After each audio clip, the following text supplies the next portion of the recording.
Pour Over Predicament, Killer Coffee Mysteries, Book 14. Written by Tonya Kappas. Narrated by Christina Sagnameni. Chapter 1. The Bean Hive buzzed with the harmonious clatter of a typical morning. Clinking cups, the hissing of an espresso machine. The shop's rustic charm promised a comforting start to the day. The air was rich with the aroma of blended coffees and freshly baked pies, a sensory simulation of home that only the Bean Hive could deliver. I was standing behind the counter, putting the finishing touches on a latte with the meticulous care that our regulars had come to adore, when the door flew open. In walked Loretta Bebe, looking like she had just stepped out of a tanning bed and into a Southern Belle costume contest. She was waving an envelope above her head like a flag of victory. "It's here! It's here, y'all!" Loretta's voice stretched each word into its own little song, the kind that told you she was from the South and nowhere else. Her bracelets jangled, her pearls matched her bright white teeth, and she had short black hair that Aunt Maxie swore came from a box you could grab from a shelf at the Piggly Wiggly. Bunny Bowowski, ever the pragmatist, barely looked up from the espresso machine, her hands a blur of efficiency. "If the results aren't what she wants, we might just have to put her out of her misery right here," she muttered, the whir of the machine muffling her words to everyone but me. Aunt Maxie, perched like a regal figure by the chalkboard menus, her eyes twinkling with mischief, couldn't resist getting a jab in right before she took a bite of this week's featured breakfast casserole. "Wouldn't that be a shame?" she said, her sarcasm as thick as the hairspray holding up her gravity-defying hairdo. Loretta, bless her heart, didn't even notice. She was too caught up in her own drama. "Oh, Loretta, what on earth are you hemming and hawing about?" Bunny called out, drying her hands with a bar towel and nudging me to keep the line moving. I chuckled, playing along. Who works for who around here? It was a dance we all knew well, with Bunny's unwavering dedication making her the heart of our operations. The envelope held the results of Loretta's efforts over the past 6 months and the promise of recognition for Honey Springs. She'd poured her heart into transforming our town into a bastion of Southern hospitality, hoping to see it named among America's best small towns. The moment of truth had arrived. The clatter of coffee cups paused, the air stilled, and all eyes in the Bean Hive fixed on Loretta as she ripped open the envelope theatrically. For a moment, she was the very picture of drama, holding the letter close as her lips silently traced the words, her audience captivated by the suspense. Slowly, deliberately, she lowered the paper, her mouth hanging open in an exaggerated gape of surprise, as if the words on the page had rendered her speechless. Bunny, ever the embodiment of Southern wit, leaned over the counter, her eyes twinkling with mirth. "Loretta, honey, close your mouth. You're catching flies," she drawled, her voice dripping with that warm, sassy charm that seemed to come so naturally to the ladies of Honey Springs. "We did it! Honey Springs is officially one of the best small towns in America," she crowed. I felt a swell of hometown pride so strong it almost made me forget the coffee I was pouring. "We did it! Honey Springs is on the map!" she exclaimed, her voice ringing with pride. "They're sending a journalist to experience everything." She twirled, threw her head back, and held the letter to her chest before she gestured out the window. "The lake views, our gourmet teas, the casseroles that Roxy starts at dawn, and the charm that only our small town can offer," Loretta squealed.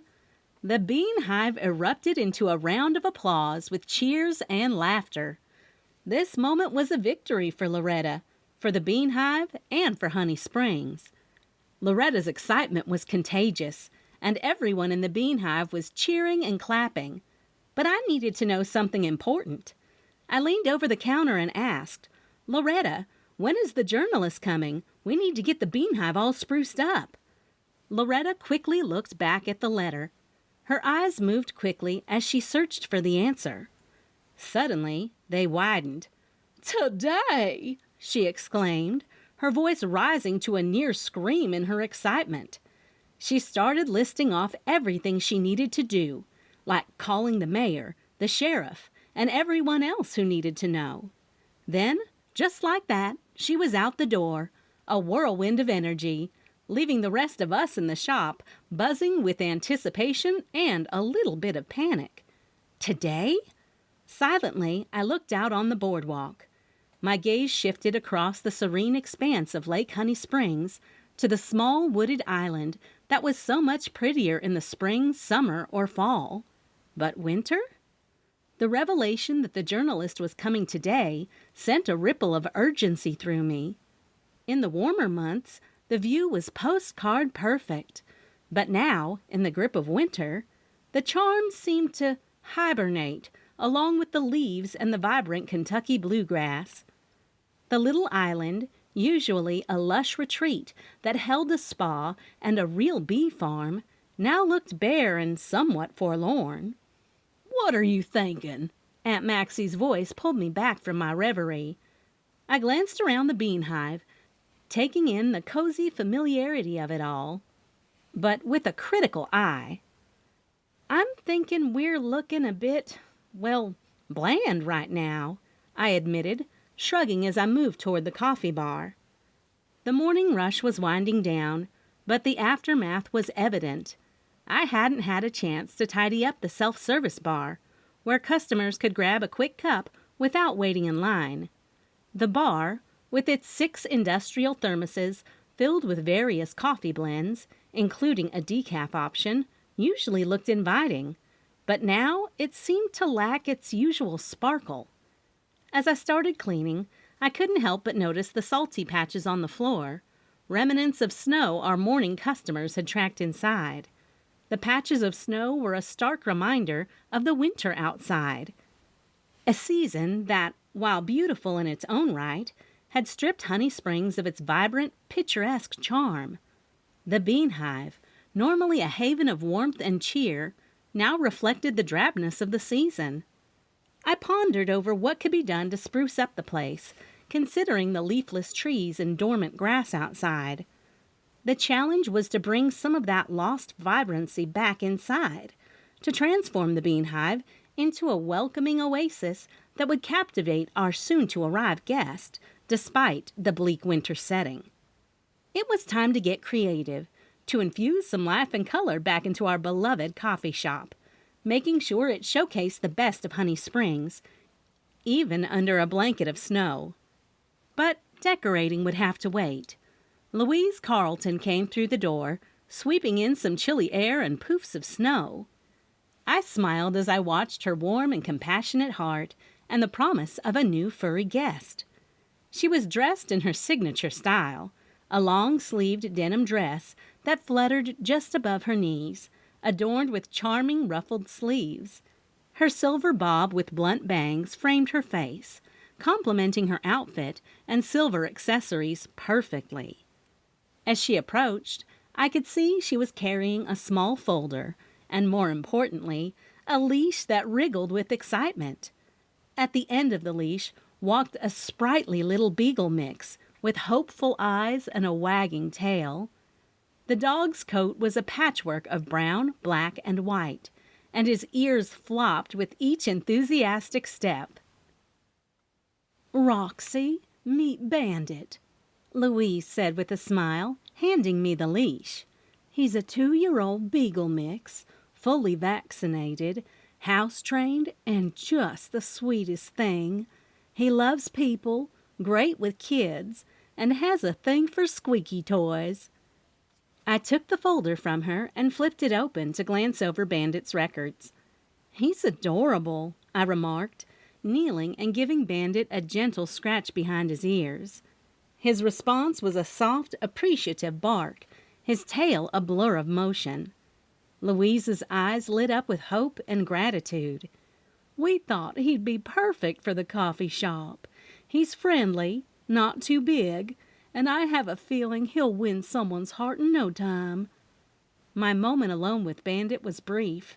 Pepper, my beloved schnauzer and a proud alumnus of the Pet Palace, seemed to have a sixth sense for these things. He bounded over from his cozy spot in front of the shop's fireplace, his curiosity piqued by our new visitor. To Pepper, this regular encounter was more than just an adoption initiative. It was a weekly playdate, a chance to meet a new friend. The collaboration between the Bean Hive and the Pet Palace had become a cherished part of our routine. Louise kept thermoses of my special coffee blend at the Pet Palace, a gesture that helped promote my small business. In return, I hosted a furry guest from the Pet Palace every week, a practice that had proven highly successful. Every animal we featured found a forever home. I watched as Pepper and Bandit cautiously sniffed each other, the beginnings of friendship forming between them. It was heartwarming to see, and it reinforced my belief in my coffee shop's partnership with the Pet Palace. Not only did it bring joy to the customers of the Bean Hive, but it also gave these animals a much-needed spotlight, increasing their chances of finding a loving home. As I stood there, watching the two dogs begin to play, I couldn't help but feel a sense of pride. This little corner of Honey Springs, with its charming coffee shop and community-driven initiatives, was more than just a place of business. It was a hub of warmth and compassion, a place where coffee, community, and canines came together in perfect harmony. "Did you hear the news?" I asked Louise, pen in hand, as I signed off on the paperwork for Bandit, a necessary formality in our weekly adoption routine. Louise looked up, a hint of apprehension in her eyes. "What news?" she asked. I couldn't suppress the grin that spread across my face. Honey Springs has been picked as one of the best small towns in America, I announced with pride and excitement, slipping the folder neatly beside the cash register. It was important to keep the adoption paperwork handy for any potential new pet parents. Louise's hand flew to her chest, her expression a mix of surprise and delight. "You've got to be kidding me!" she exclaimed. "Well, good for Loretta." Aunt Maxie, always a source of playful jabs, chimed in from across the counter. "Don't you mean Loretta?" she snorted, the twinkle in her eye betraying her amusement. "Imagine the scene at the Southern Women's Club meeting tonight." I perked up at the mention of the meeting.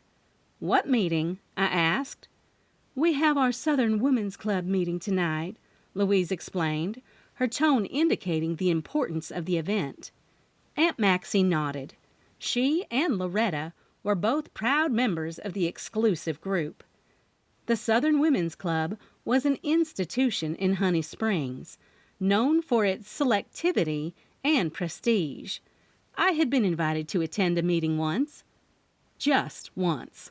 Apparently, I wasn't the type of member they wanted. That single experience had been enough to give me a glimpse into the workings of the club, a world of its own within our own small town. The prospect of tonight's meeting, especially now that the big news about Honey Springs had gotten out, promised an evening of excitement and, no doubt, a fair amount of town gossip.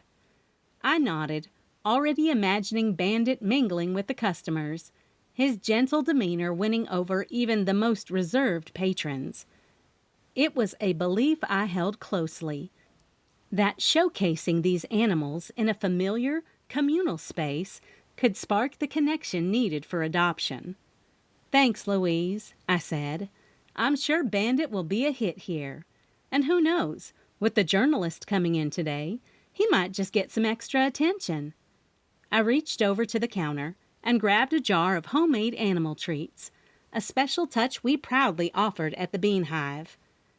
"He's already fitting in," I said with a laugh, watching as Pepper and Bandit eagerly trotted over at the sound of the jar opening. They knew what was coming and were more than ready for their treats. Louise watched them with a smile. Then she turned back to me with an unexpected proposition. "Why don't you come to the meeting tonight?" she suggested. I chuckled, imagining Loretta's reaction. "Are you kidding? Loretta'd have a fit. Her head might spin right off her shoulders," I replied, securing the lid back on the jar. I couldn't resist sneaking a few extra treats into my apron pocket for Bandit and Pepper later. But Louise had more up her sleeve. "I'm in charge of dessert tonight, and I want to hire you. Not just for the dessert, but for the coffee, too. And to serve it." Louise's eyes sparkled with mingled challenge and camaraderie. "Besides, you're a lawyer, and you have good business sense. Who knows what this new title for Honey Springs is all about?" She knew just how to tempt me. Our conversations at the Pet Palace, often peppered with tidbits about the Southern Women's Club, had given her a look into my curious nature. And the idea of catering for the club, especially on a night like tonight, was certainly intriguing. This meeting wasn't just about business. It was a chance to be a fly on the wall at one of the town's most exclusive gatherings. I pondered the offer, weighing the opportunity against Loretta's potential reaction. Serving the club could provide valuable insights, the kind of small-town intel that was like gold in Honey Springs. And who knew? Being there might even stir up some inspiration for another mystery to brew at the Bean Hive. With a decisive nod, I agreed. "All right, Louise, you've got yourself a deal. Dessert and coffee, served by yours truly. It'll be a night to remember, that's for sure." As Louise turned to leave, a sudden flurry of movement caught my eye. Bandit, the lively little beagle mix, had noticed the door swinging open and made a dash for it. "He's a runner!" Louise yelled, her voice tinged with panic as she hurried after him. In his excitement, Bandit weaved through the legs of a customer holding a hot latte. The inevitable happened. The customer wobbled, and the latte went flying. The liquid landed all over a man who had just walked into the Bean Hive. Louise raced to catch Bandit before he could escape, and I grabbed a bunch of napkins and rushed over to the latte-soaked newcomer. "I am so sorry," I blurted out, offering him the napkins and trying to help clean up the mess. Despite the unfortunate situation, the man took it in stride, accepting the napkins with a half-smile. "It's okay. Accidents happen," he said, sounding surprisingly calm. Something about him, his demeanor, the way he spoke, made me suspect he wasn't just any customer. "You're not from around here, are you?" I asked, a hunch forming in my mind. He chuckled, wiping the latte off his jacket. "That obvious? I'm Ethan Harper, the journalist here to do the exposé on Honey Springs." My heart sank. Ethan Harper, the journalist we had all been eagerly anticipating, had just received a very unconventional welcome to our town. "Oh, no," I said quietly, feeling a mix of shame and concern. Ethan Harper, however, just waved off my apologies with a friendly grin. "Don't worry about it. If this is the most excitement I get in Honey Springs, I think I'll be fine." His gracious response did little to quell my embarrassment. This was not the first impression we had hoped to leave on Ethan Harper, but it was certainly an unforgettable one. Now it was up to the rest of Honey Springs and me to turn this slightly chaotic beginning into a charming story for him to remember our town by. "My goodness gracious! What in the world of mint and juleps have you done, Roxanne Bloom?" Loretta Bebe exclaimed, standing at the door with a look of utter disbelief painted across her face. Her flair for the dramatic was in full force, her expression as exaggerated as a scene from a classic Southern play. "You've turned the Bean Hive into a splash zone at a latte rodeo!" Her words, laced with shock, couldn't hide the embarrassed, upset tone lying beneath her voice. Loretta quickly made her way over to the journalist, her eyes fixed on Ethan Harper with an earnest plea. "Now, Mr. Harper, please don't judge our sweet Honey Springs based on this little mishap," she implored, her hands clasped together as if in prayer. "We're usually more warm welcomes than warm lattes over strangers." She moved closer, and her voice took on a desperate tone, laced with Southern charm. "And if you could, would you kindly consider leaving this unconventional greeting out of your article? We'd hate for our town's first impression to be as anything but the hospitable and charming place it truly is." She gave me a hard stink eye. Ethan, wiping the last remnants of coffee off his jacket, looked at Loretta with an amused smile. "Don't worry, Mrs. Beebe. I've seen enough to know there's more to Honey Springs than an over-enthusiastic dog and an accidental latte shower. I'm looking forward to discovering all the charms this town has to offer." Loretta let out a relieved sigh, her posture relaxing slightly, though her eyes still held a hint of worry. "Thank you, Mr. Harper. You'll see. Honey Springs is a gem of a place. Just wait until you've had a taste of our Southern hospitality. Minus the spills, of course." Her attempt to lighten the mood brought a few chuckles from the other customers, easing the tension in the air. "Why don't we come back when it's not so—" She searched for a word. "Chaotic." He smiled and agreed as she slipped her hand in the crook of his arm, but not before he gave me a quick nod, a silent message that not all was lost with our visiting journalist. Despite the rocky start, there was still hope that Honey Springs would charm Ethan Harper, just as it had charmed so many others. Chapter 2. It was virtually impossible to get the images of the coffee spilling all over Ethan out of my mind. The embarrassment would take a while to get over, especially since his visit was so vital to Honey Springs. "Just think what it's going to do for us," I overheard a customer say after the announcement came over the Bluetooth speakers in the coffee shop, where I had jazz music playing. We'd quickly shifted from the festive holiday music to something with more coffee shop vibes. But now that the news had broken about Honey Springs' upcoming sudden fame, all the stations were talking about it. The deluge of news only reminded me over and over how Ethan would be hard-pressed to forget his first impression of the Bean Hive. "With the revitalization of the boardwalk a few years ago, and now this, we might not ever have a down season," another guest said. They were right.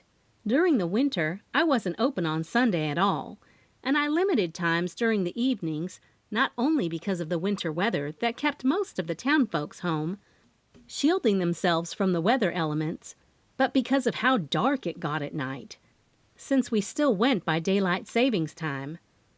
I would have to just face it. This development was good for the town, but possibly not so great for the Bean Hive if he didn't mention us at all. I needed to change that. No way would Loretta Bebe host a Southern Women's Club meeting without Ethan there. She'd never miss an opportunity to be showcased in an article, especially since it was the Southern Women's Club that had come up with the idea to enter, or at least Loretta's. I had all afternoon to make something delicious and change Ethan's mind about his first impression by giving him a better one. "Do you need to go potty?" I asked Pepper. His nails clicked along the floor in time with his small, stubby tail. Fine, we have to take Bandit. Pepper was so smart. He already knew the other dog by name and darted over to the small bed next to the counter.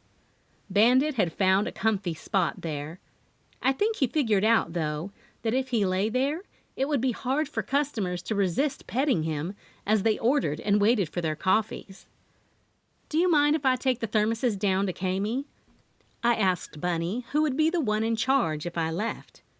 I untied the strings of my apron and replaced it with my coat from the coat tree, also next to the counter. "I'm all good." She was working the espresso machine expertly. Steam hissed in the background like a gentle whisper.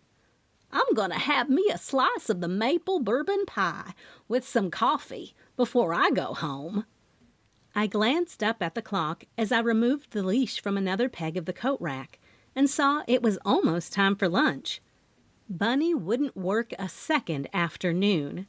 Luckily, the other employees we'd hired over the last year were here.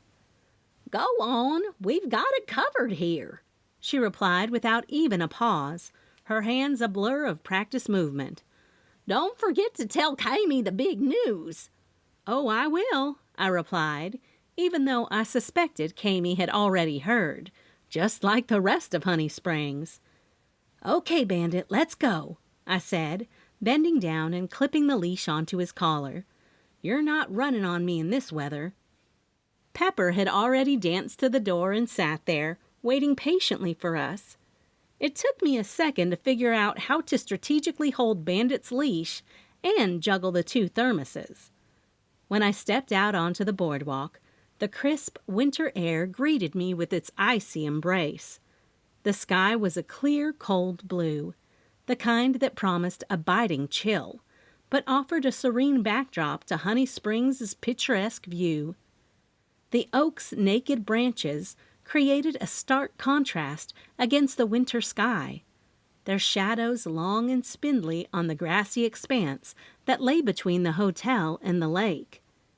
As Pepper and I walked, Bandit pulling slightly on the leash as he tried to explore every new sight and scent, I couldn't help but peek through the windows of the shops lining the pier. The quaint boutiques and eateries, usually bustling with tourists and locals alike, were now adorned with delicate frost on their windows, giving them a cozy, almost magical look. That was when I spotted Loretta, with Ethan Harper in tow, making their way through the early lunch crowd on the boardwalk. She was a whirlwind of Southern hospitality, parading him from shop to shop, no doubt filling his ears with tales and trivia of Honey Springs. Through the frosted glass, I caught glimpses of their silhouettes. Loretta gestured animatedly, while Ethan nodded, his posture that of a man soaking in every word. What caught me off guard wasn't that Loretta had taken him into the honeycomb salon. It was who was holding the scissors and clipping away. Chrissy Lane. Granted, it wasn't unusual to see her with a pair of scissors, but it was odd to see her standing behind a stylist's chair since she'd stopped working there to open the Be Happy Resort, a spa located across Lake Honey Springs on the island. I guess I shouldn't have been surprised, since she'd given me the ultimate surprise after she decided to open the spa and needed a financial backer. The secret money person behind the operation just so happened to be Kirk, my ex-husband, who now resided in Honey Springs with his brand-new family. He never committed to a family when we were married. Heck, he couldn't even commit to me. I couldn't help but smile as I watched Chrissy through the salon's window. Her hand, which held a comb between the fingers, fell in the air, and the red freckles on her nose grew when she smiled at Ethan and batted her long, false eyelashes. She'd been an excellent stylist, and when she did give it up, a little part of me was sad. I'd enjoyed going to get my long, curly black hair tamed by her, and the girl talk we shared was invaluable. I missed it. But there was no time to think about what Chrissy was doing now. That would have to wait. What was important to me at the moment was getting the thermoses to the inn and then returning so I could make something special for the meeting tonight. Ethan wasn't going to see what was about to smack him, or rather, his taste buds.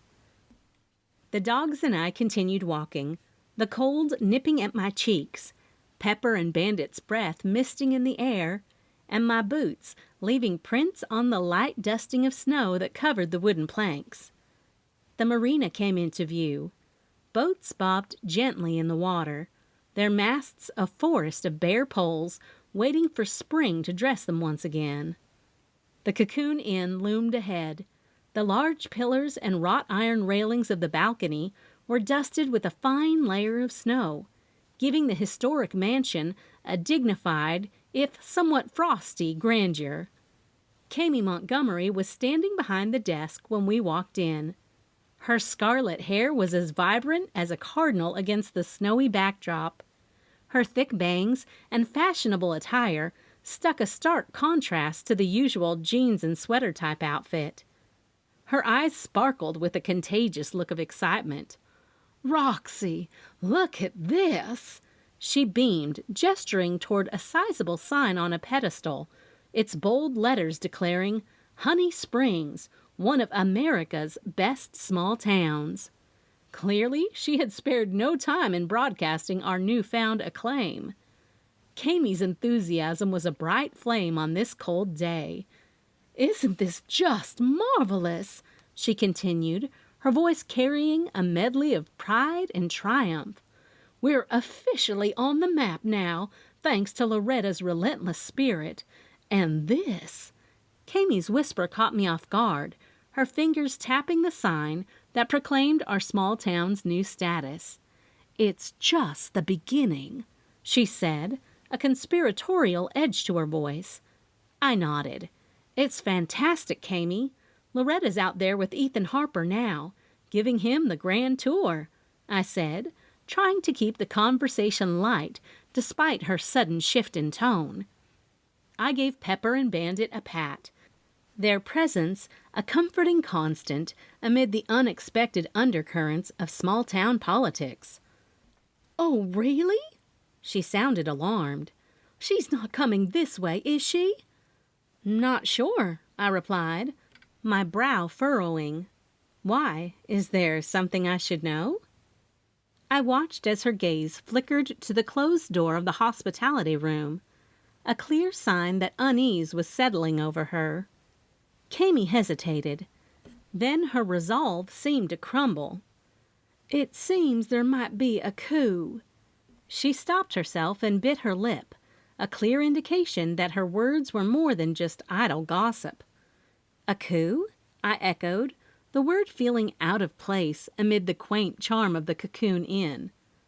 "Georgia Patterson is in there right now with a few of the other members who aren't so keen on the current president," Kami whispered, her eyes darting again towards the closed door. I could almost feel the tension seeping through its edges. "Really?" I replied, knowing I sounded surprised. Critiquing Loretta's dedication to the club seemed almost sacrilegious. Loretta is many things, but she takes her role at the club as seriously as if she were running the White House. Kami let out a quiet, conspiratorial chuckle. Then, with a strategic gesture, she reached out for Bandit's leash. "Here, let me take him," she offered, throwing a meaningful glance toward the room. "Why don't you go on in and switch out the thermoses? You might overhear something useful." The suggestion was more than a simple task. It was an invitation to the undercurrent of club politics. As a lawyer, albeit a non-practicing one, and a business owner, I knew the value of information and the sanctity of confidentiality. I took a deep breath, balancing the thermoses in my arms.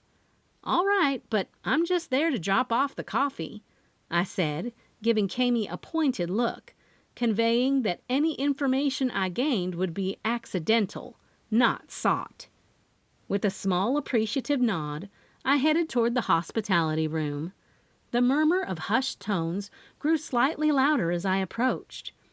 This was Honey Springs, where the gentle lapping of the lake waters against the marina docks often carried whispers of the town's heartbeat.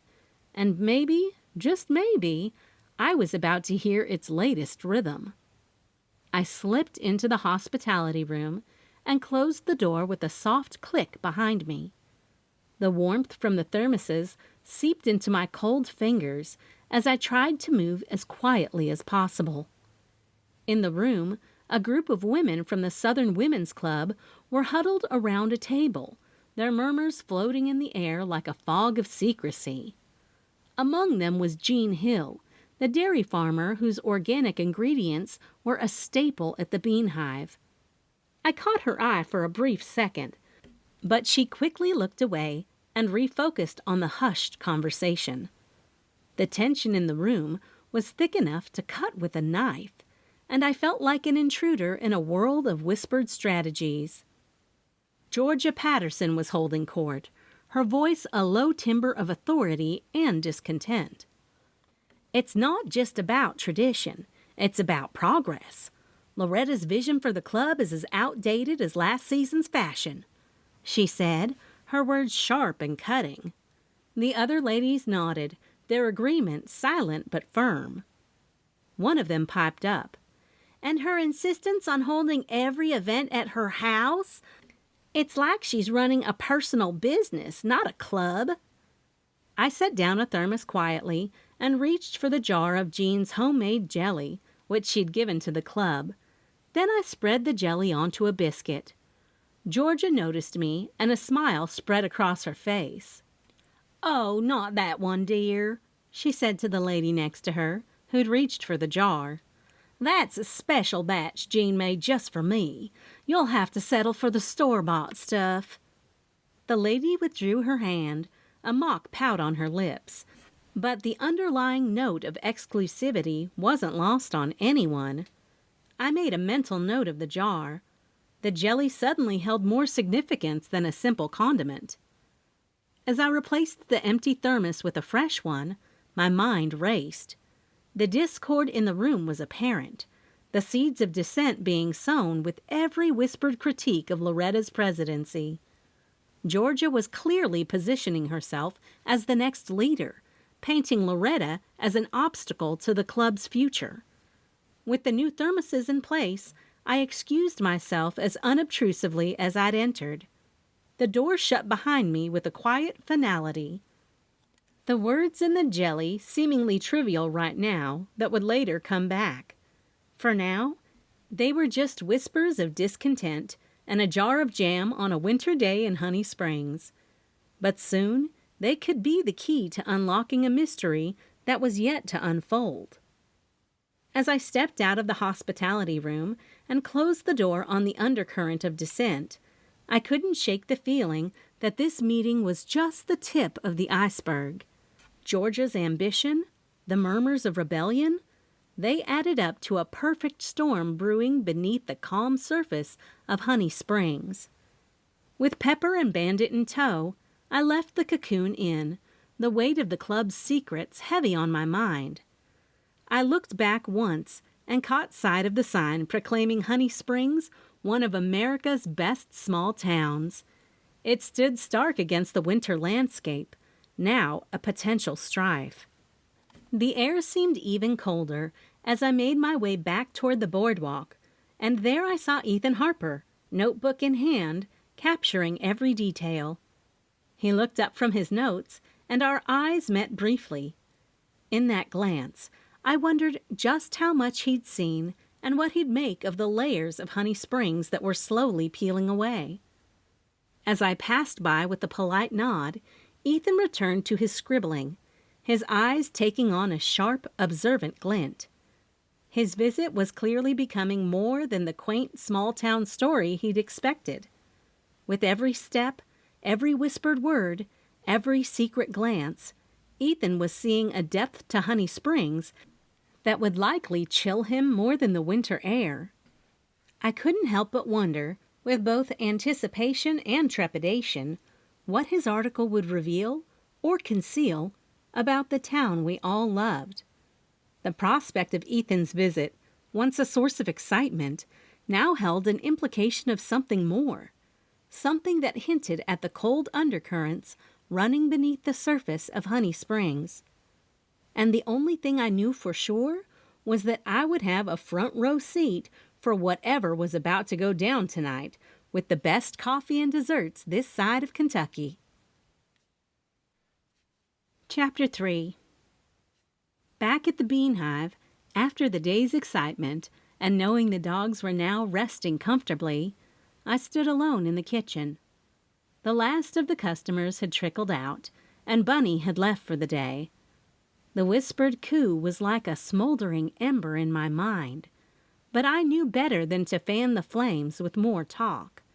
In Honey Springs, gossip spread like wildfire, and Bunny was the town's unwitting spark. I turned my attention to the task at hand.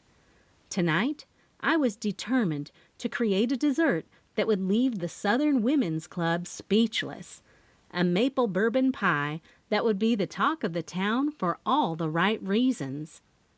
I pulled out the whiteboard from beneath the counter and propped it up on the kitchen island. With a marker, I began to jot down the recipe in my neat, precise handwriting. The ingredients came together in my mind. I moved to the walk-in refrigerator first and retrieved heavy cream and butter, their coolness a contrast to the warmth of the kitchen. Next, I rummaged through the freezer for pecans I had toasted and frozen, a secret to keeping them crisp in baking. From the dry ingredient shelf, I collected flour for the crust, brown sugar, and the star of the show, pure maple syrup. As the recipe took shape on the whiteboard, I sipped on my special coffee blend, a rich concoction with hints of cinnamon and nutmeg, perfect for a chilly evening. The coffee's warmth spread through me, fortifying my resolve to craft a pie that would bring both comfort and celebration in every bite. With the recipe laid out before me, I measured out the maple syrup, and its sweet aroma filled the air as I poured it into a large mixing bowl. The brown sugar followed, its molasses-like smell mingling with the syrup. I uncapped the bourbon and measured 3 tablespoons. Its sharp scent formed a perfect counterpoint to the sweetness. I then reached for the eggs and cracked them into a separate bowl before beating them thoroughly. The whisk clinked against the sides of the bowl, a rhythmic sound that was as much a part of the Bean Hive's ambience as the murmur of customer chatter. I poured the eggs into the mixture and watched as their golden hue melded with the syrup and sugar. Next, I added the heavy cream and watched it ribbon through the rest of the ingredients, which promised a rich and creamy texture. The melted butter was next, followed by a splash of vanilla extract, which infused the concoction with a warm, comforting scent. With a pinch of cinnamon and salt, the mixture was complete. I gave it a final, vigorous whisk to ensure that everything was thoroughly combined and that the spices were evenly distributed. I decided to add the pecans last. Their toasted edges would provide the filling with a nutty depth. I folded them in gently, turning the mixture over with a spatula until the pecans were coated and suspended throughout. I then turned the pie crust, which I had laid out in a pie dish. After pouring the mixture into the crust, I spread it evenly, making sure the pecans were well distributed. The oven had been preheating. Its warmth escaped as I opened the door and slid the pie onto the middle rack. Then I set the timer and took a step back, the heat from the gas oven brushing against my face. As the oven door clicked shut, I felt a moment of satisfaction. The maple bourbon pecan pies weren't just a dessert. It was a piece of home, a piece of Honey Springs, that I hoped would bring some sweetness to tonight's meeting. The pie's comforting scent began to permeate the kitchen when the back door pushed open, and Patrick, my husband, walked in with a grin as broad as the Kentucky River. "Something smells amazing," he declared, his eyes searching for the source of the aroma that had greeted him.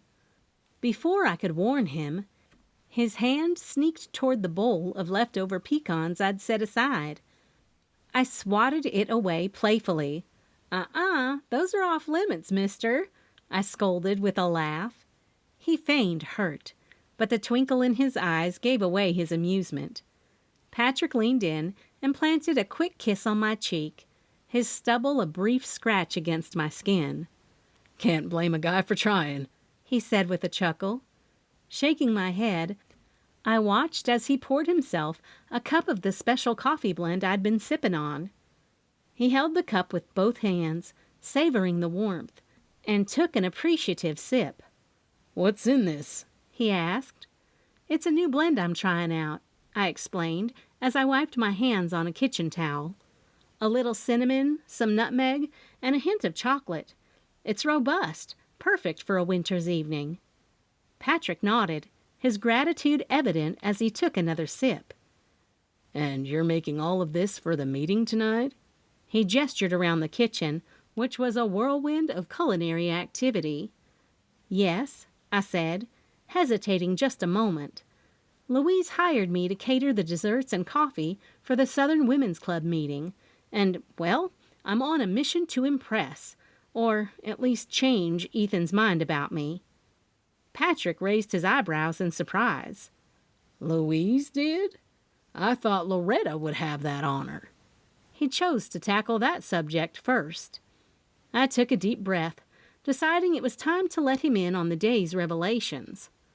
"Well, there's been a development since Louise initially invited me after Bandit caused a ruckus that ended up with Ethan, the reporter they sent to do an article on Honey Springs being named one of the best small towns in America, getting doused with coffee." My words caused Patrick's eyes to jump wide open. I guess Louise felt bad because it was Bandit's fault, so she hired me to cater the meeting as a way of not only saying sorry, but also helping Ethan get a better picture of me.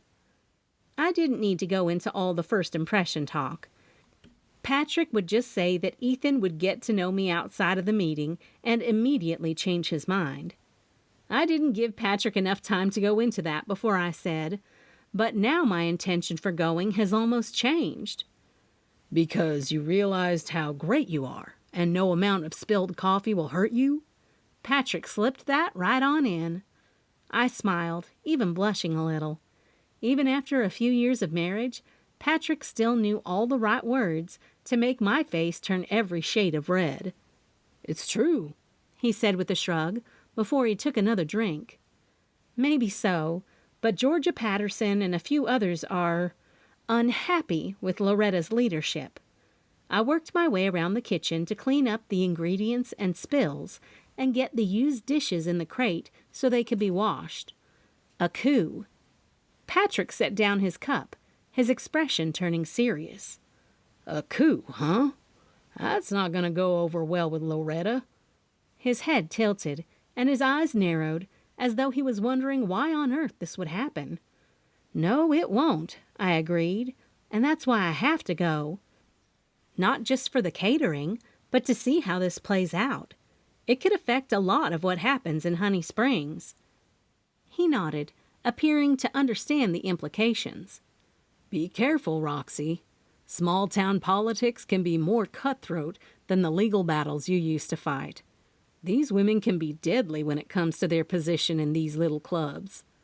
"I will," I promised, and looked around, satisfied with the cleanup before I took one last glance at the oven. I knew I had to leave soon. The pies would be done just in time. Patrick glanced at his watch and then back at me. A thoughtful look crossed his face. "Hey, why don't we grab some supper before the meeting? You've been on your feet all day, and it might be nice to step out for a bit," he suggested, his voice warm with concern. I hesitated for a moment, considering the bustle of the day and the evening ahead. The idea of dinner with Patrick was appealing. A brief respite before diving into all the gossip and fights that I was sure were also on the menu for the meeting. "That sounds good," I finally said, and walked over to glance at the pies through the oven door. "I'll let the staff know to keep an eye on the dogs and the pies," he offered. Then he got up and went to the front of the shop to address the staff while I cleaned up. I took one last look around the kitchen, ensuring everything was in order before I met up with Patrick, and then gave the dogs a treat. I was a stickler for cleanliness, and the kitchen had to be spotless every single night before I left. The employees even had a checklist to go through before they closed for the night. It was just easier, and it was how I ran my shop. The Bean Hive was more than just a business. It was part of our lives, a hub of the community that we both cherished. "If you need anything," I told Shelley Riddle, one of the twin sisters who worked for me after school and closed most nights, "you can call me." They never needed anything, which was great, but now they had all 3 dogs, since Sassy, our standard poodle who went to work every day with Patrick, was here. "We will be fine," Shelley assured me. "Sassy doesn't even give one look Bandit's way, even when he snuggled up to her." Shelley and I both chuckled, looking at Sassy on the love seat, where she was sprawled out with Bandit curled up behind her. "Be sure to move her if a customer needs a seat," I said, since the 3 couches were positioned to get the best heat and ambience near the fireplace.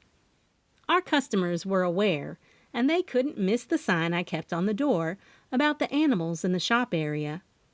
We did our best to do all the cleaning the day before we left, since the animals did add a few extra chores to the night list. But with the winter here and the salt getting dragged in with the wet snow, I was thinking about hiring a cleaning crew. "Go grab us a seat," I told Patrick. I walked over to him and kissed him. Then I sent him out into the chilly, already dark night before I turned to toss my apron into the laundry hamper. That was another task I had, cleaning all the towels, rags, and aprons that needed to be cleaned. I should hire that chore out, too. "You sure you're okay with all of them?" I asked Shelley and Shanda while putting my coat on. "I can run them home." I zipped up my coat before pulling my gloves out of my pockets. Although the diner was literally a few shops down, the snow had started to fall harder, and the temperatures had dropped enough that even a brief walk would turn me into a popsicle before I got there. "We are fine." Shelley crossed her arms and pointed at the door. "Go." "Okay," I sighed, smiling at how she'd really stepped up to the plate over the last few months and shown real leadership ability. So much so that I suspected that next summer I'd let her take over as a manager and give her more duties.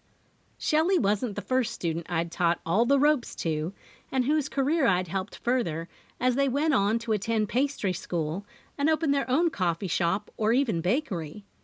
None of them were in Honey Springs, which left the Bean Hive as the only coffee shop in town, and was why I needed to make another impression on Ethan. "I'll be back to grab the pies and the coffee." I quickly reminded them to check on the pies in about 5 minutes, since it wasn't fully set. "We have it." This time, Shelley sounded a little annoyed. "Fine, fine." I raised my gloved hands in the air and gave the shop one last look before I darted out into the dark, freezing night. As I stepped out onto the boardwalk from the warm embrace of the Bean Hive, the contrast of the cold, snowy night hit me immediately. Snowflakes, each a tiny, intricate masterpiece, swirled around in the glow of the streetlights, creating a magical, wintry tableau. The boardwalk, usually bustling with activity, was now a serene pathway blanketed in a pristine layer of snow. I paused for a moment to take in the view. The snow-covered planks of the boardwalk stretched out ahead, leading toward the buzz in and out. The snow muffled the usual sounds of the town, lending a quiet to the evening. The shops, with their warm lights shining through frosty windows, looked like something out of a storybook, each one a cozy haven from the winter chill. My gaze drifted to Lake Honey Springs, its surface partially frozen and glistening under the moonlight.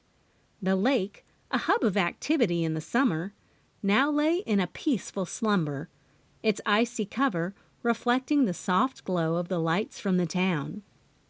I couldn't help but think about the Noros and how I needed to check on them to see if they needed anything. They owned the bee farm on the island, and during these winter months, we could go weeks without seeing or visiting them. Big Bib, the owner of the marina, would definitely use that fancy ice chopper gadget on the front of one of his pontoons to get over there if needed. But in a small town, neighbors normally checked on neighbors, not cut them out of being president. My thoughts turned to Loretta. I shook my head, not really sure what to do. It was one of those borderline cases. Did I reach out to her as a friend and let her know what was happening behind the scenes? Did I keep my nose out of it? I wasn't a member of the group, and, well, if the truth was to be told, Loretta didn't deem me good material for the club. But even that line of thinking wasn't right. Instead of mulling on it, I felt my mind go quiet from the solitary sound of the crunch of snow under my boots. I pulled my coat tighter around me, the cold nipping at my exposed skin, and watched my breath form little clouds in the air. The world felt still, as if Honey Springs itself had paused to admire the beauty of the season. It dawned on me that, honestly, the town didn't need to do anything special to show Ethan just how great Honey Springs really was and how we deserved the title. It was winter, and our town shined during this season, even without special holidays, special events, or anything else going on. Just the plain cold temperatures, snowy days, icy mornings, and good old-fashioned checking on your neighbors to make sure everyone was good.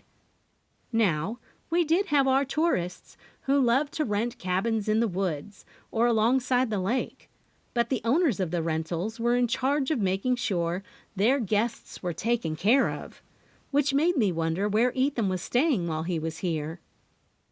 Once I reached the Buzz In and Out and opened the door, the familiar scent of grilled burgers and the sound of laughter spilled out.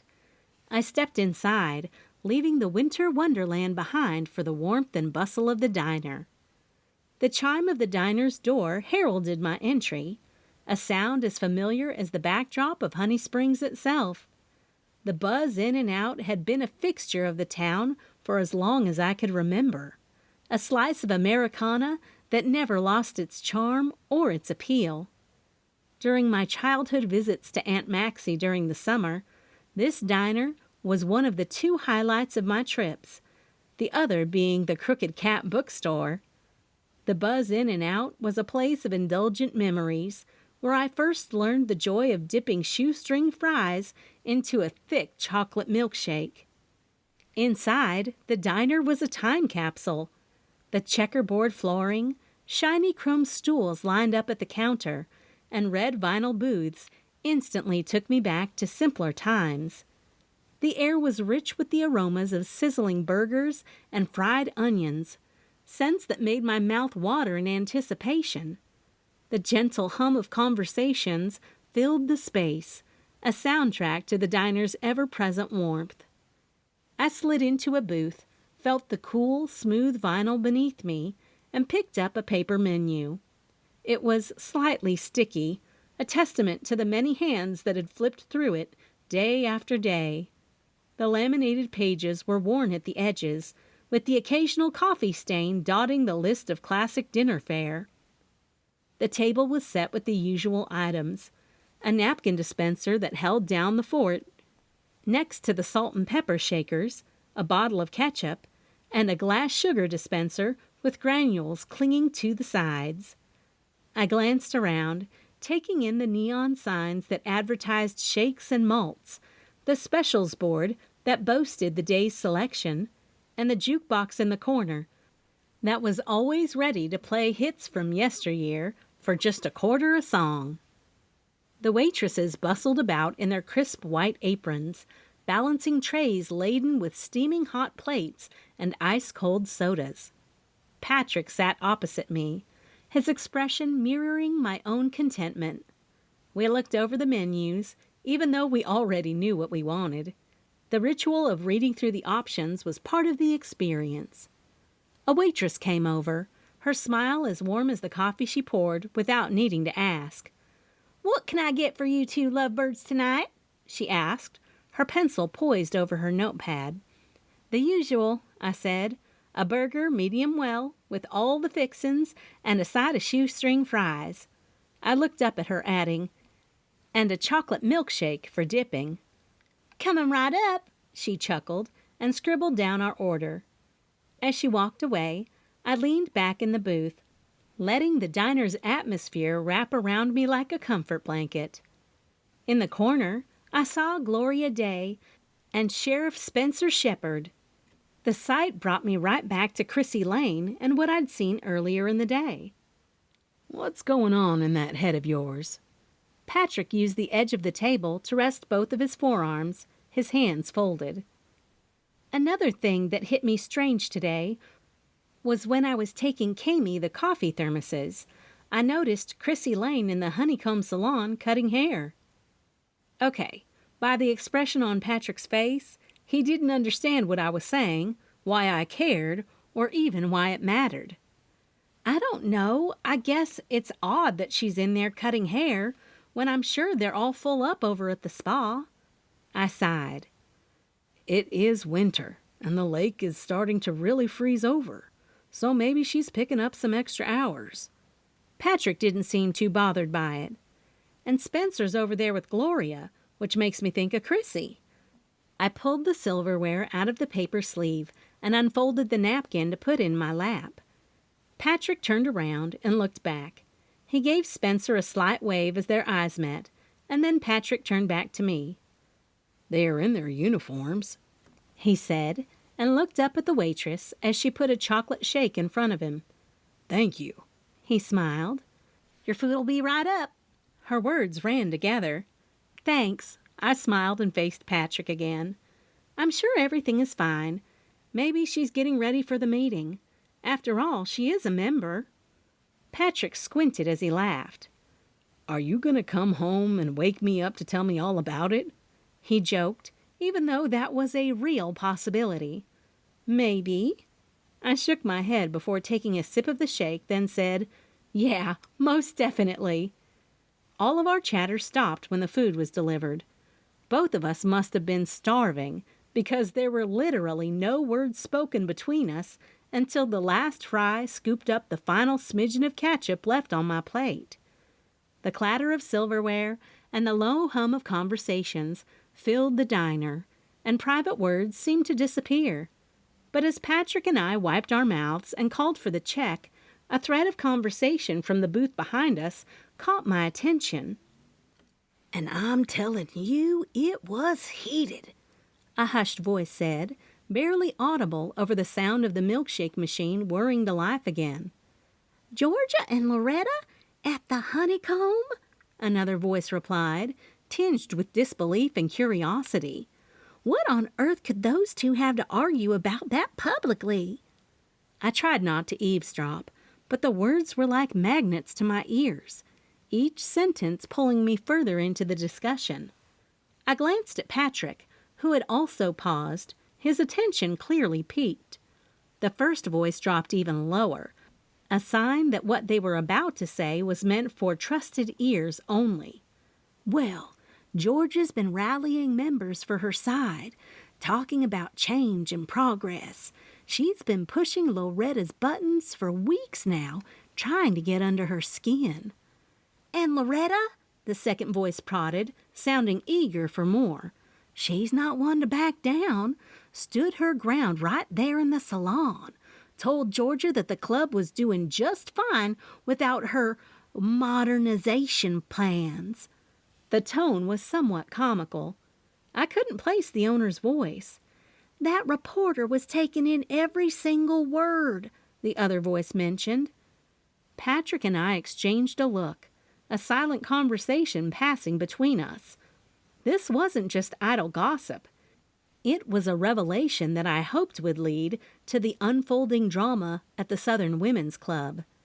The seeds of discord were sprouting, and from the sound of it, Georgia and Loretta's conflict was at the heart of it all. putting to bed my questions of friendship and whether to tell Loretta.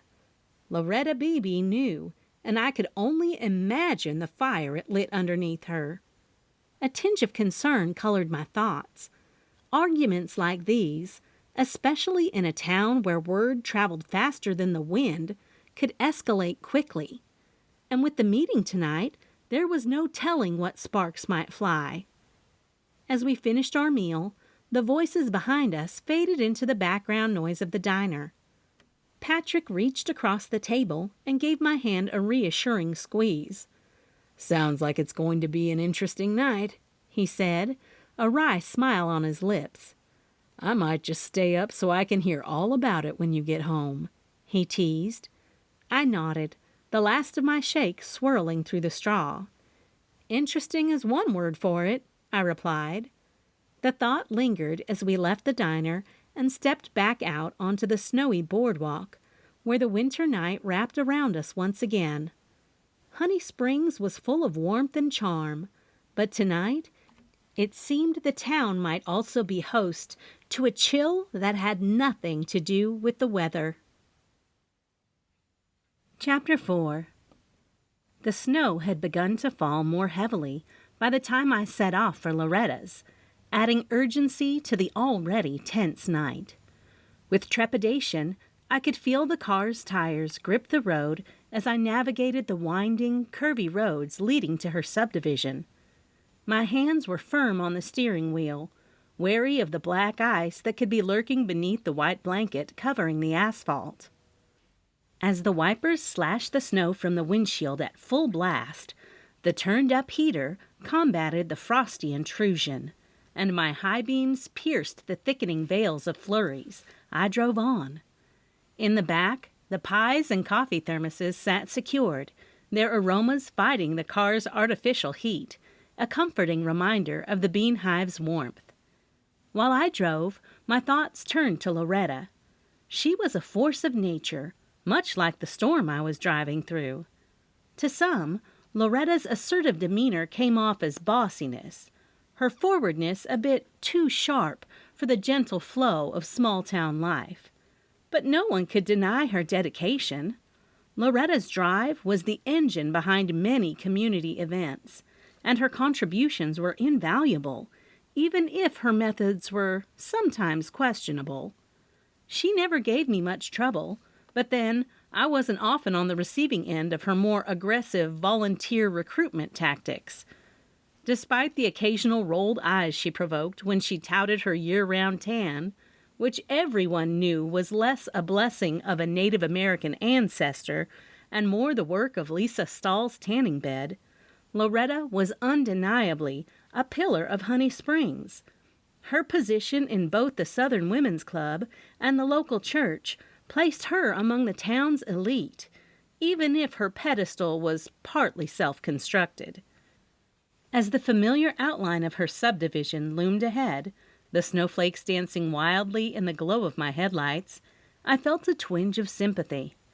Tonight's meeting could very well shift the social dynamics of Honey Springs, and Loretta was at the center of it all, perhaps unaware of the storm brewing within her ranks. After pulling into Loretta's driveway, I gathered the pies and thermoses and braced myself against the cold and whatever awaited me inside. Tonight, the Bean Hive was bringing more than just dessert and coffee. It was bringing a neutral ground, a momentary peace offering, in what could be a pivotal evening for Loretta Bebe and Honey Springs. If I had to pick a side, I'd definitely pick Loretta's. She was a go-getter, the kind of woman who didn't just wait for things to happen, she made them happen, and I admired that. The journey from the car to Loretta's front door was a battle against the elements, the wind howling like it was trying to whisper secrets. I cradled a bag of pies and gripped the thermoses close, as if they were precious cargo. When I reached the shelter of the porch, I knocked on the door. The sound was muffled by the thick cascade of snowflakes. The door swung open, and there she was, Loretta, looking dressed as if for a gala rather than a Southern Women's Club meeting.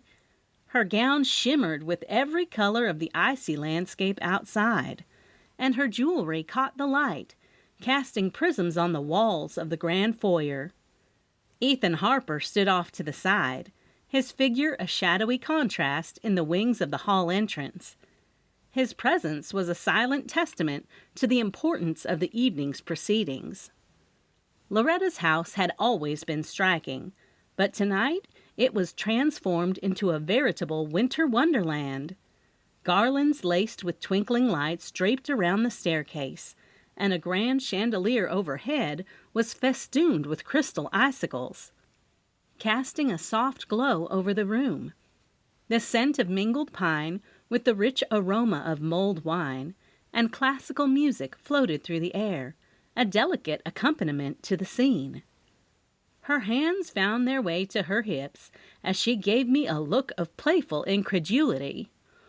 "Roxy Bloom, what on earth are you doing here in this weather?" Her voice was light, but there was a hard edge of genuine concern underneath.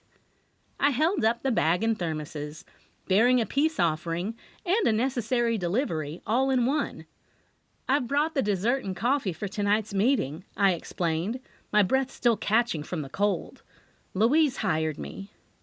"There you are," Louise said again, her voice a mixture of relief and excitement as she took the thermoses from me. "We've all been waiting. The anticipation of your maple bourbon pie has been the talk of the evening." She shooed Loretta. "Let her in." Loretta stepped aside, apparently reluctantly, her brows arching in silent question at Louise's urgency. I moved past her, the warmth of the grand house enveloping me and chasing away the remnants of winter clinging to my coat. Loretta ushered me to the back of the house and into the kitchen. I smiled, placing the bag on the large island that dominated Loretta's kitchen. The gleaming expanse of marble seemed to reflect the glittering decorations adorning the rest of her home. "I'm glad to hear everyone's been waiting for the pies," I said to a hovering Loretta. "I hope they live up to the hype." As I unpacked the pies, the rich, sweet aroma filled the room immediately, drawing a collective sigh from those who had now gathered in the kitchen. Loretta lingered by the doorway, watching the scene unfold with an unreadable expression. Ethan, meanwhile, had drifted closer, his reporter's instincts likely piqued by the undercurrents of tension and the promise of a story within the walls. Louise bustled about, directing me to set up the coffee station near the bay window that looked out onto Loretta's immaculately maintained backyard, now a silent, snowy tableau. "Right over there, Roxy. Everyone will want to be near the fire. It's going to be quite the evening." The chatter of arriving club members began to fill the house. In the crescendo of greetings and the rustle of winter attire being shed, I couldn't help but overhear snippets of conversations, whispers that wove a tapestry of intrigue and speculation. It seemed that everyone had something to say about Loretta, Georgia, and the rumors of their dispute. As I arranged the desserts and poured the coffee, the rich, robust scent mingling with the heady sweetness of the pies, I found myself musing over the nature of gossip. It might have had a bitter aftertaste at times, but in Honey Springs, it sure did taste good over a cup of coffee. And tonight, it seemed there would be plenty to savor. Ethan's presence shifted the subtle dynamics of the room. People paused their conversations and exchanged glances. I took the opportunity to approach him, the buzz of the gathering members providing a discreet backdrop. "Ethan, I just wanted to apologize again for earlier," I began, meeting his gaze. "I hope that the next time you come into the Bean Hive, it's to enjoy a coffee, not wear one."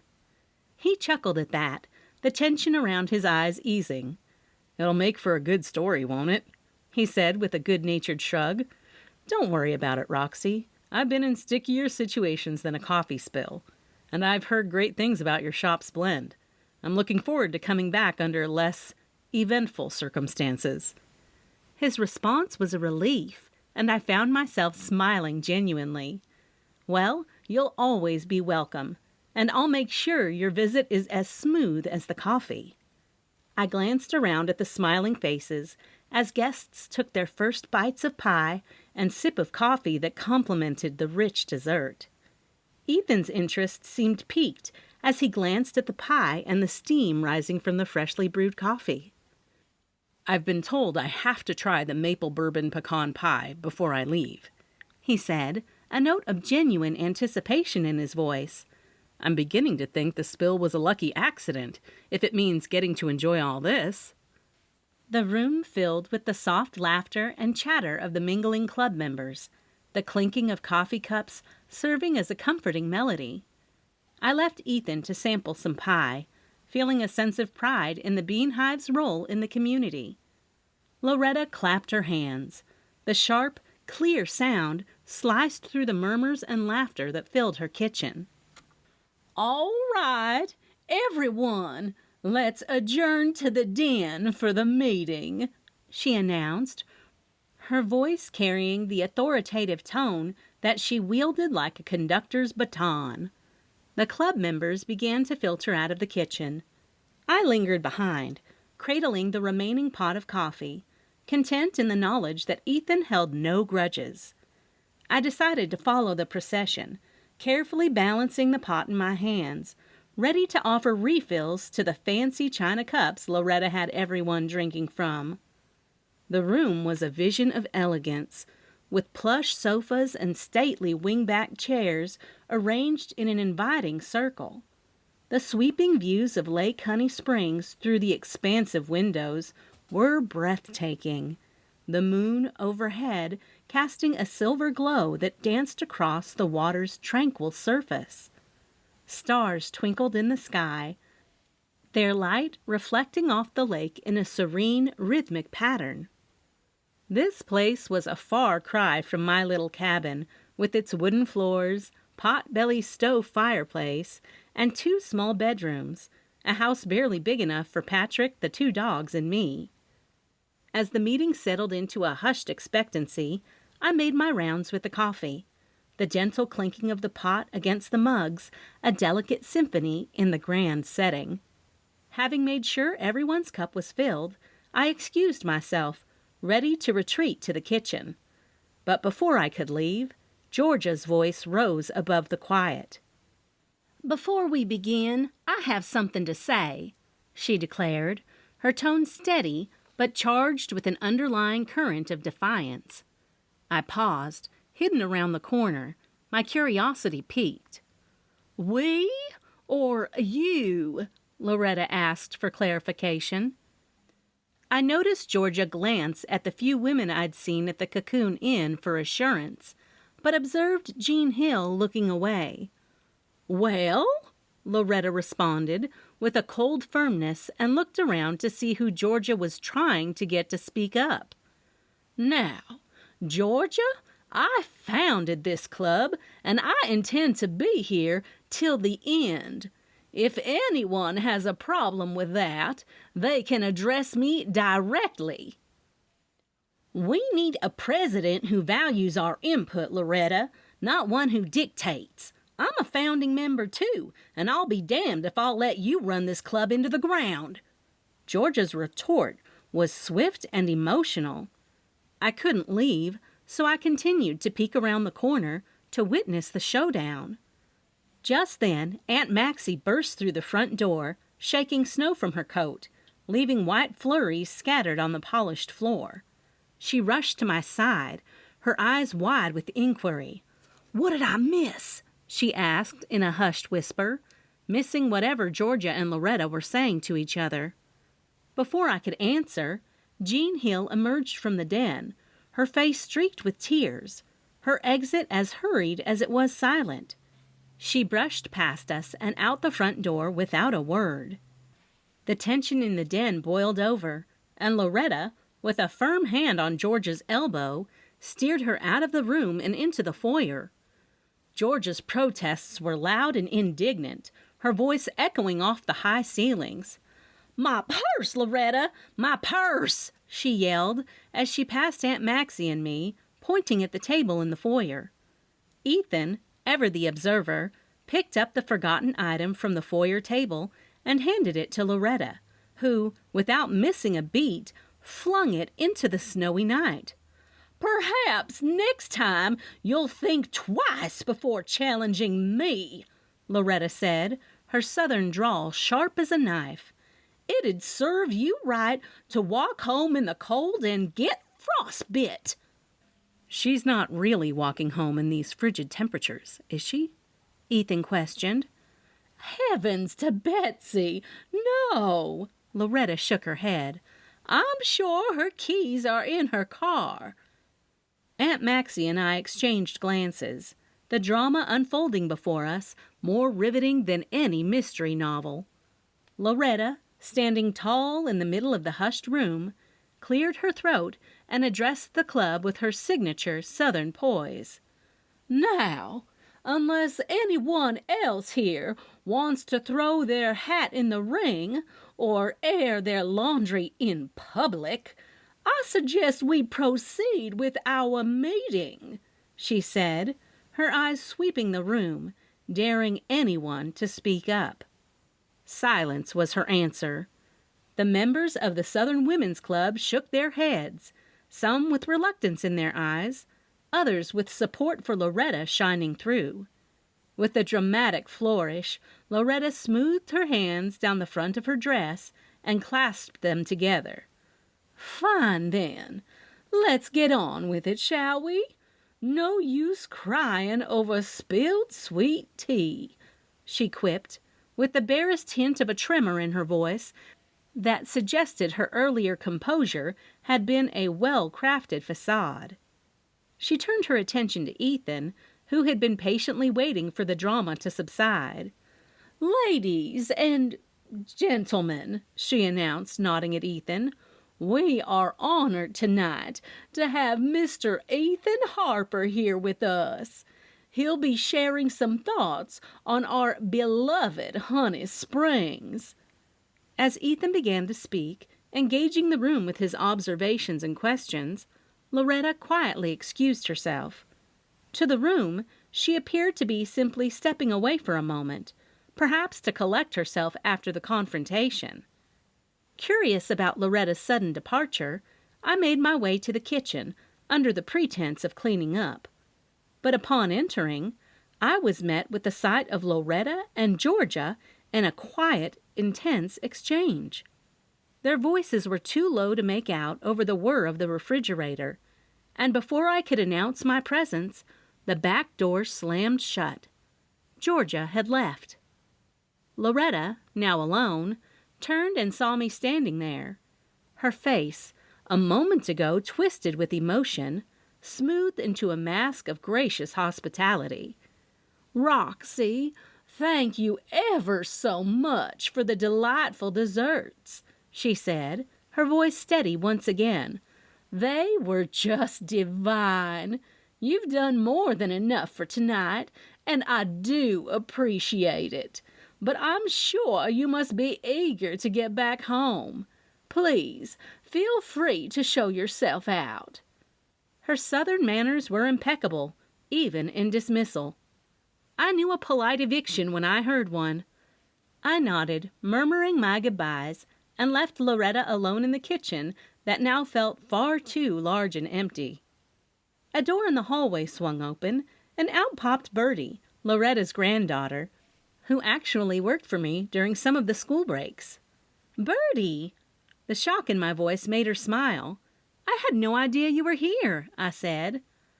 "Grandmama and I were going to go shopping this week in the city." She was referring to Lexington, the closest bigger city to Honey Springs.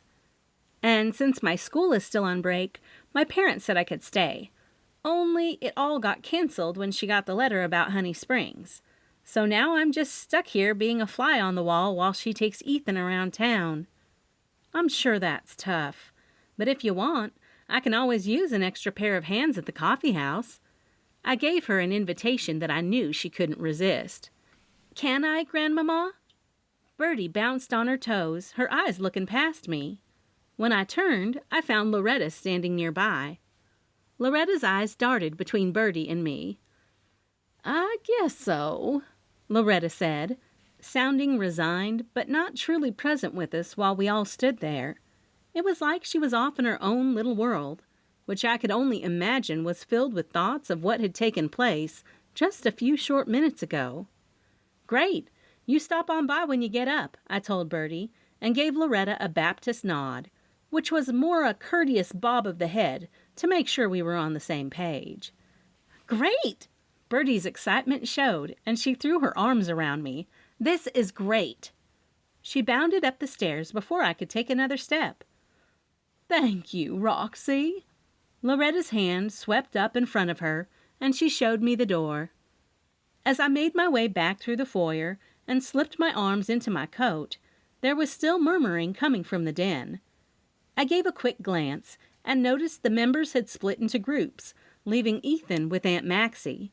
She was talking a mile a minute to him, and I snickered, knowing he was going to be in good hands with her. Aunt Maxie was filled with information.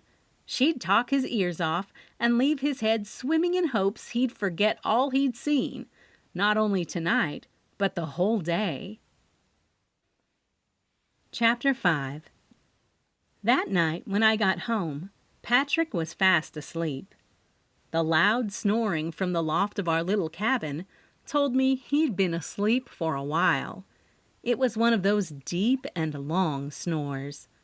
When my alarm screamed at 4:30 a.m. and I peeled the covers back this morning, he didn't move. I slid my feet into my comfy slippers and, with Pepper by my side, walked down the steps to where Pepper and I would get ready so we could reach the Bean Hive and open on time. The smell of coffee brewing was the first thing that hit me as each step took me closer and closer to the building's first floor. I tossed and turned a lot of last night, thinking about what had gone on between Georgia and Loretta, so I was very grateful for the coffee pot timer I'd set before I'd gone to bed. It was one of those little things that made my early mornings easier, especially with my busy day at the Bean Hive ahead of me. At least, I hoped it would be busy. It was hard to gauge during the winter months, but with the excitement over Honey Springs being chosen as one of America's best small towns, I'd hoped customers would come in to chat about the news. And I was banking on Ethan's return. I quietly went into the laundry room to change into my work clothes so I wouldn't wake Patrick or Sassy, our other dog.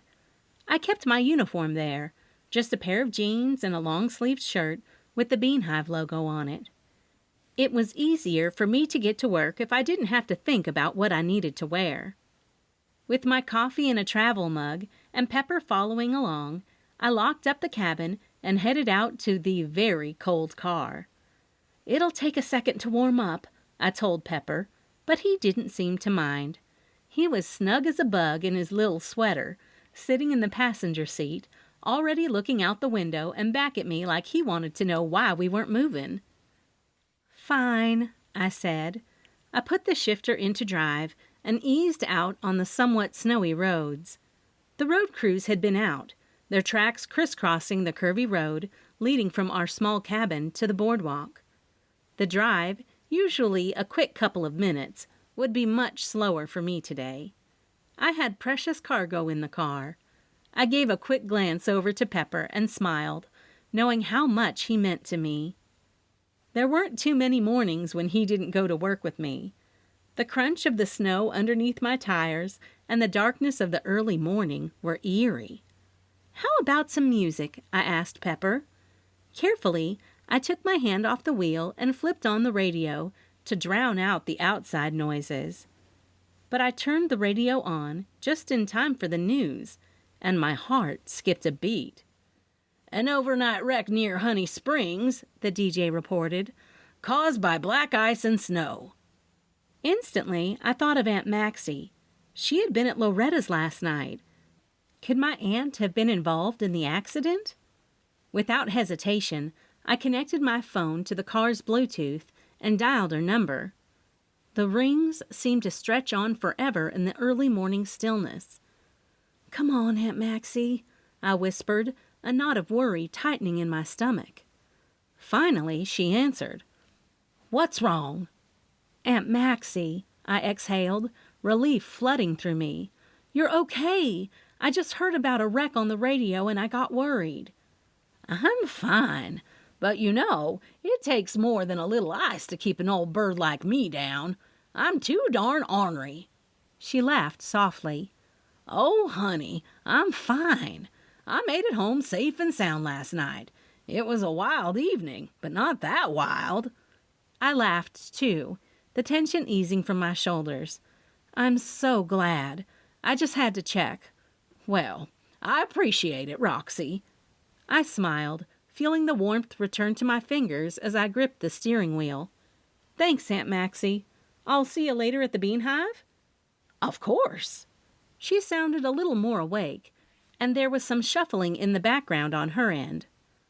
You know I wouldn't miss anyone coming in and talking about last night. Okay, I love you. My finger hovered over the steering wheel's end button to disconnect the call. Go back to bed. The answer to whether the road crew had cleared the boardwalk's parking lot was always iffy. A lot of the time, when it snowed like this and the morning was slick as a cat's guts, most shop owners didn't come in or open up on time. They would wait a few hours until the sun came up so Mother Nature could do her thing.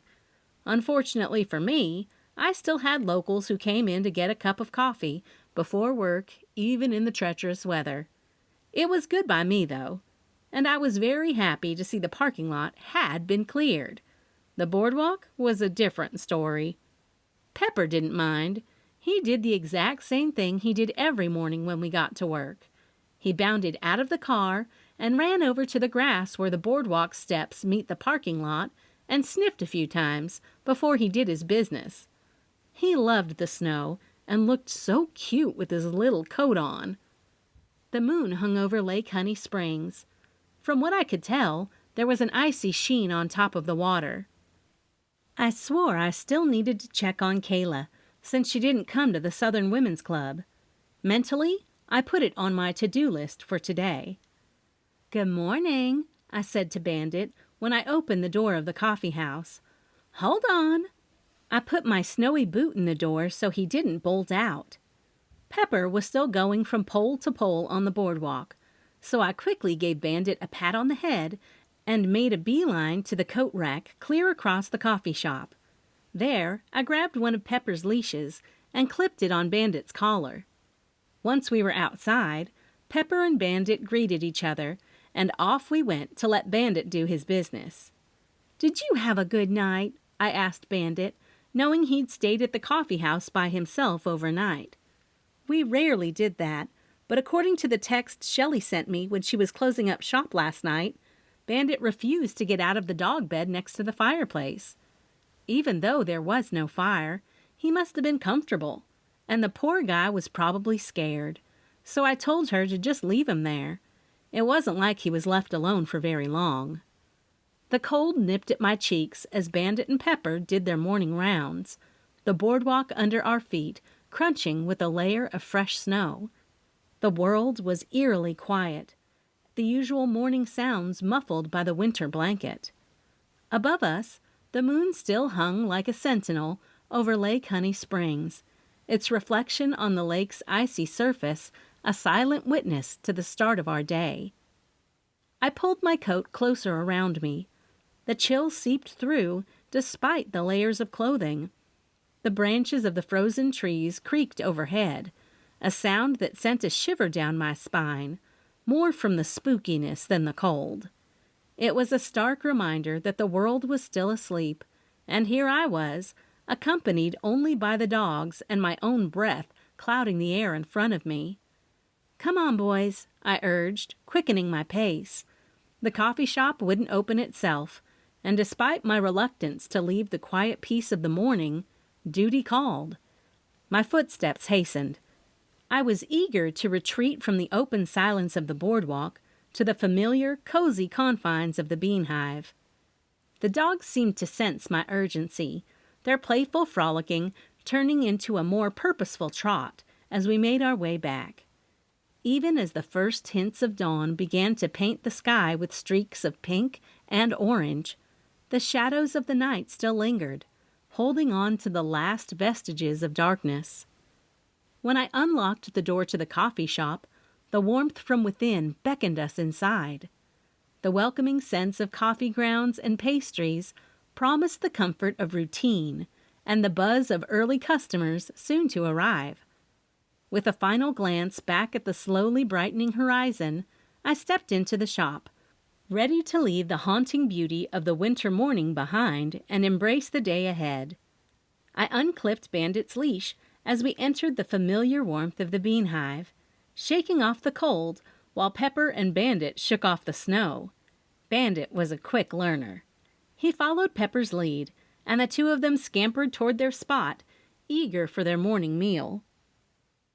I scooped kibble into their bowls with practiced ease. The sound of the pellets hitting the metal made a sort of opening ceremony for the day ahead.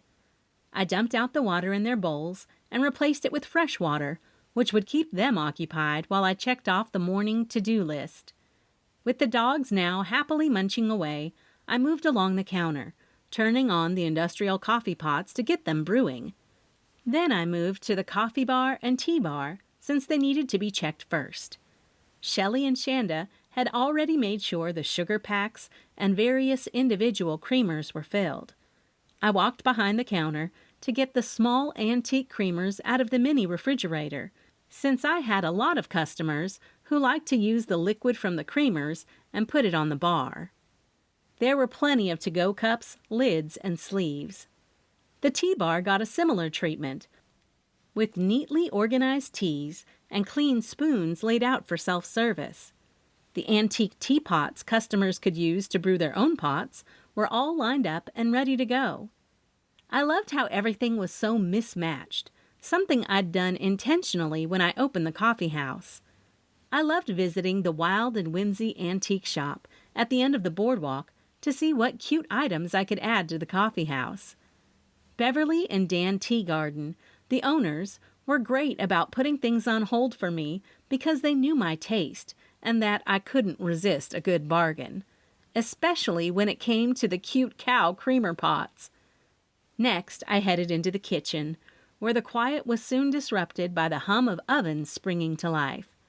The freezer door closed with a satisfying thud behind me as I retrieved the trays of frozen pastries. I placed each scone, Danish, and muffin onto baking sheets with a rhythm born of many early mornings just like this one. I went back, removed a couple of breakfast casseroles from the freezer, and put them on the kitchen workstation island, where I let them thaw until I was ready to place them in the oven. The pastries slid into the oven, the gentle warmth a promise of a cozy atmosphere the Bean Hive would soon offer to its patrons. I set the timers, the digital beeps joining the morning symphony of the dripping of the coffee makers. As the pastries began to bake, their buttery scent started to fill the air, a signal that the Bean Hive was awakening. I wiped down the counters one last time and filled the display case with the treats that had been prepared the day before. Satisfied with the work I'd already finished, I poured myself a cup of coffee. Its rich aroma served as a comforting companion in the quiet shop. Cradling the warm mug in my hands, I made my way to the bar that ran along the front window, a perch that offered a view of the waking boardwalk. The world outside was painted in the soft hues of dawn, the snow from the night before now a glistening carpet under the awakening sky. Sitting there, I took a moment for myself to sip the coffee as the ovens worked behind me, the scent of baking pastries slowly filling the air.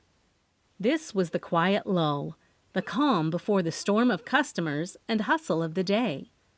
Then, through the window, I noticed a figure moving along the boardwalk. The early morning light cast long shadows that stretched out before them, distorting their shape. But as the figure drew closer, the stride and posture became unmistakable. Aunt Maxie.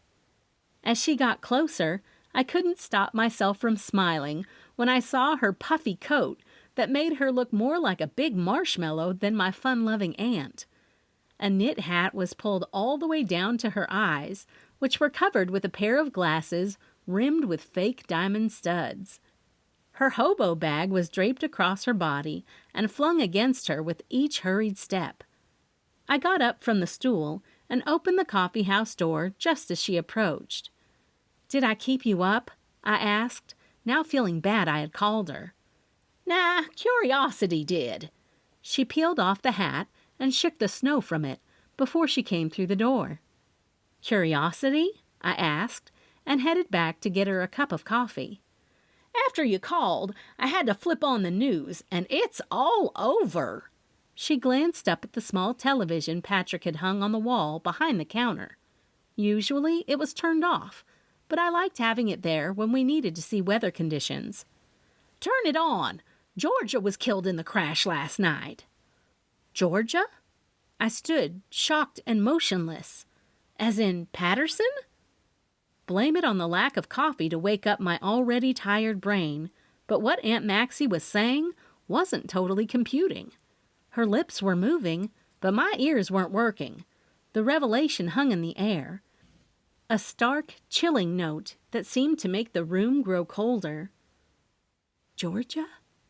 My voice was barely a whisper, my mind struggling to piece together Aunt Maxie's words with the reality they conveyed. Aunt Maxie, with a solemn nod, moved past me to the television and pressed the power button on the remote. The screen flickered to life, the bright colors of the morning news stark against the backdrop of the dimly lit coffeehouse. She moved to the counter without saying another word, at which point she poured herself a cup of coffee with a hand that I noticed, for the first time, wasn't quite steady. I stood there, rooted to the spot, as the news anchor's cheerful tone cut through the hush of the Bean Hive. "The tragic accident overnight on the outskirts of Honey Springs," the anchor was saying, their voice a jarring contrast to the grim news they delivered. The camera panned to Sheriff Spencer Shepard. The spotlights from his vehicle threw deep shadows on his face as he stood, grim and authoritative, before the twisted wreck being hauled up by a tow truck. My heart lurched at the sight, a visceral reaction to the unfolding tragedy. "Coroner Kevin Roberts is also on scene," the anchor continued, the camera now capturing the coroner standing by, his expression somber beneath the flashing lights. The gravity of the situation settled in, forming a heavy weight in my chest. Georgia Patterson, a pillar of our community, gone, just like that.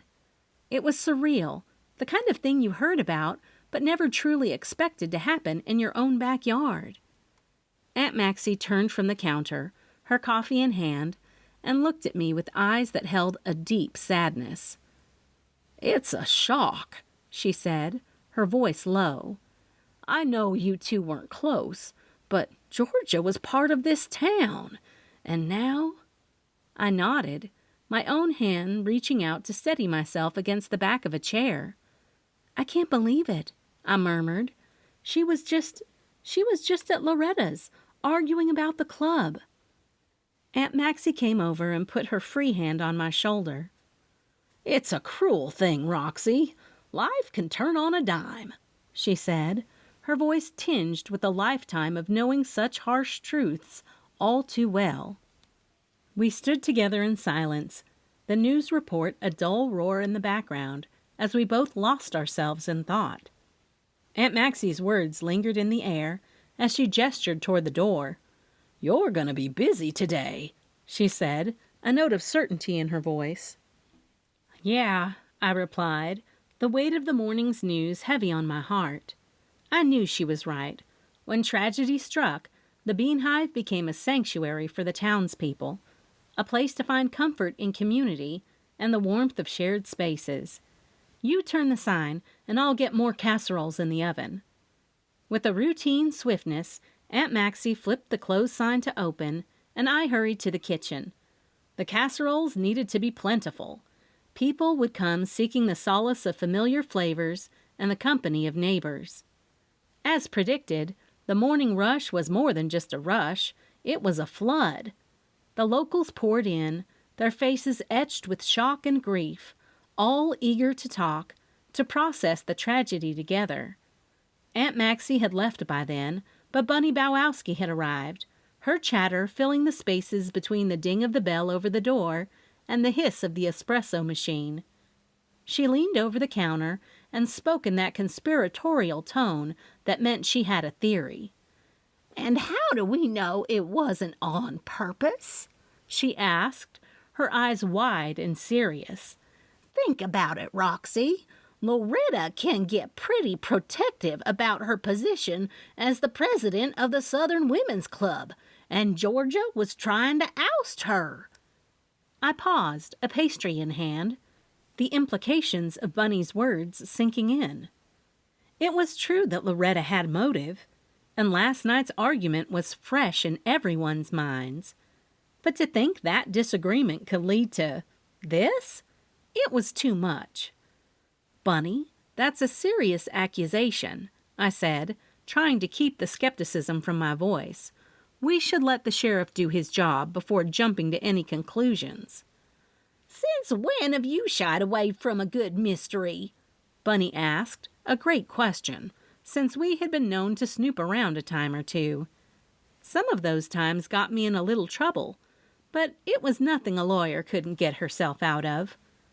The morning rush at the Bean Hive had settled into a steady rhythm, the air thick with the scent of coffee and the low hum of the town's chatter. As Bunny and the other employees continued to man the fort, I seized the chance to step out for some fresh air, the dogs eagerly at my heels. We ventured out into the crispness of the morning, Pepper and Bandit's breath visible in the air as we walked. The boardwalk, normally a place of leisurely strolls and friendly hellos, felt different today. The atmosphere was charged with the town's collective unease that followed the news of George's accident. As we rounded the corner near the pier, I spotted Bertie, Loretta's granddaughter, pacing back and forth. Her movements were erratic, her hands animated as if she were in deep conversation, though no one was with her.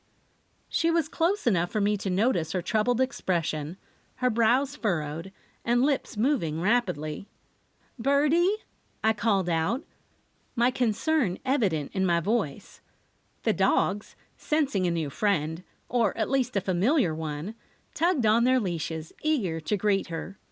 She stopped mid-pace and looked up, seemingly surprised to find herself not alone.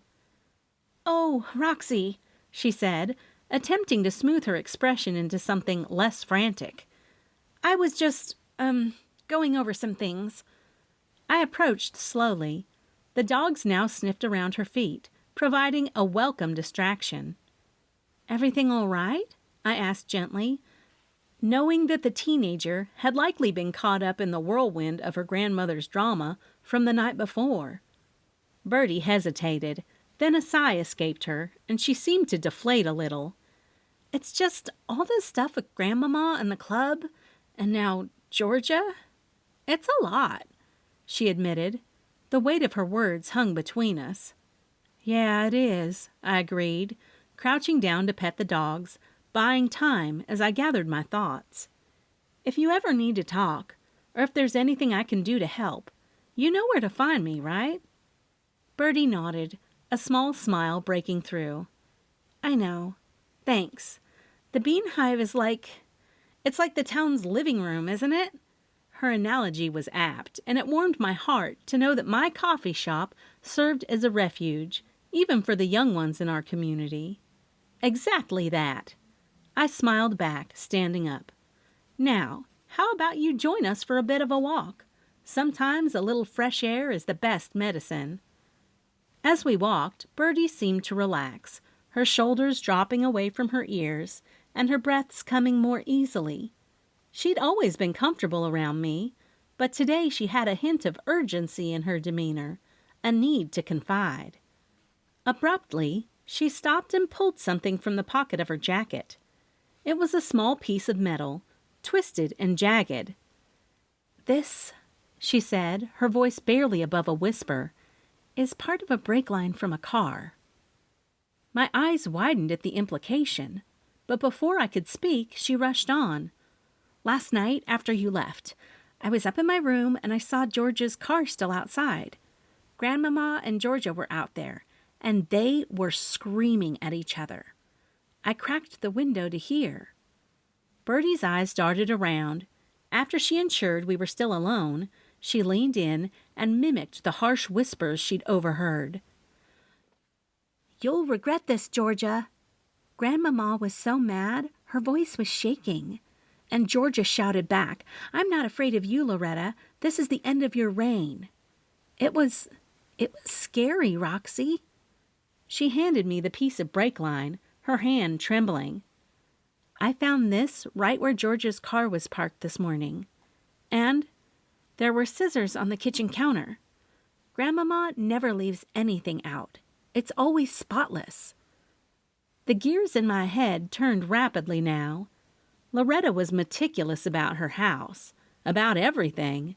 Scissors on the counter weren't just out of place. They were a statement. Bertie continued, her voice a mere breath, as she glanced back towards her grandmother's house. Sheriff Shepherd came by early this morning, asking Grandmama all sorts of questions. That's why I wasn't at the Bean Hive. I didn't know who else to turn to. I looked down at the fragment in my hand, then back up at Bertie. You did the right thing showing this to me, I assured her. My mind was racing. If it turned out the brakes had been cut, then Loretta certainly had motive, especially after what Bertie had overheard. We need to be careful with this, I said, my voice steady despite the storm of thoughts. Let's go back to the shop and we'll figure out what to do next. As we turned back toward the Bean Hive, my mind was a whirlwind of what-ifs. Loretta, the pillar of the community, with her perfect house and perfect life, could she really be capable of something so sinister?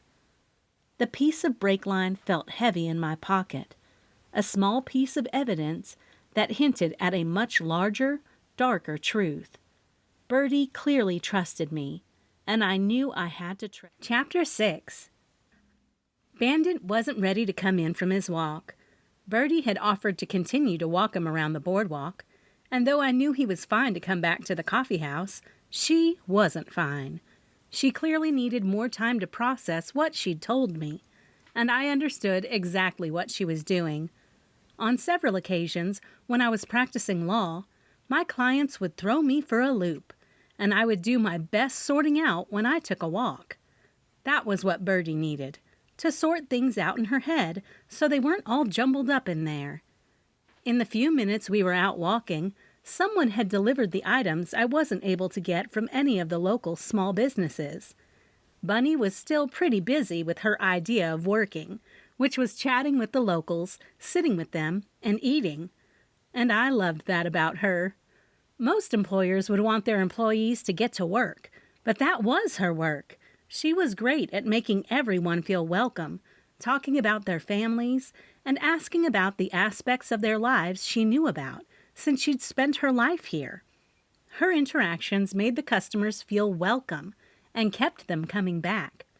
The other baristas and their coworkers were busy doing the day-to-day running of the shop, so I started to unpack the delivery boxes in the kitchen. Then I heard Bunny's voice rise above the comforting hum of the coffee house. "Bertie!" she exclaimed, with the kind of enthusiasm that could wake up even the sleepiest of towns. "I heard you were back in town." I walked over to the swinging door between the coffee house and the kitchen and glanced out of the small circular window. Bertie was there, a hesitant smile playing on her lips. "Let me guess," she replied, stepping into Bunny's open arms for a quick hug. "Grandmama?" "You know it. There's not much me and Loretta agree on, but you are one thing we do." Bunny's voice had a light-hearted lilt, but her words carried the weight of an unspoken truth that threaded through every jest in Honey Springs. I turned my gaze to the dogs, who were watching the exchange with tilted heads, and Bunny slipped them each a treat. They accepted the morsels with gentle licks, oblivious to the complexities unfurling around them. The murmur of the bean hive continued, a symphony of spoons clinking against mugs and quiet conversations weaving through the air. But beneath that familiar cadence, a new note of speculation buzzed, a note that hummed with the names of Loretta and Georgia. I wiped my hands on my apron, feeling the weight of Bertie's secret heavy in my mind. A piece of a brake line, possibly a vital clue, was tucked away safely, but it burned in my pocket like a scrap of guilt. Could Loretta really be behind something so dark? The thought twisted in my gut, a sour blend of suspicion and disbelief. As Bertie forced a smile, I saw the tension etched around her eyes, a reflection of the turmoil churning inside me. The possibilities, the theories, they began to form and reform in my head, each more troubling than the last. Could Loretta, despite all her southern charm and social graces, have allowed a long-standing feud to turn deadly? Georgia's ambitious challenge to her throne at the women's club was the talk of the town, but was it enough to drive someone to murder? The sharp ding of the timer pulled me from my spiraling thoughts, demanding my attention back to the present task. I quickly made my way to the oven, pulling on the oven mitts as the warm, buttery scent of scones wafted out, enveloping me in its comforting embrace. As I slid the tray from the heat, the golden brown tops of the scones glistened invitingly under the kitchen lights. As I set the pastries on the cooling rack, I considered the best way to showcase these little works of art. My mind drifted to the platter I'd use, a vintage piece I'd found at the Wild and Whimsy antique shop. The plate had delicate floral patterns dancing along its edges, a touch of rustic elegance that was perfect for displaying the scones. When the scones were just cool enough, I arranged them on the platter. Each scone was a masterpiece of crumbly edges and soft centers, studded with plump, juicy raisins and a sprinkle of coarse sugar that sparkled like frost. I couldn't resist tearing one apart. The steam rose and the rich aroma intensified as I took a bite and felt the perfect balance of sweetness and texture. Satisfied, I carried the platter out of the kitchen and into the bustling coffee house. I placed them in the glass display, their homely appeal now transformed into a showcase of culinary delight, ready to tempt the patrons with their simple yet undeniable allure. As the bell above the door chimed its familiar tone, a gust of cold air burst into the bean hive, sending a shiver through the warm coffee house. Heads turned toward the entrance, and I lifted my gaze, crumbs still on my lips from the scone sample. Sheriff Spencer Shepherd stood in the doorway, his eyes sweeping across the room with that authoritative scan I'd seen many times. His gaze lingered on each patron before finally landing on Bertie, who stiffened under his scrutiny. The room seemed to hold its breath as the sheriff walked over, his boots thudding softly on the wooden floor. The bean hive, usually a chorus of chatter and laughter, quieted down to murmurs and whispers. It was as if his presence alone had cast a shadow over the warmth of the shop. "Bertie," he said to her, tipping his hat in a gesture that was both cordial and official, "can we have a word?" I watched, my heart in my throat, as Bertie nodded and moved to join him at a vacant table. Bunny, who had been in the middle of a sentence, clamped her mouth shut, her expression a mixture of concern and curiosity. I stayed by the counter, pretending to rearrange the display of scones while keeping an ear tuned to Shepherd's conversation with Bertie. The sheriff's voice was low and serious, and though I couldn't catch the words, the gravity of the situation was clear. Bertie sat, her posture rigid, nodding occasionally as she listened. The rest of the coffee house seemed to resume its rhythm, the initial shock of the sheriff's arrival ebbing away as fresh coffee was poured and more patrons came in from the cold. But my attention remained fixed on the corner table where Bertie and Sheriff Shepherd sat, the weight of the morning's revelations now compounded by the unease of his visit. As I watched the young girl, who'd been thrust into an unfolding mystery, I knew that the peaceful facade of Honey Springs was cracking, and beneath it lay truths that some wanted to keep buried, truths that I, with my lawyer's mind and heart tied to this town, might soon have to face. Sheriff Shepherd departed, leaving a ripple of discomfort in his wake as the door closed softly behind him. Bertie sat frozen, her face drained of color, staring at the table as if it held answers to the unspoken questions hanging in the air. I moved toward her, my heart pounding a rhythm of deep concern. The coffeehouse sounds faded into the background, the clinking of cups and murmur of conversation growing distant as I took the seat the sheriff had just vacated. "Bertie," I started, my voice gentle. "What's going on?" She looked up, her eyes wide and brimming with confusion that mirrored my own. "The brakes," she whispered, her voice hoarse, "on George's car. They were cut." I felt a chill colder than the winter air outside run down my spine. "Cut?" I repeated, needing to hear it again to fully grasp the gravity of Bertie's words. She nodded, her hands trembling as she clasped them together on the table. Bunny must have seen it all. Her black comfort sole shoes sprang into action, and within a crack of a whip, she had Bertie's favorite drink and cookie on the table. "And the last place that she was? It was at Loretta's, at Grandmama's house."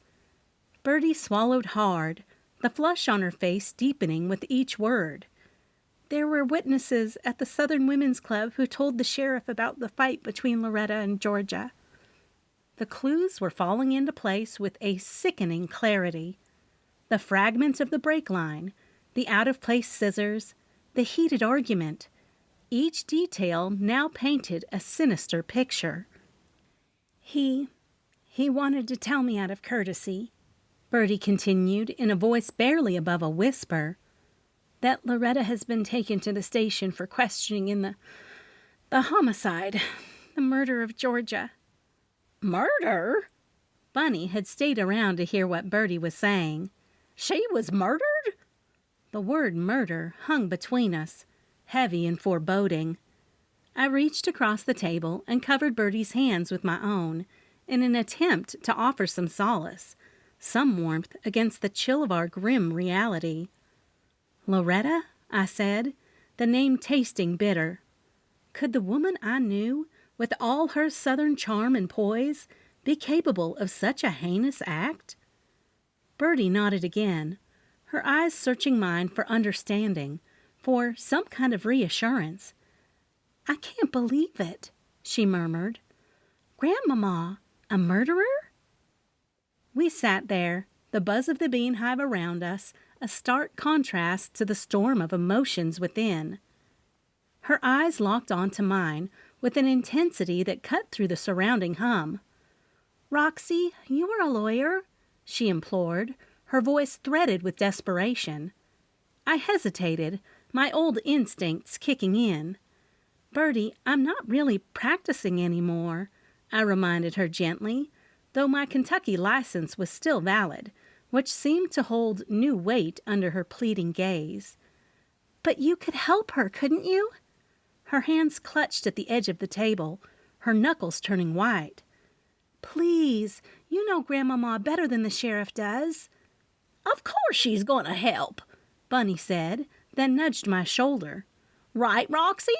She gave a solid nod. The earnestness in Bertie's eyes tugged at me, and I could feel the familiar pull of the courtroom, the thrill of putting together a case. Bertie was right. I did have the skills, and perhaps I had an insight that the sheriff wouldn't. I took a deep breath, the weight of the decision settling on my shoulders. "Okay, Bertie," I finally said, my words slow but decisive. "I'll go with you to the sheriff's department. I can't promise anything, but I'll do what I can to help." Relief washed over Bertie's face, a flicker of hope in the storm that had engulfed her world. "Thank you, Roxy," she breathed out, her shoulders sagging slightly, as if my agreement had lifted some of the burden from her. "And don't you worry," Bunny chimed in, her tone a mix of support and curiosity. "I'll stay a few hours longer." I couldn't help but smile, knowing full well her eagerness likely had as much to do with the town's chatter as it did with lending a hand. "Of course you will," I said in a voice low enough to be lost in the bustle. "That means you're in charge of the dogs," I added, pointing at where Pepper and Bandit lay snoozing in a patch of sunlight that had fought its way through the window. "Shelley and Shanda will be here soon," Bunny retorted, her gaze darting to the clock and then back at me. She was clearly dismissing any notion of dog walking from her mind. I nodded, appreciating her willingness to stay nonetheless. "Keep an eye on things," I instructed, already shrugging off my apron and reaching for my coat. The fabric felt heavy as I slipped it on, giving me a tangible reminder of the weight of the situation. I grabbed my hat, tucked my purse under my arm, and glanced back at Bertie, who watched me with wide, anxious eyes. "Stay here and help Bunny, okay?" I instructed her. "I'll be back as soon as I can." Bertie nodded, and I felt a pang of protectiveness. She was so young, caught up in something far bigger than anyone her age should be. Stepping out into the cold, but not empty-handed, I was immediately greeted by the soft kiss of falling snowflakes. The world was transforming again, and the streets and boardwalk donning a fresh white coat that muffled sounds and softened edges. I liked to take treats, and especially the to-go carton of coffee, to just stay on the good side of the law, especially if I needed to ask the officer some questions. As I made my way to the car, a flash of movement caught my eye near the small stretch of land between the boardwalk and the inn. It was Ethan, his camera in hand, capturing the joyous scene before him. Children and guests from the inn laughed as they rolled snow into large spheres, forming the beginnings of what would soon be a small army of snowmen. "Roxy!" Ethan called out, spotting me. He lowered his camera, a friendly smile on his face that didn't quite reach his eyes that held the same shadow of concern I'd seen mirrored in everyone's today. "Hey, Ethan," I said to him, sidestepping a particularly enthusiastic snowball fight. "Getting some good shots?" He nodded, holding up the camera. "It's a perfect scene. Innocence and joy against the backdrop of Honey Springs charm." I couldn't argue with that. The innocence of the scene before us was a stark contrast to the morning's grim revelations. "It sure is," I agreed, glancing back at the Bean Hive before turning to Ethan. He adjusted his camera strap around his neck and scanned the boardwalk. "I'm actually waiting for Loretta to give me a tour of the place," he said with a slight frown. "She's been bragging about how punctual she is, but she's late, which isn't like her." A knot formed in my stomach as I tucked a stray hair under my hat, my breath visible in the crisp air. "Well, Ethan," I started, the words heavy on my tongue, "you might be waiting a while. Georgia was killed in a car wreck last night, and she's wanted for questioning." His expression turned quizzical, and a smile tugged at the corners of his mouth. "What, did Loretta throw what you call a giant-size hissy fit and run her off the road?" His chuckle was light, the kind that expected a shared laugh in return. But the laugh never came. Instead, I locked a solemn gaze onto his face. His smile faded, replaced by a dawning realization. "You're not joking, are you?" he asked, the levity gone from his voice. I shook my head, the falling snowflakes catching in my lashes. "I wish I were," I admitted. "I hate that you're seeing this side of Honey Springs." "It's really not like this. It's a great small town, truly." Around us, the children's laughter rang out, contrasting with our somber conversation. They were blissfully unaware of the dark cloud hanging over the town, their joy encapsulated in the snowmen they built, each adorned with scarves and hats, carrot noses pointing cheerfully upward. The beach of Lake Honey Springs stretched out behind them. The snowy banks met the frozen water, a postcard of tranquility. The large trees that lined the property were cloaked in white, their branches heavy with snow, creating a perfect winter wonderland scene. It was a picturesque moment, one that should have been filled with nothing but the pure delight of a snowy day in Kentucky. But the beauty was marred by the shadow of tragedy, the stark reality that beneath this serene surface a life had been lost and a community was rocked. "I should go," I said, pulling my coat tighter around me.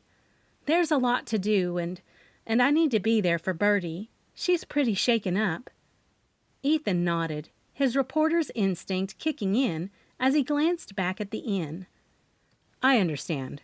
If you need anything, Roxy, or if there's any way I can help." I gave him a small, appreciative smile. "Thanks, Ethan. I'll let you know. I'm a lawyer by trade," I added, watching as Ethan's expression shifted, intrigue and respect both flitting across his features. "Really?" He seemed impressed, and I could tell by the way his posture straightened that this bit of information had given me a new level of credibility in his eyes. I nodded, the snowflakes gathering like fine dust on my coat. "Yes, and right now, Loretta needs someone who can sift through the noise and look at the facts without bias." I watched him carefully, weighing his reaction. Ethan's gaze met mine, sharp and calculating. "I've got a lot of contacts, and I've done some investigative reporting. I can see things others can't," he offered. The underlying message was clear. He wanted in on the case. A plan began to form in my mind, a merging of my need for the truth and his investigative skills. "Ethan," I started as a gust of wind swirled around us, "I could use someone with your particular set of skills. But," I held up a finger, forestalling any immediate response, "if you're going to be involved, there are conditions." He looked at me expectantly, his camera forgotten for the moment. The children's laughter from the snowman contest filled the pause, a reminder of the innocence we were all fighting to protect. "First, nothing about this case makes it into your article," I said. "Honey Springs is a great town, and that's the story you came here to tell. That's the story you're going to write. Understood?" Ethan's eyes narrowed slightly, but then he nodded. "Understood. What's the second condition?" I took a deep breath, feeling the cold air sting my lungs, then said, "Second, we're doing this to clear Loretta's name, not to add more speculation or drama. We find the truth quietly. If you can agree to that, then yes, I'd be more than happy to include you." He molded over, the snow dusting his hair. "You've got a deal, Roxy. Let's find out what really happened." Relief washed over me, my breath visible in the air as I exhaled.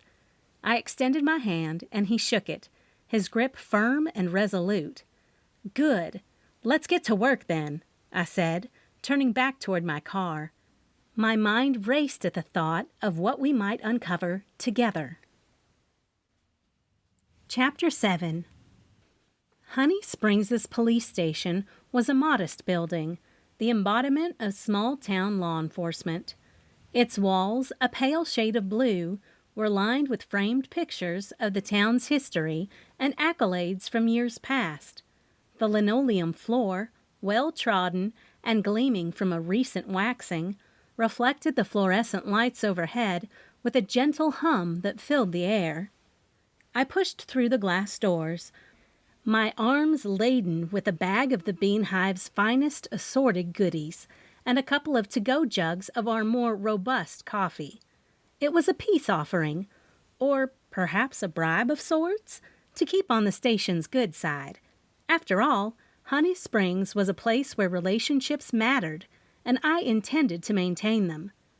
Sheriff Spencer Shepard's desk was impossible to miss, sitting squarely in the middle of the main floor with a nameplate that announced his presence.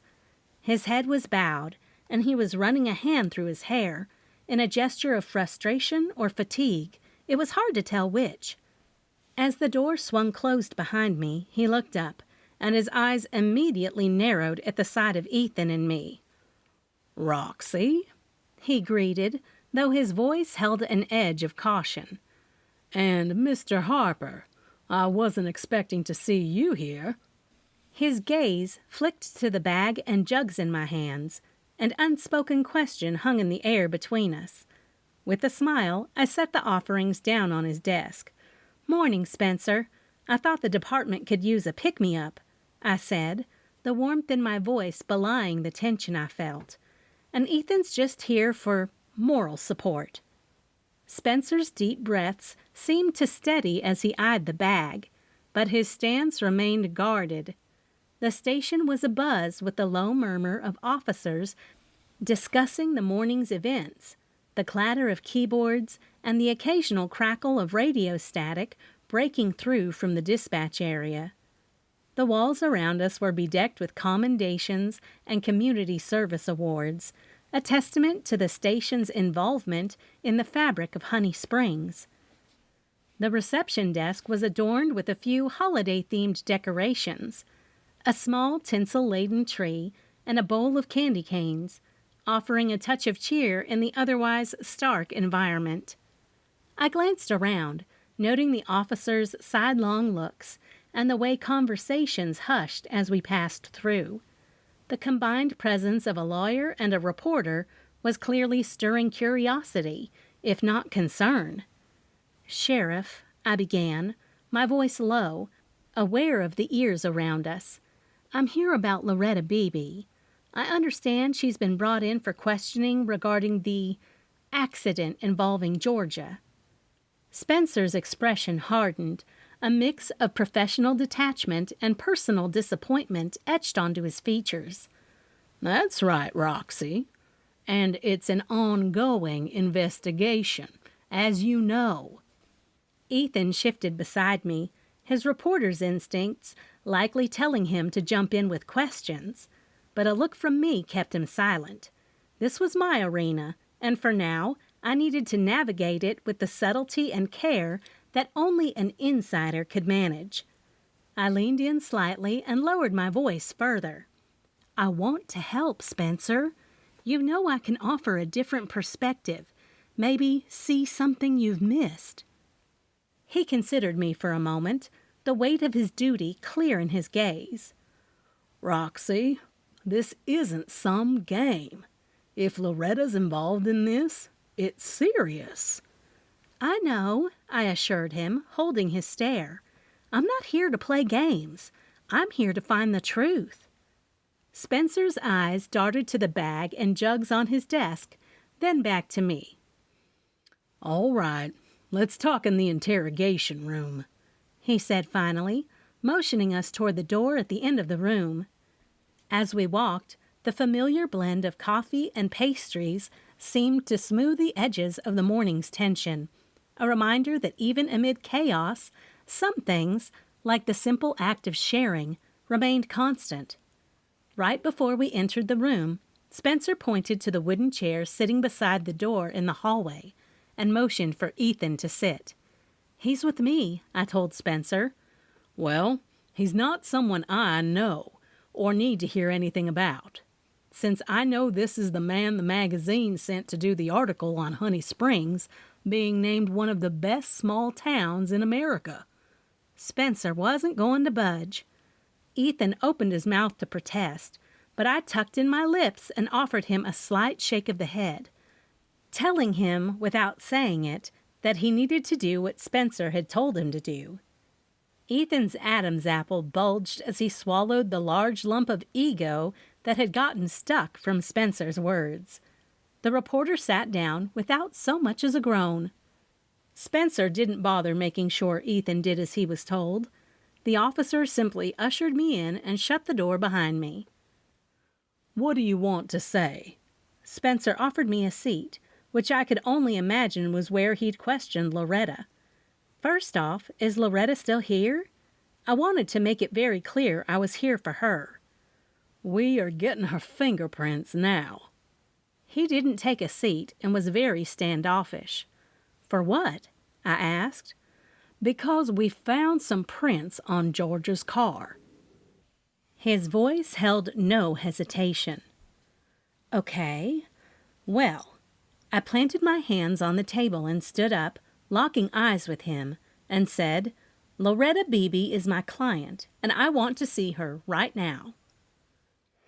"Fine." Spencer shrugged and moved around the table and back to the door. He put his hand on the knob and looked over his shoulder. "I'm telling you right now, if you let anything slip into the media," I knew he was talking about Ethan, "and hinder this investigation, you will be arrested for tampering with evidence. I'm not joking, Roxy." "Go get Loretta, please," I said, keeping my eyes on him, but hearing the twist of the door handle. "And I expect her to have her things and be released, since you haven't arrested her." His jaw tensed, and he sucked it slightly into his face before giving me one more intense glare and quickly exiting the room. Ethan hurried through the door Spencer had left wide open. "What was that all about?" Ethan asked. "He was muttering some curse words. You must have done a number on him in here." Ethan's eyes were wide with curiosity as he leaned in, his reporter's instincts clearly activated by the exchange he had partially witnessed. "I just made it clear that Loretta is my client and that I'm here to ensure her rights are respected," I explained, my voice firm yet measured. The intensity of the encounter with Spencer still hung in the air, a tangible reminder of the delicate balance I was trying to maintain. Ethan nodded, his gaze briefly darting toward the door through which Spencer had disappeared. "And he mentioned something about fingerprints?" "Yes, they found fingerprints on George's car. They're processing Loretta's fingerprints now." I couldn't hide the concern in my voice. The situation was escalating. The stakes were rising with each new piece of evidence. Ethan's expression turned thoughtful, his mind undoubtedly racing through the implications. "So, what's the plan now, Roxy? How do you want to play this?" "First, I need to talk to Loretta and get her side of the story. We need to understand exactly what happened last night." I sighed, feeling the weight of the responsibility. "And after that?" Ethan asked, his investigative curiosity unsatisfied. "After that," I paused, gathering my thoughts. "We start digging. We need to find out if there's more to the story than what's on the surface. Maybe you can help with that, Ethan. Just remember, nothing about this investigation goes into your article." "You have my word, Roxy. I'm here to help, not to sensationalize a tragedy." He nodded, a serious look on his face. The door opened again, and Spencer reappeared, his expression inscrutable. "You can see her now. Follow me." He looked between Ethan and me. Ethan and I exchanged a quick glance before following Spencer down the narrow corridor. The walls were festooned with commendation plaques and framed photographs of the department, a silent testament to the force's many years of service and community connection. We stopped outside another interrogation room, the door to which was slightly ajar. Spencer gestured for me to enter, his demeanor now more professional than confrontational. "Remember what I said, Roxy," he warned before stepping back, allowing us to enter. Taking a deep breath, I stepped into the room. The fluorescent lights hummed overhead, casting a stark glow on the sterile surroundings. Loretta sat at the table, her usual poise replaced with a look of weariness and concern. "Loretta," I began, my voice soft yet steady. Let's talk about last night." As the door closed behind me, I knew that the next few minutes could change everything. The truth was elusive, hidden in the shadows of fear and doubt, but I was determined to find it. For Loretta, for Georgia, and for Honey Springs. "You can imagine what this stress is doing on my insides," she said in a southern drawl that implied an exaggerated tall tale. "What's on your lip?" I asked. Quickly, she used her fingers to brush off what I could tell was from one of the pastries I'd brought. "I'm not saying I've been treated all that bad." She rolled her eyes and pulled back her shoulders. Looking at Ethan, she said, "Even the police station is charming here in Honey Springs." "Cut it out, Loretta," I said. "Ethan isn't going to report any of this. But with your permission, I would like to talk openly in front of him, because with my expertise, we are going to tear apart Georgia's history and find someone else who had a really good motive for her demise. I've got contacts, so while I'm here reporting on your amazing small town, I'm more than happy to help get some information on Georgia," Ethan said. Loretta seemed to melt at the knowledge, but her ego still looked a little bruised. "Why on earth do they think I did it?" she asked. "If I may?" Ethan asked. Loretta picked up a tissue and dabbed at the edges of her eyes before she nodded. "I've been following you around for the last 24 hours or so, and you and Georgia had a couple of run-ins. Then she shows up dead. I think you or she said, 'over my dead body,' and here we are." "Shucks." Loretta looked down at her perfectly manicured hands before she flipped them over to look at the remnants of the fingerprint dye on the pads of her fingers. "I guess my feisty side comes out sometimes, and it seems like this time it's gotten me into a little bit of a jam." "Jam?" I gasped and thought about Jean Hill. "We need to see Jean Hill." "You do? For some odd reason, she was on Georgia's side, and I can't for the life of me think why." Loretta sucked in a deep breath. Her composure had returned to that of the fancy Southern lady I knew her to be. "Did you tell Spencer anything?" I asked, knowing I'd be able to read it in the report he'd have to provide, but I liked to hear the information from clients' mouths. "Just how Georgia was trying to pull one over on me, and I called her out on it last night." She shrugged. "You saw it. I kicked her right out on her tush. God rest her soul." Ethan's brows pinched. He wasn't sure if she meant it literally or was using one of those Southern phrases that meant something entirely different.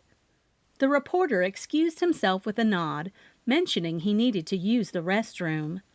The moment the door clicked shut behind him, the atmosphere in the room shifted, becoming more intimate and pressing.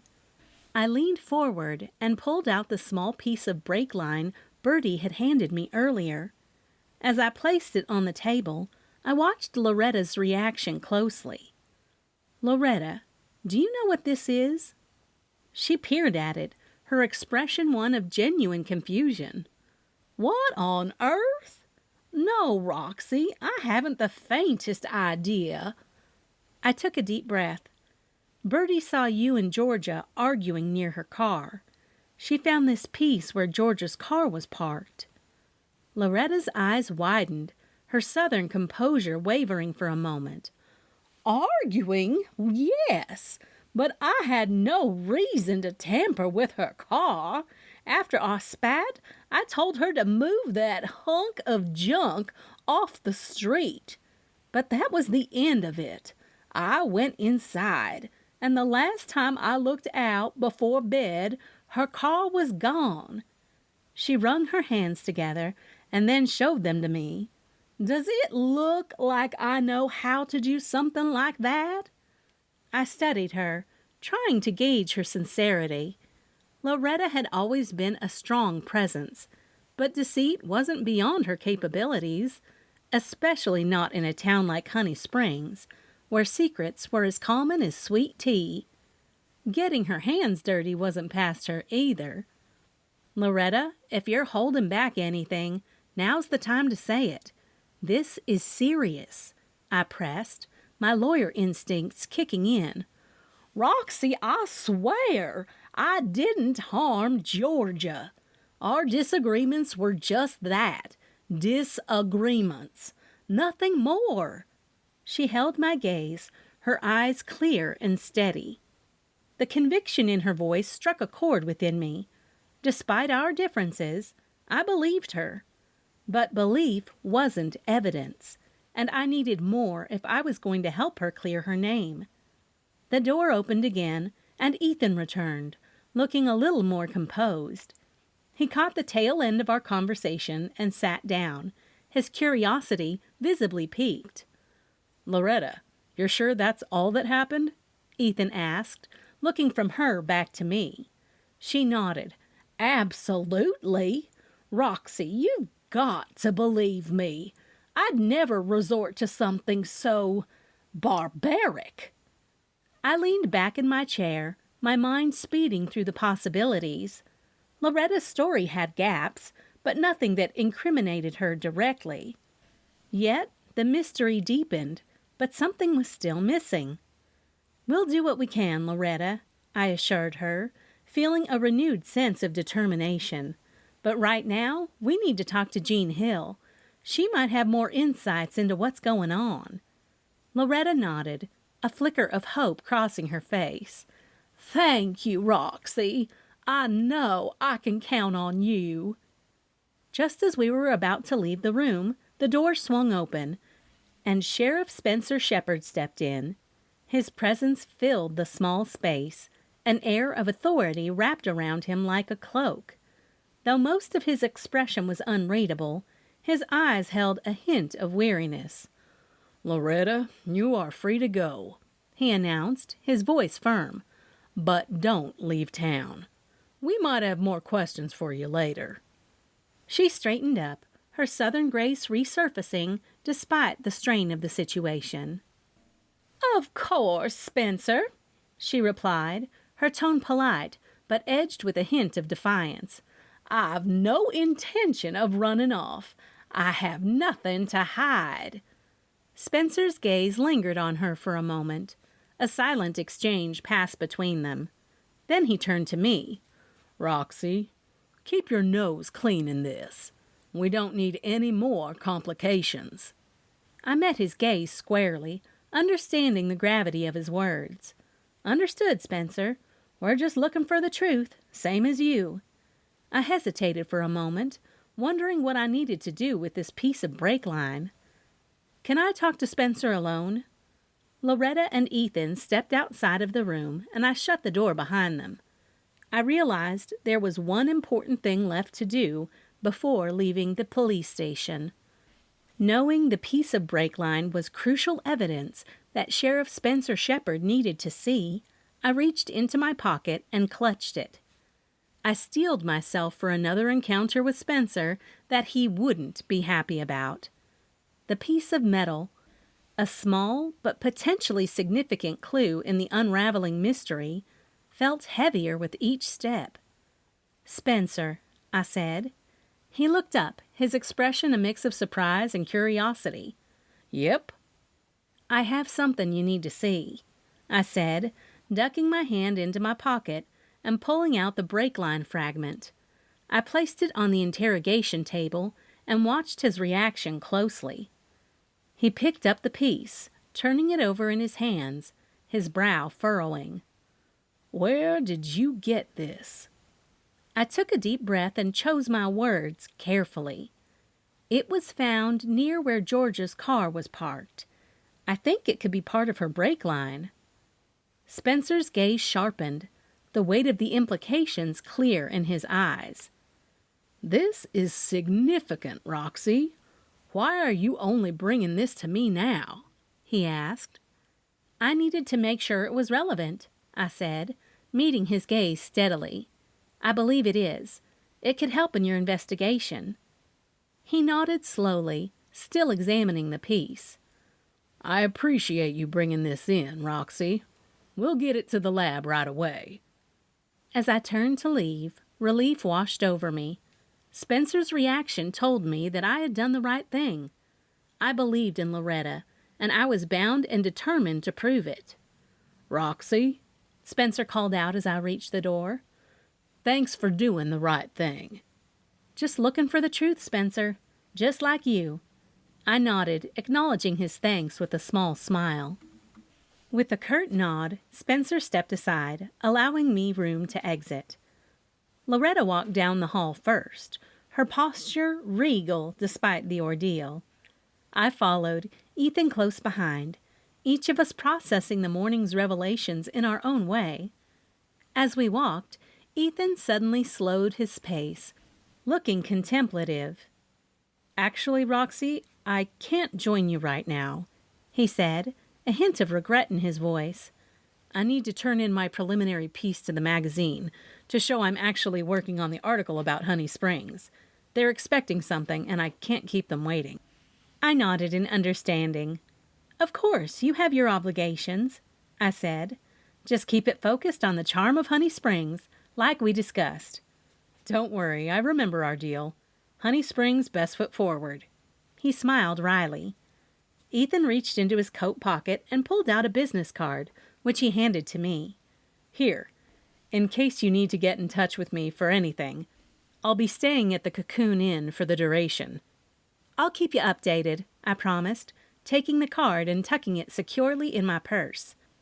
"And I'll drop Loretta off at her home on my way," he added, glancing toward where Loretta was waiting, a bit removed from us. "It's the least I can do after the morning she's had." "Thanks, Ethan, that would be great," I said, appreciative of his gesture. "Take care, and we'll be in touch." Ethan turned toward Loretta, ready to escort her home. I watched them for a moment, appreciating the unlikely alliances forming in the wake of the town's turmoil. Chapter 8. The first time I'd met Fred Hill was when I had decided to open the Bean Hive Coffeehouse, with Aunt Maxie's coaxing, of course.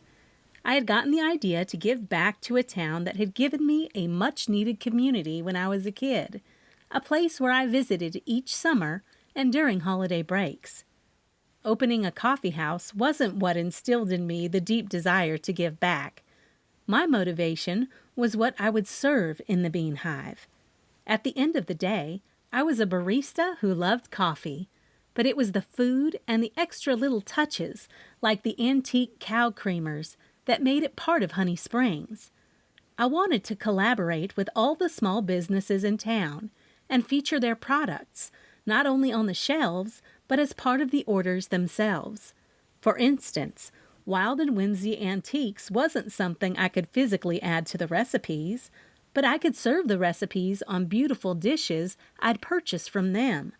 And on those plates, I could set a little card letting customers know where they, too, could find such lovely pieces. The bee farm across Lake Honey Springs and Hill's Orchard were great examples of places where I purchased organic ingredients and produce to put in what little food I did make for customers. So when Fred Hill had come into the shop while it was under construction, by which I meant doing most of the work myself, directed by a finger-pointing Aunt Maxie, he told me about his dairy farm and all the items they sold at the local farmer's market.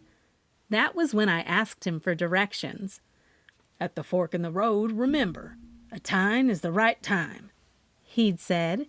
It made no sense whatsoever, but now made perfect sense at the same time. The tine meant the fork in the road, and the right was the direction. As I veered right at the fork, Pepper jumped up.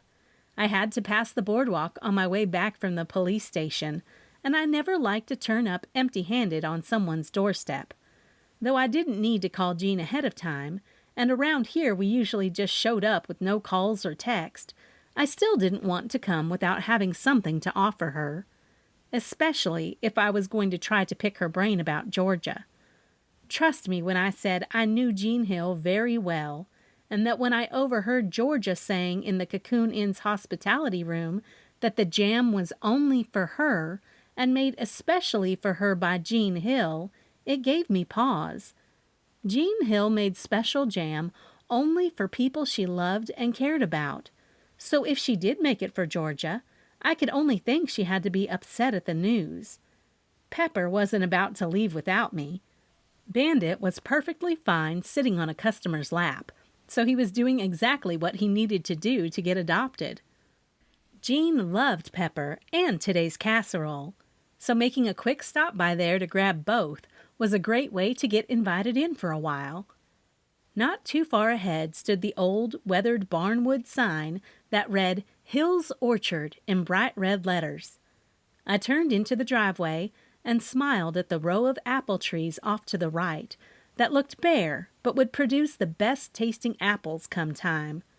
On the left lay their grapevine fields, which stretched as far back as the eye could see.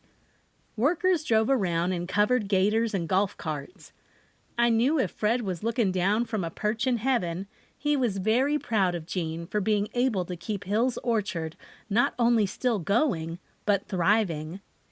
As Pepper and I approached Jean's house, a 60s-style ranch that stood time-worn but proud, I couldn't help but notice its old-fashioned charm. I knocked on the door, holding Pepper's leash tightly as he wagged his tail in anticipation. Jean and he had a special bond, and I knew she would be as pleased to see him as she would be me.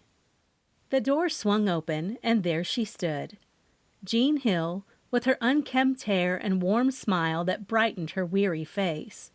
"Roxy, I knew you'd come sniffing around sooner or later," she said, her voice tinged with a knowing humor. "Hi, Jean," I greeted, stepping inside as she motioned us in. "And I brought Pepper, of course, and some of your favorite casserole." Jean's eyes lit up at the sight of Pepper, who immediately went to her, his tail wagging in a frenzy of happiness. She bent down to greet him, her affection for the little dog evident. The interior of the house was as I remembered, cozy and a bit dated, with a warmth that came more from the person who lived there than the decor. The orange carpet spoke of decades past, and the wallpaper, peeling slightly at the edges, hinted at stories held within these walls. A kettle sat on the gas stove, keeping what smelled like tea warm and ready. The entire surroundings were a testament to Jean's simple, rural lifestyle.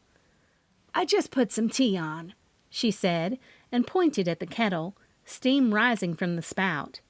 Meanwhile, the scent of fresh-baked bread filled the air. "I also have some freshly baked bread. It's perfect this time of year for the farmer's market this weekend, but you and I can sample some." She winked and hurried over to get the loaf. "It looks like the orchard is doing great," I said, and put my hand out to Pepper, gesturing for him to sit, but he decided to lie down. "Can't complain, no siree, can't complain," she reiterated, a hint of gratitude in her tone. She put 2 mugs on the table that were stained orange inside, and I smiled.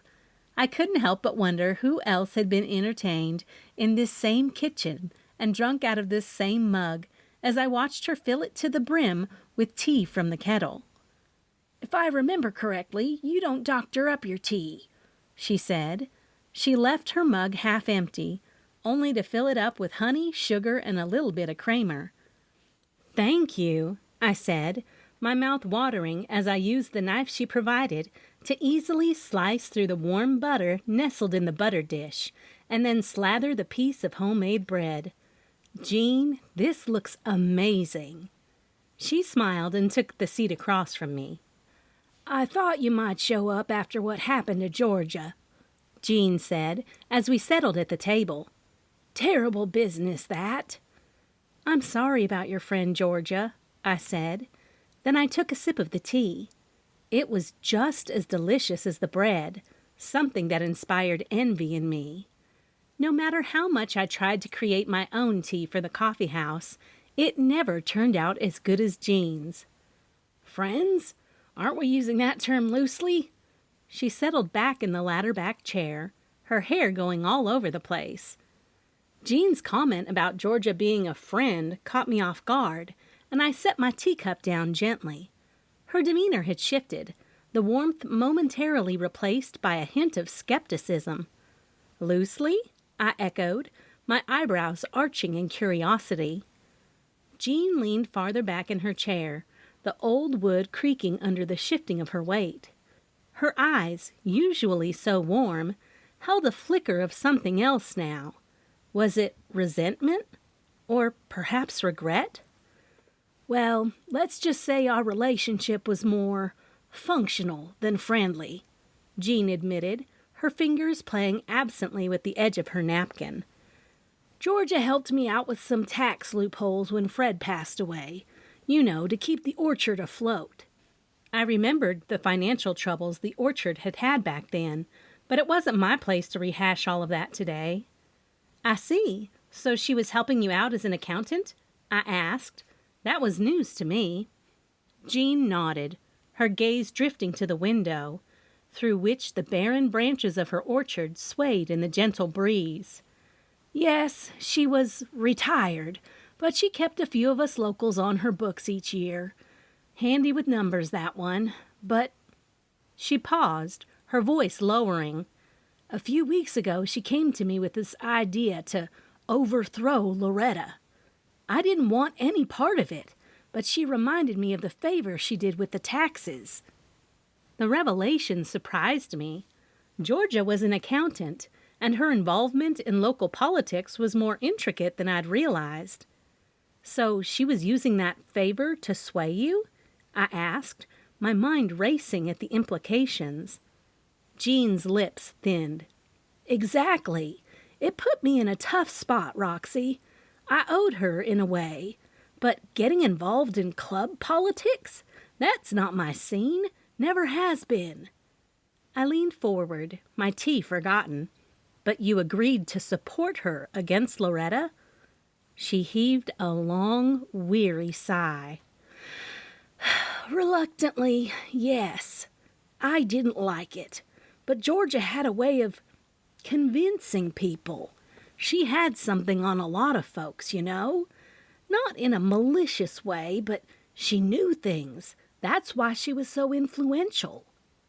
I processed this new information, slowly forming a clearer picture. Georgia's death wasn't just a loss. It was a removal of a significant chess piece in the town's political and social game. "And now she's gone," I said softly, more to myself than to Jean. Jean nodded, her eyes suddenly looking older, tired. "Yes, and with her, a lot of secrets, I reckon." "Loretta has been named a suspect." I shifted in my chair and let go of my own heavy sigh, in hopes of getting the reaction I did. Jean's kitchen, usually so warm and inviting, now seemed to close in around us with an intense gravity. Her reaction to my news was shocking. There was a thick silence. "Loretta? A suspect?" Jean's voice held both shock and skepticism. She leaned forward, her elbows on the worn kitchen table, her fingers intertwined tightly. That's just not possible." I nodded slowly, my mind reeling from the day's revelations. The argument between her and Georgia around town and at the club meeting, it's got people talking. There's a theory about a coup. Jean's eyes darted away, a flicker of something unreadable passing through them.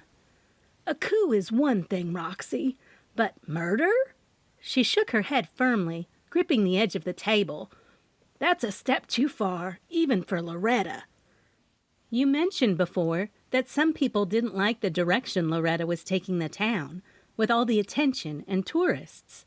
I probed gently, watching Jean's face for any telltale signs. Her lips pursed, and she let out a long, slow breath. "Yes, that's true. There are a few who think Honey Spring should stay as it is, our little secret gem. But you're not suggesting one of them might." By her tone of voice, she made that seem virtually impossible. But as a lawyer, I'd seen people who killed over motives with less merit than this. I shrugged, my gaze steady. Change can make people do unexpected things, Jean, even drastic things. Do you know of anyone who was particularly against Loretta's plans? Someone who might have rejected George's plans as well? I asked. Jean hesitated, a pained expression crossing her face. Maggie Thorne. She was vocal about keeping the town off the map. And Rick Donovan. He's always been a stickler for tradition. They weren't necessarily for Georgia, but they definitely didn't like the spotlight Loretta was casting on Honey Springs. I leaned back, my mind shifting and turning. Could someone have been so resistant to change that they'd frame Loretta for murder? Was Loretta simply a convenient scapegoat for someone's fear of progress? Thank you, Jean. That was very helpful, I said, standing up and reaching for my coat. Pepper sensed we were leaving and trotted over, his little nails clicking on the linoleum floor. Jean stood as well, her usual hospitable self peeking through despite the heavy conversation. I just hope you find out what really happened, Roxy, for everyone's sake, she said. As I opened the door to leave, the cold air rushed in, a stark contrast to the warmth of the house. I turned back to Jean, a determined look in my eyes. I intend to get to the bottom of this, Jean, and I'll do everything in my power to make sure the real truth comes out. Jean and I stood in the doorway, the conversation winding down to the inevitable farewell, but I needed one more crucial detail. Jean, I started. Then I paused a moment to make sure I had her full attention. Those club members you mentioned, could you give me their names again? I was so taken aback that I wanted to make sure I'd remembered their names, since I didn't recognize them. Jean nodded, her expression grave, processing the weight of her answer. Maggie Thorne and Rick Donovan, she said clearly, her voice carrying a hint of reluctance, as if speaking their names aloud made the situation all the more real. Maggie Thorne, I repeated, etching the name into my memory, and Rick Donovan. Maggie has a reputation for a quick tongue. Sharp wit and sharper opinions, that one, she said. And Rick, his dedication to preserving the town's sleepy status is well known. He likes to carry on with protests and stuff. I don't know them, but I intend to, I said. Rick isn't a member of the Southern Women's Club, right? No, he's a client of Georgia's. They're both long-standing members, pillars of the community in their own right, Jean added, as if to underscore the seriousness of implicating them, even indirectly. But I've seen the way they look at Loretta when she talks about progress. There's disapproval there, and maybe something more. I thanked Jean, my mind already racing with questions for Maggie and Rick. What were their motives? How deep did their resistance to change run? And crucially, would they go as far as to commit a crime to maintain the status quo? As I was leaving, a crucial detail tugged at my conscience, one that could not be overlooked. I paused and turned back to face Jean, who was retreating into the sanctuary of her home. "One last thing, Jean," I called out, and she halted, her silhouette framed by the warm light of the interior. "Just to keep everything above board, where were you after the meeting last night?" Jean turned and faced me, the look in her eyes a blend of understanding and a hint of sadness. "I was right here at home," she answered without hesitation. "After those meetings, I usually need some time to myself. I was in bed by 9, just me, and I did talk to your aunt before I went to bed." Her alibi was simple, almost painfully ordinary, for a night that had ended in tragedy. I nodded, filing away her response. "Thank you, Jean. That's all I needed to know." She offered a faint smile, one that didn't quite reach her eyes. "Of course, Roxy. Good night now." With that, she closed the door. I was left standing in the cooling air, the shadows of evening drawing near. Jean's alibi placed her away from the scene, her solitude completely unlike the chaos that had unfolded elsewhere. Pepper, sensing the shift in my mood, nudged my hand with his nose, grounding me back in the moment. I gave him a pat on the head, my thoughts already churning with the next steps. As we made our way back to the car, my mental list of names and potential leads grew into a web of connections and possibilities that I was determined to unravel. Jean Hill, now accounted for, was one fewer mystery to solve, but many more awaited in the heart of Honey Springs. Chapter 9. The Bean Hive had a quiet hush about it, the kind that settled when the evening had drawn in close and the day's hustle had petered out. I was just about to flip the closed sign at 6 p.m. Darkness had already crept up on Honey Springs, and folks were home and settling in for the night, when a persistent knocking echoed through the quiet space. Peering through the glass, I saw a small figure bundled in a winter coat. It was Amelia, Kami and Walker's granddaughter, her nose pressed up against the door, fogging up the glass. I couldn't help but smile as I opened the shop to her. "Hey there, Amelia," I said to her, stepping aside to let the cold rush in with her and her grandparents. "What brings you out this way past closing?" Kami and Walker weren't too far behind her. She hopped from one foot to another, her voice holding shivers and excitement. "Can I get a hot chocolate, Miss Roxy? It's so cold outside." "Sure thing," I said, already moving toward the counter. "Why don't y'all come in and warm up for a bit?" The Bean Hive might have been closed, but there was no way I'd turn away a little one in need of warmth, especially not Amelia with her big, hopeful eyes. Patrick came in right behind them, shaking off the cold, sassy at his heels.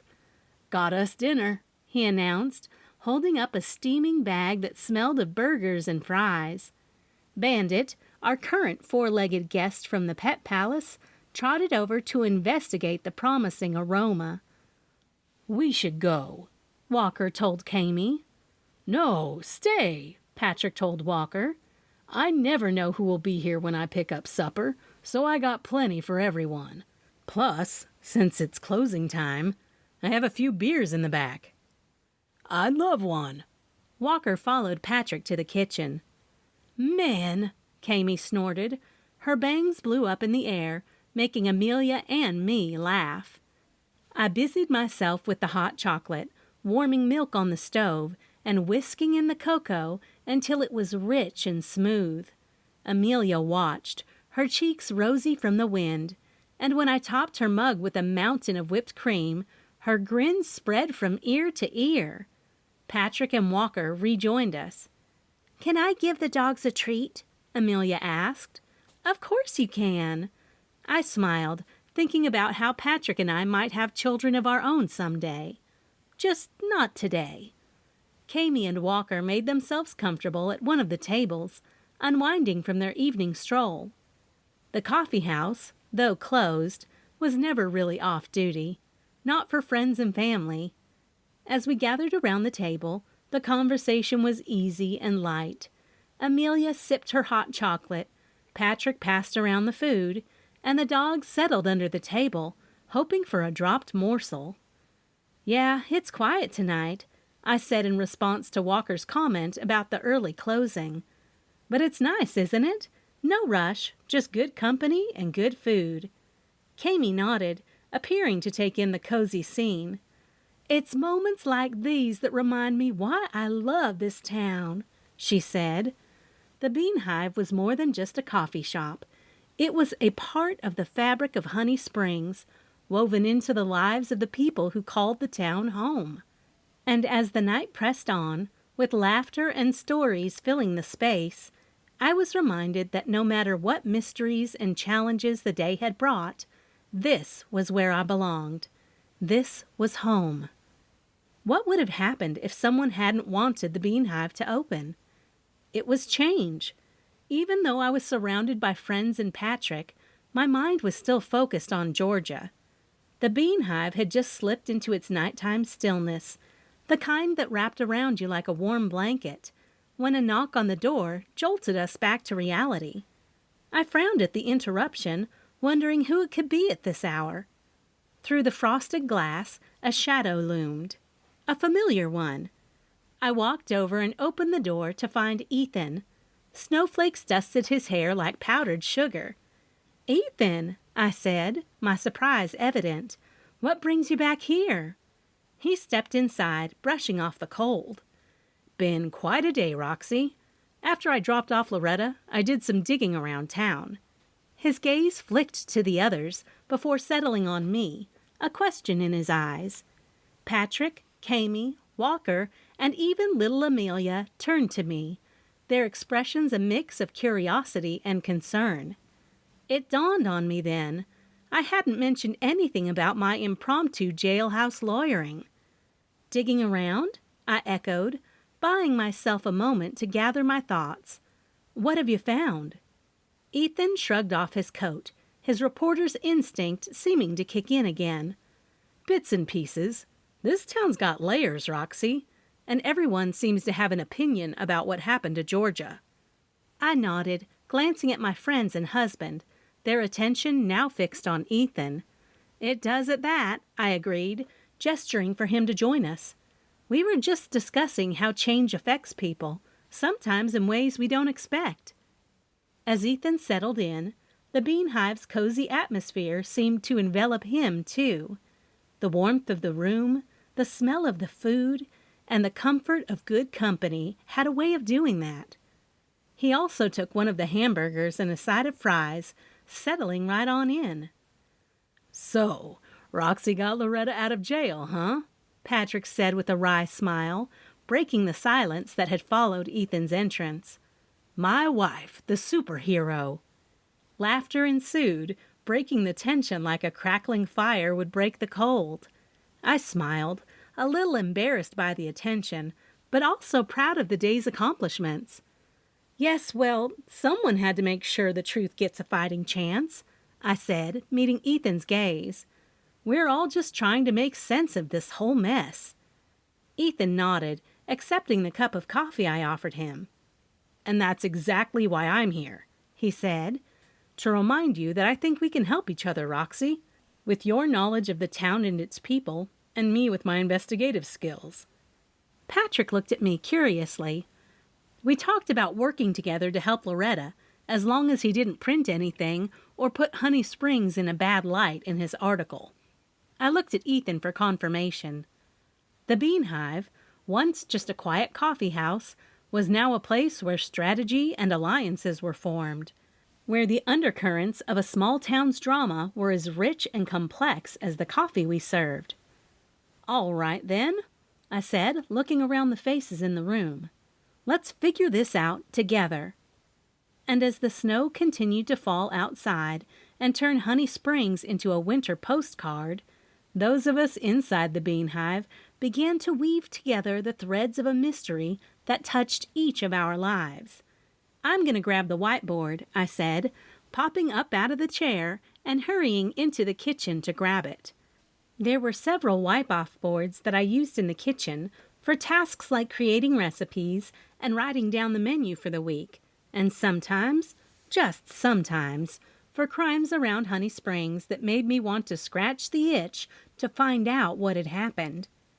Truth be told, there were a few times where I found myself and some of my friends in situations that required me to not only put on my lawyer hat, but also to play armchair sleuth, because, though I really liked him, Sheriff Spencer Shepard couldn't seem to get his act together and solve them, or even find any necessary clues. Most of the time, he said he needed hard facts, evidence like those fingerprints he had taken from Loretta. A little-known secret I found to be helpful was looking not for the hardcore, right-in-your-face evidence, but for subtle things that had led me down the path to solving the crime much more quickly.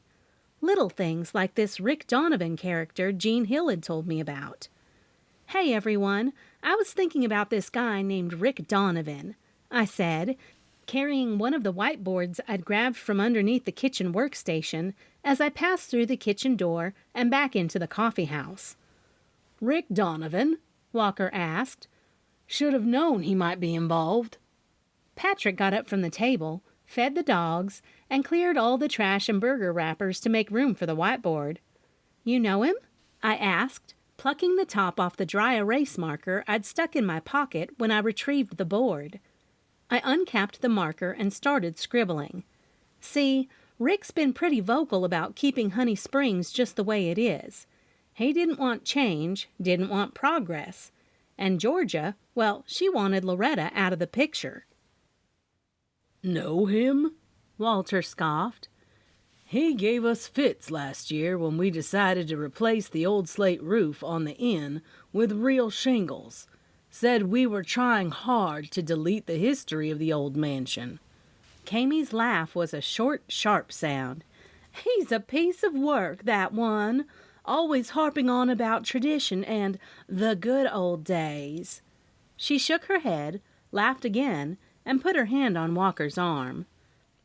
"But Walker told him that he was trying hard to delete any mold that was going to form due to the years of leaks in the attic," she said, continuing to show the displeasure she felt at the time. "He even took it one step further and contacted the Historical Society, since the inn is a registered landmark." Walter sucked in a deep breath. There was more to the story, and he was about to tell it. I nodded, the pieces falling into place with each word my guest spoke. "Exactly.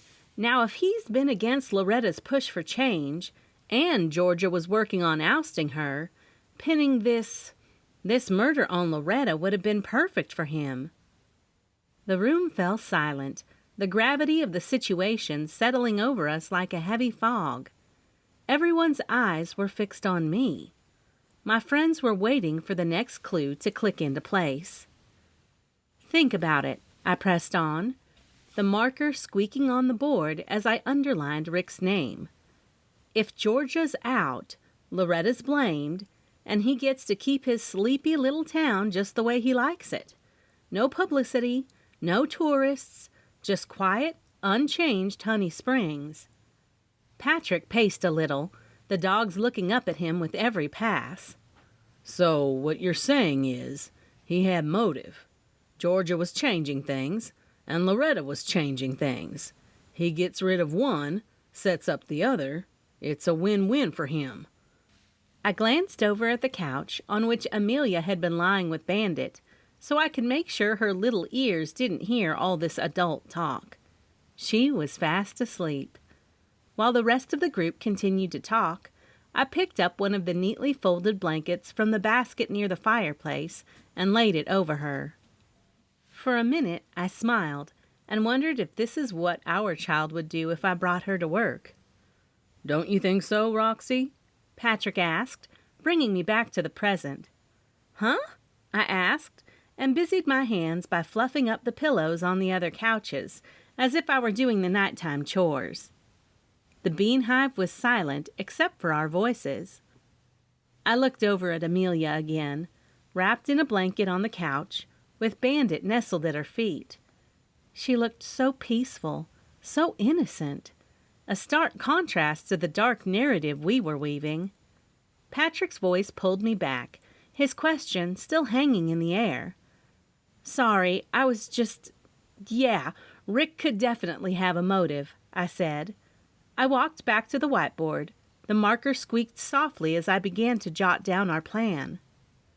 "We need to dig into Rick's past and see if he's kicked up a fuss about any other changes in town, not just the inn's roofing." Patrick nodded, his detective's mind evidently kicking into gear. "I'll see what I can find out. He's been a thorn in the side of the council for a while now. There's got to be a trail of complaints or disputes we can follow." "He was at the last town meeting, made quite a scene about the new parking regulations, said it would bring in undesirables." Kamie leaned forward, her eyes sharp, and mentioned the rumblings about citizens obtaining yearly parking permits due to more tourists and creating fewer spaces. That's our starting point then, I said, underlining the note. We need to talk to Maggie at the council office. She's bound to have a record of all the times Rick's protested things. Walker, standing by the window, turned to us. I'll talk to her. She's got a soft spot for me ever since we helped with the town's 4th of July barbecue last year. The board was filling up with notes and names connected by arrows and question marks. It was starting to look like a bona fide murder board you'd see in a detective show, complete with potential motives, alibis, and suspects. We'll figure this out, Roxy, one step at a time. Patrick put his hand on my shoulder and gave it a reassuring squeeze. I capped the marker and stepped back to look at our work. Tomorrow, I said, we hit the ground running. We split up. Patrick, you're on digging into Rick's complaints. Walker, you sweet-talk Maggie for records. And I paused, realizing that my role was perhaps the most daunting, since I was the one who was going to represent Loretta. At least, that was the excuse I'd use. I'd have to face Rick Donovan myself and probe for information without tipping him off. I'll go see Rick.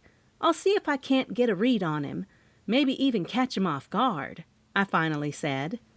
The plan was set, and with it, a sense of purpose settled over me as the group and I looked over the whiteboard. Ethan, who had been quietly taking in the scene, suddenly cleared his throat, drawing our attention. I've got to be seen doing something for this article on Honey Springs, he said, a determined look in his eyes. But I think I can spin it so it looks like I'm taking an active part in the community. You know, getting to the heart of Honey Springs. Patrick raised an eyebrow. And how are you planning on doing that? Ethan pulled out a small notepad and flipped it open to a page filled with scribbled notes. I've got a contact at Small Town America magazine. I'll tell them I'm doing a piece on local businesses and community spirit in the face of adversity, how a town comes together to support one another. It's not far from the truth, and it gives me a good reason to poke around without looking suspicious into anything Rick is involved in. Possibly go to see him and stroke his ego a little about Honey Springs and what he likes about the town being small. I nodded, impressed. That's a good angle, Ethan. It keeps you involved and gives you the freedom to investigate without raising any red flags. And, Ethan continued, it could help divert attention from Loretta. Show that the town is more than just one incident. It's about unity, resilience, about the people. Maybe this will relax whoever did kill her and they'll slip up. Walker slapped his knee. That's smart. It'll put a positive spin on things. Make sure Honey Springs keeps its good name, too. Kami smiled warmly at Ethan. We all know this will get out soon, so we appreciate that, Ethan. This town means a lot to us, and we don't want it defined by one dark chapter, she said. Ethan jotted down a few more notes, then looked up, his expression serious. But I'm in this with you all the way. If there's anything I uncover, you'll be the first to know, Ethan said, and packed up his things. We all exchanged glances, a silent agreement passing among us. This endeavor was no longer just a small-town investigation. It was a collective effort. Each one of us was playing a part in protecting and preserving the community we loved. All right, team, I said, gathering up the last of the papers. Let's get some rest. We've got a big day ahead.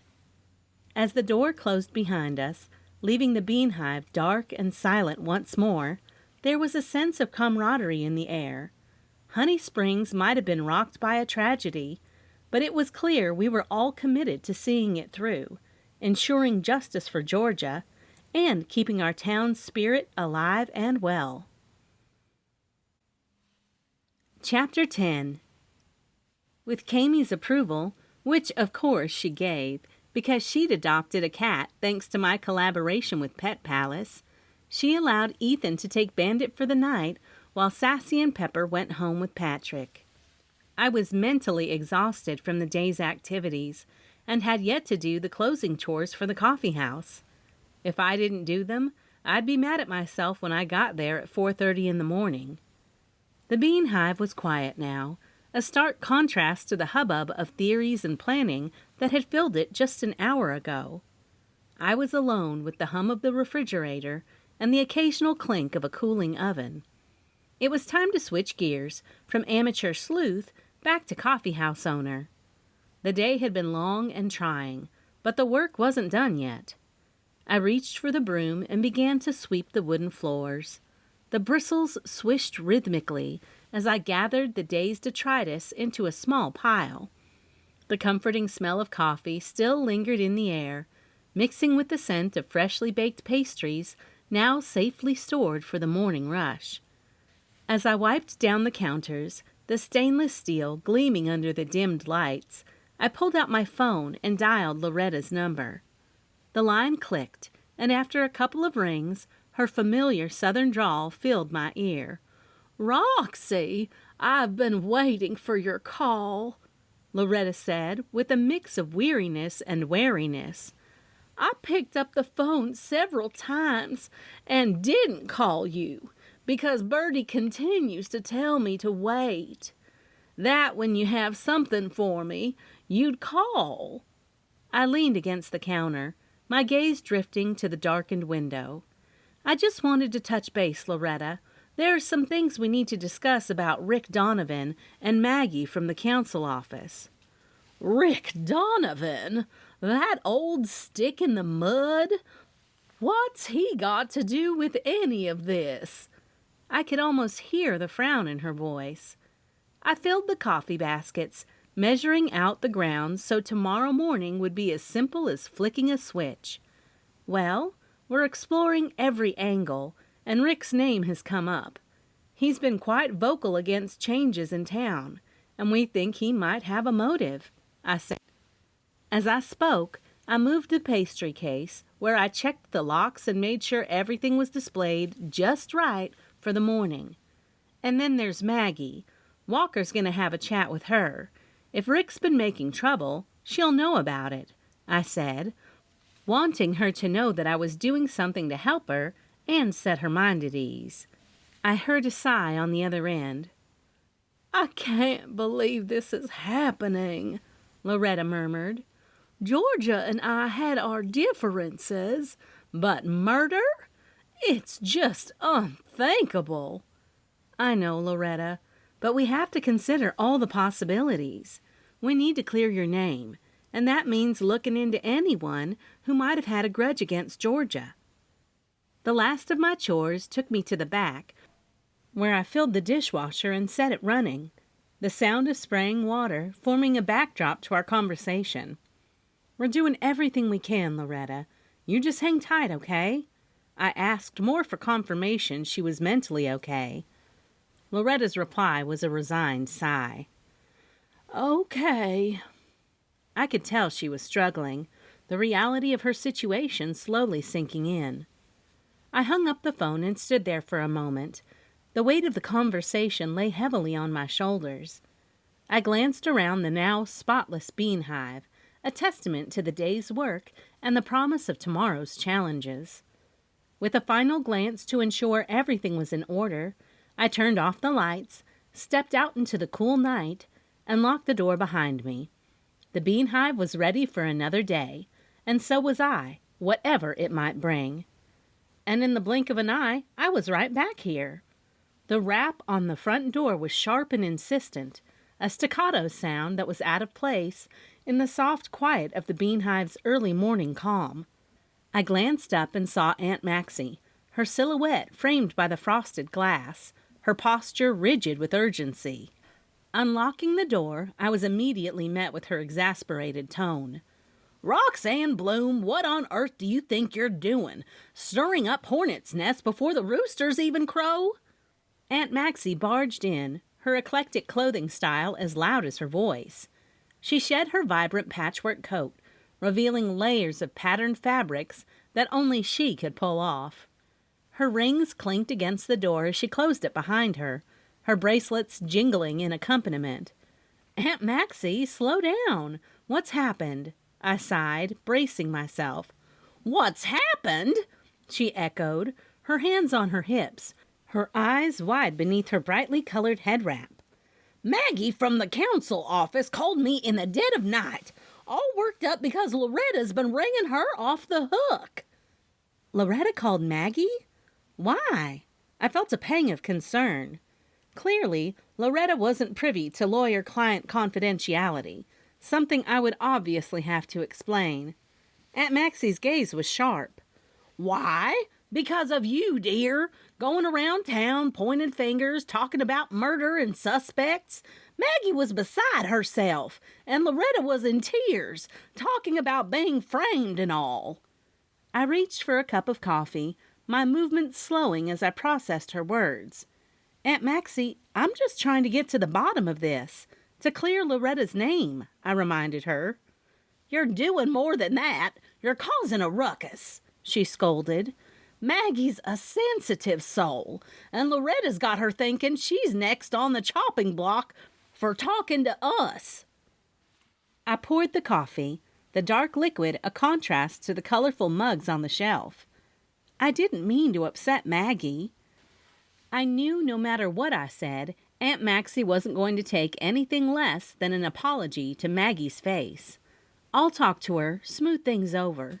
You'll do more than smooth things over, Aunt Maxie huffed, accepting the coffee I offered her.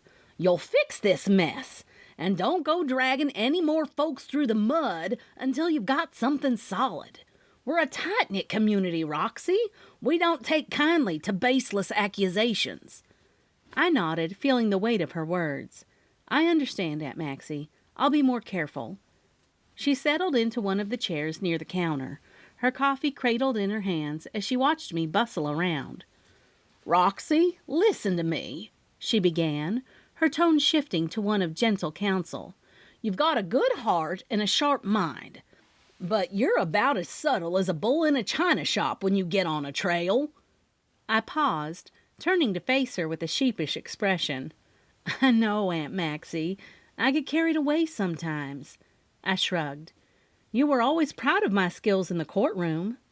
On a couple of occasions, when Aunt Maxie came to visit and stay with me, she dropped in on me a time or two while I was in court.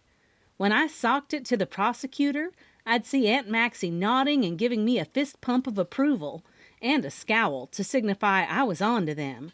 Carried away? Honey, you take the whole carriage with you.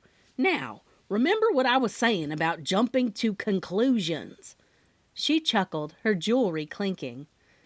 They're like frogs in a pond. Sometimes they land on solid ground, and sometimes they end up in the water.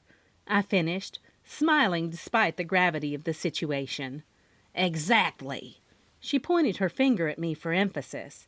So before you go hopping after suspects, make sure you're on solid ground. She took another sip of her coffee, her gaze softening. And don't go turning the whole pond upside down in the process. I nodded, absorbing her wisdom as I continued to set up the pastry display, arranging the scones and muffins just so. I'll tread carefully, Aunt Maxie. No more pond splashing. I winked, walked over to her, and gave her a slight hug. That's my girl, Aunt Maxie twinkled. Now, what about the coffee? You remember what I told you about the brew? I grinned, moving to check the pots. Don't let it stew, or it'll taste like the bottom of a boot. I snickered, realizing I'd been around Aunt Maxie too long in this life.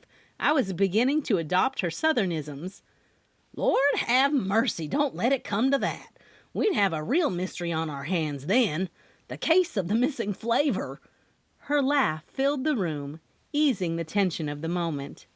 As if on cue, when I turned the sign on the door over to open, Bunny Bowowski pushed through the door.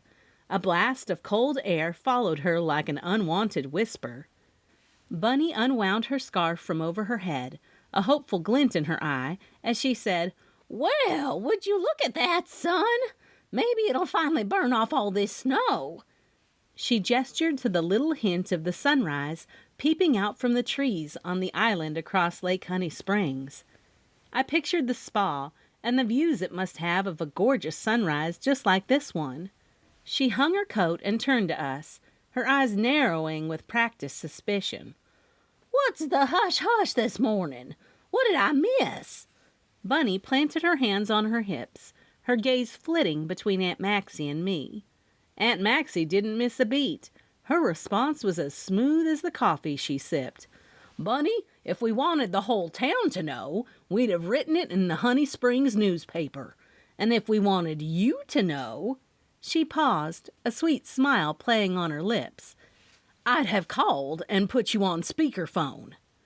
Bunny huffed, but the spark of amusement in her eyes betrayed her fondness for their banter. Well, excuse me for living, she retorted, though the edges of her lips curled into a reluctant smile. I couldn't help but chuckle at their exchange.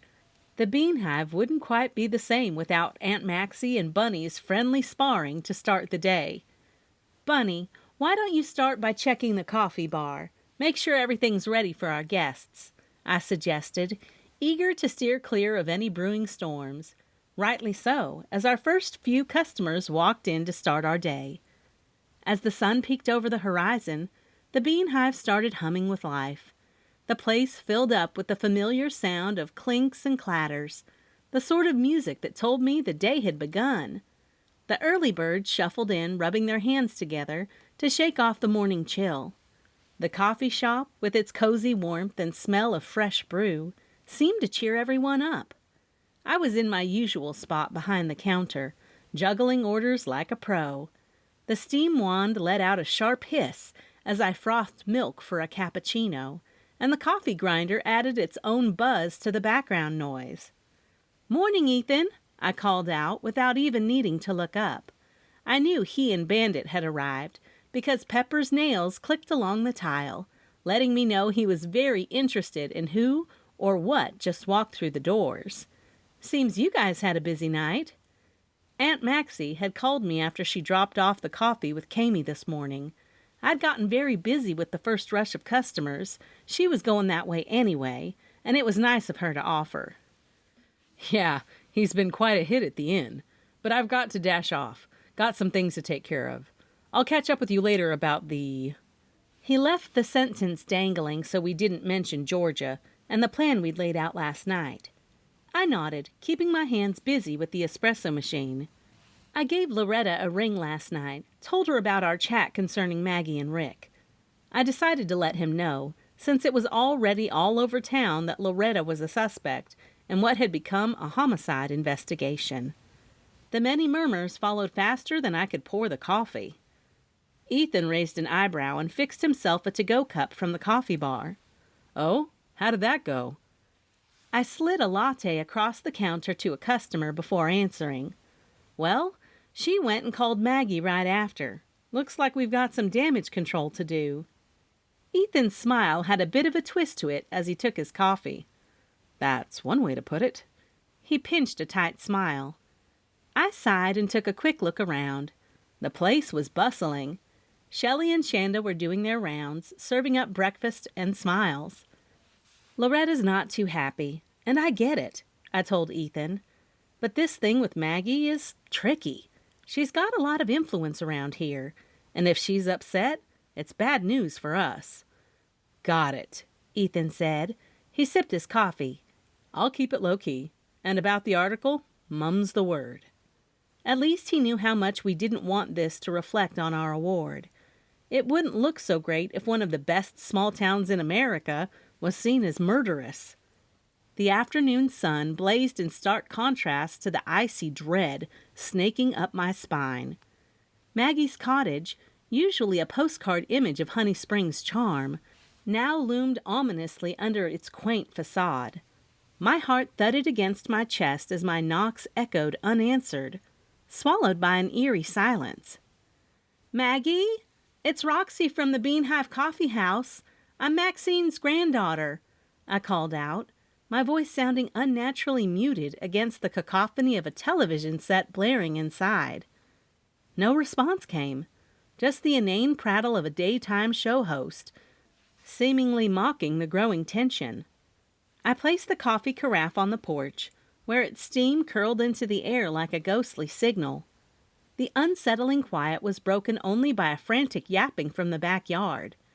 Maggie's dachshund, sounding alarm bells in my mind. With each step around the house, my pulse quickened. I peered into the windows, my breath fogging up the glass in sharp, hurried puffs. The living room, bathed in the TV's flickering, eerie glow, was deserted. Shadows danced across the wall like specters. The kitchen stood in unnatural stillness, its clutter of dirty dishes a silent testament to an abruptly halted life. As I reached a side window and got a narrow glimpse into some sort of sewing room, a visceral fear clutched me. There, amid the chaos of papers and a toppled chair, was Maggie, or someone I assumed to be her, motionless, sprawled unnaturally on the floor. Panic surged as I pounded on the window, my voice slicing through the air in sharp, desperate calls. "Maggie, can you hear me?" But she lay there, lifeless, under the voyeuristic gaze of the fluttering curtains. Adrenaline propelled me back to the door. It swung open to a chilly scene. The air was heavy with the scent of stale coffee and a sweet, cloying odor I couldn't identify. The tangs of fear and death mingled, overwhelming my senses. "Maggie!" My voice cracked as I knelt beside her, her skin chillingly cold to the touch. Her wide, unseeing eyes stared into a void. I fumbled with my phone. Then, with trembling fingers, I dialed 911. "This is Roxy Bloom from the Bean Hive. I'm at Maggie Thorne's house, and I think she's dead." My voice sounded detached, surreal.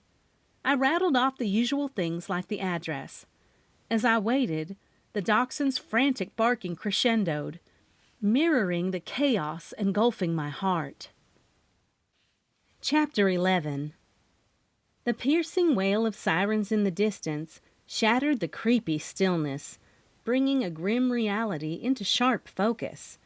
As they grew louder, converging on this small haven of supposed tranquility, I stood in the middle of Maggie's living room, feeling the very foundations of Honey Springs shift beneath me. In the backyard, the dachshund's barks grew more frantic, a soundtrack to the turmoil swirling inside me. It was as if the little dog knew the gravity of what lay just beyond the walls of its home. Its yaps were like a lament, a mournful tribute to its fallen owner. I moved away from Maggie's lifeless body, feeling a sense of intrusion into a tragedy that was not mine. The police would be here soon, and with them would come the flood of questions, the probing for answers I didn't have. The once cozy room, a space that surely had witnessed laughter and life from her apparent love of sewing, now felt oppressive. The hum of the television, still blaring mindlessly, seemed almost disrespectful in its normalcy. As I stood by the window, watching the first responders pull up, their lights painting the cottage in bright, flashing reds and blues, a profound sadness settled over me. Maggie's death was not just a loss of life. It was a rupture in the fabric of our community. The officers entered, their faces set in professional masks, yet their eyes betrayed a hint of the same shock that was coursing through me. They began their methodical work, cordoning off the scene, their movements practiced but heavy with the gravity of the situation. I stepped outside, the fresh air doing little to clear the heaviness from my head.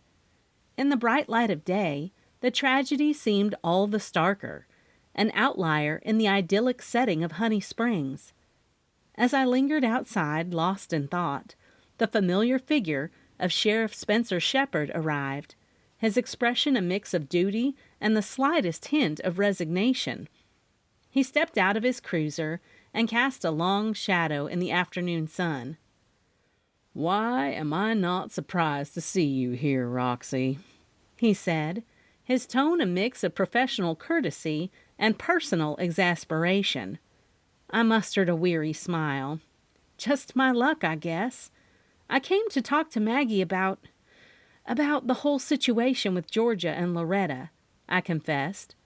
Spencer raised an eyebrow, his attention sharpening. "And what exactly were you planning on discussing with her?" he asked, as he seemed to be taking an informal statement from me. Well, I began shifting my weight from one foot to the other. Maggie was at the Southern Women's Club meeting the night that Georgia argued with Loretta. She could have been involved, and maybe even had a reason to clip Georgia's brakes. Spencer's gaze hardened slightly, the gears in his head visibly turning. That's a serious accusation, Roxy. Do you have anything to back it up? I sighed, feeling the heaviness of the circumstances. Not concrete, but Maggie had the opportunity, and, with George's sudden interest in club politics, maybe a motive too. It's just a theory, but... I started to say before he held up a hand, cutting me off. I appreciate the heads up, Roxy, but let's leave the theorizing to the investigation. He shook his head. We'll look into it. Right now, I need you to tell me exactly what you saw when you found Maggie. I recounted the scene as I had found it, describing Maggie's position on the floor, the state of the room, and the blaring television. Spencer listened intently, apparently taking mental notes. We'll take it from here, Roxy. And you try to keep out of trouble, will you? This town's got enough on its plate without extra drama. He turned to leave. But what about the dog?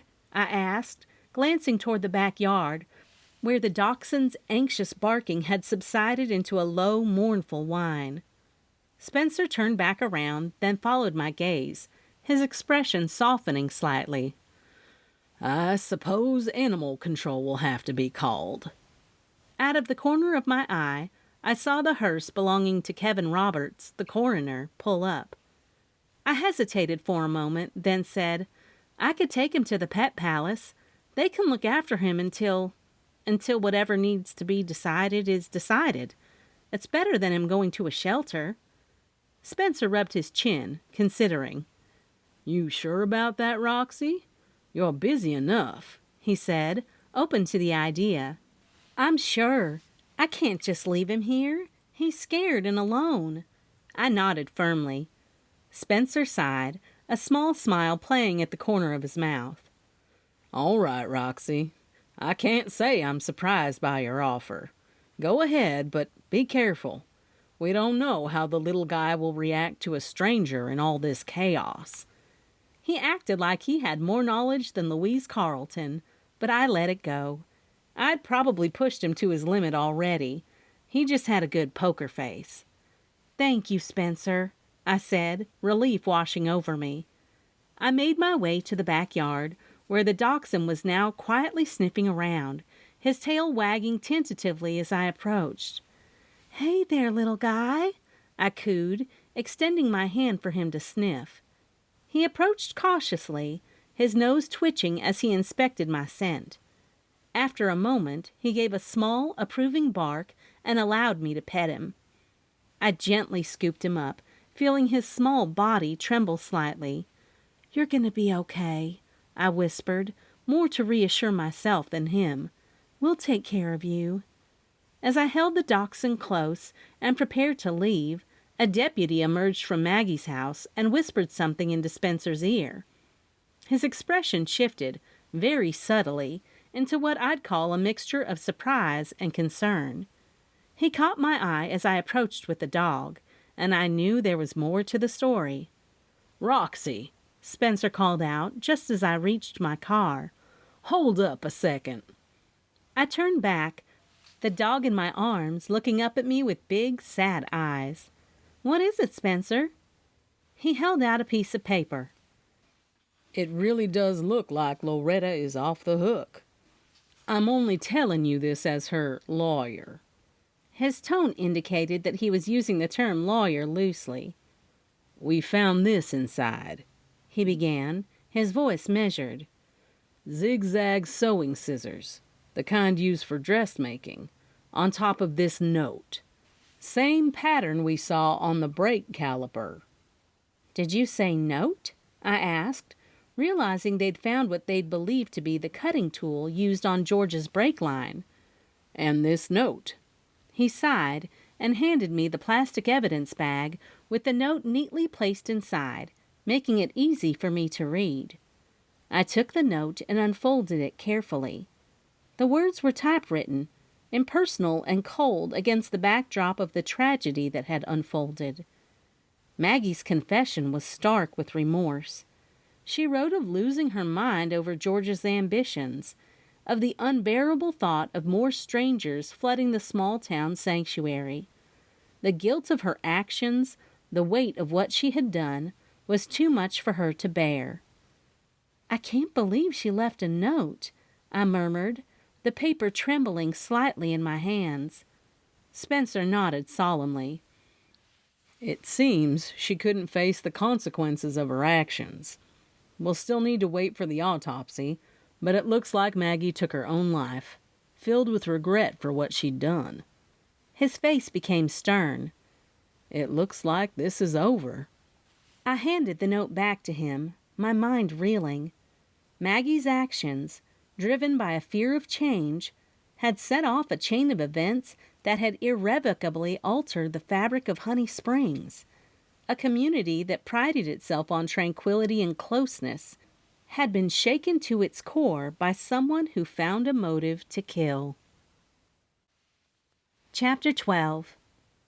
As I settled into the driver's seat, the little dachshund squirmed beside me, his nose twitching with interest toward the back seat, where the remnants of the pastries and coffee intended for Maggie lay. I chuckled, gently nudging his curious snout away. "Not for you, little guy," I said, starting the car. "We're off to somewhere you'll be much more comfortable."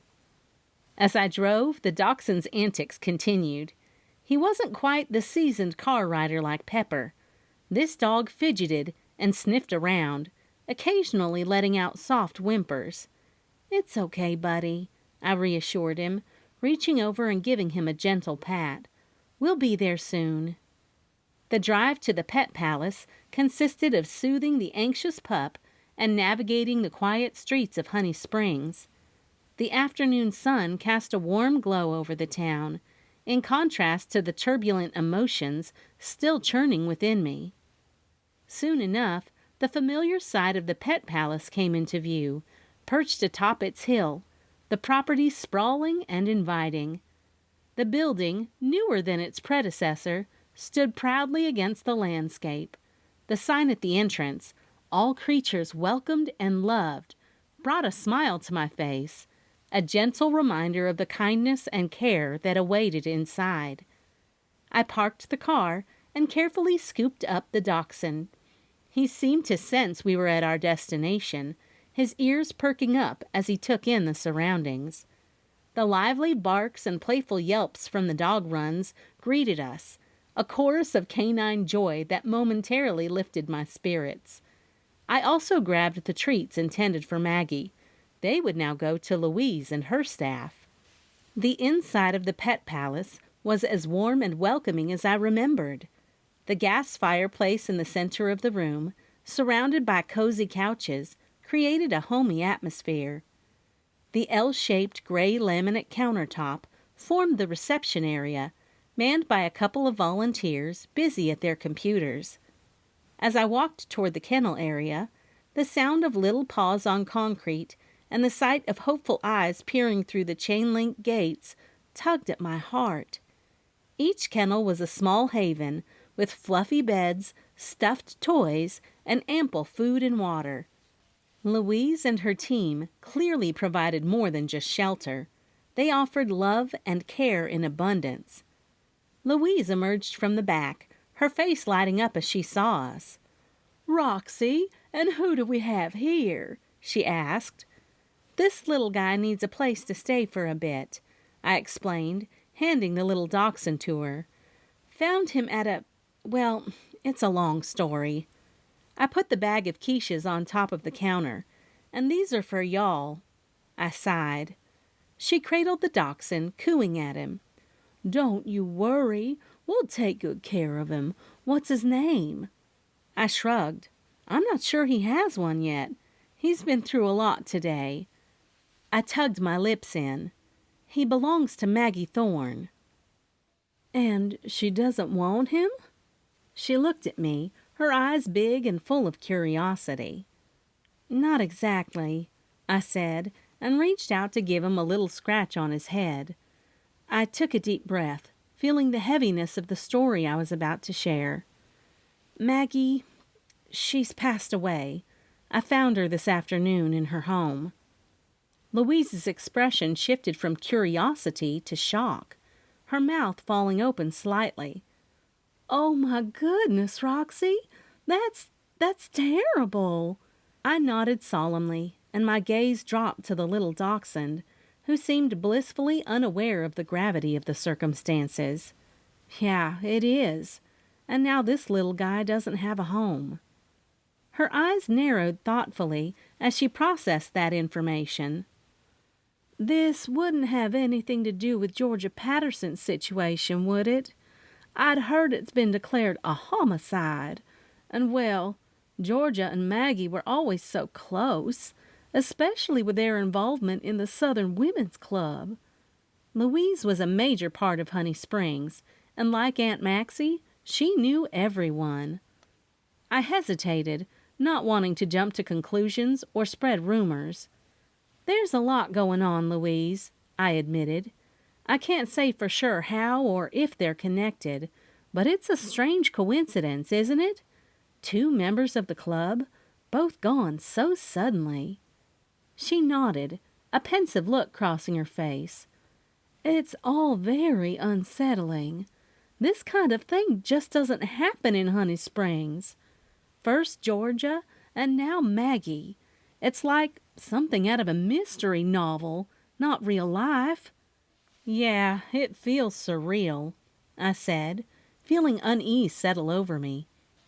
I didn't tell her what Spencer had thought Maggie's cause of death was, because the idea that Maggie would do this just didn't feel right, so I decided to keep it to myself until I found out for sure. "I'm just trying to piece everything together.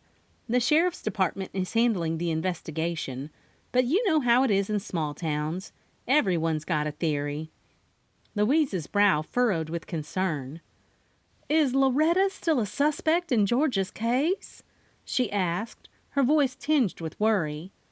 I paused for a moment and considered my words carefully. "As a lawyer, I can tell you that Loretta has been cleared," I replied.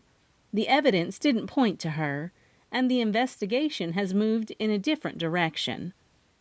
Louise let out a relieved sigh. "Oh, that's good to hear. Loretta can be a handful, but I never believed she could be involved in something like this." "I agree. Loretta's many things, but a murderer isn't one of them. It's a relief that the police are looking at other angles."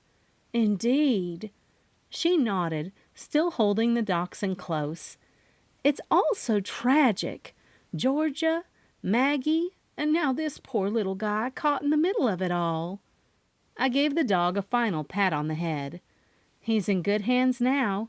And as for the rest, well, we'll just have to wait and see what the investigation uncovers. There's a lot more to this story than meets the eye." Louise gave a knowing nod. "You be careful, Roxy. Digging into these things can be dangerous." She gave the dachshund a gentle squeeze. "Well, you can count on me to take good care of this little guy while all this gets sorted out. He's safe here." I smiled, grateful for her kindness. "Thanks, Louise. I really appreciate it. And if you hear anything, or if anyone comes asking about Georgia or Maggie, could you let me know?" "Of course, Roxy," she replied. "You'll be the first to know if I hear anything unusual. In the meantime, we'll make sure this pup gets all the love and care he deserves." Her expression softened as she looked down at the dachshund, then back up at me, with a curious tilt of her head. "Speaking of our furry friends, any luck finding someone to adopt Bandit?" she asked. I smiled, thinking of the lively pup who had quickly become a part of life at the Bean Hive.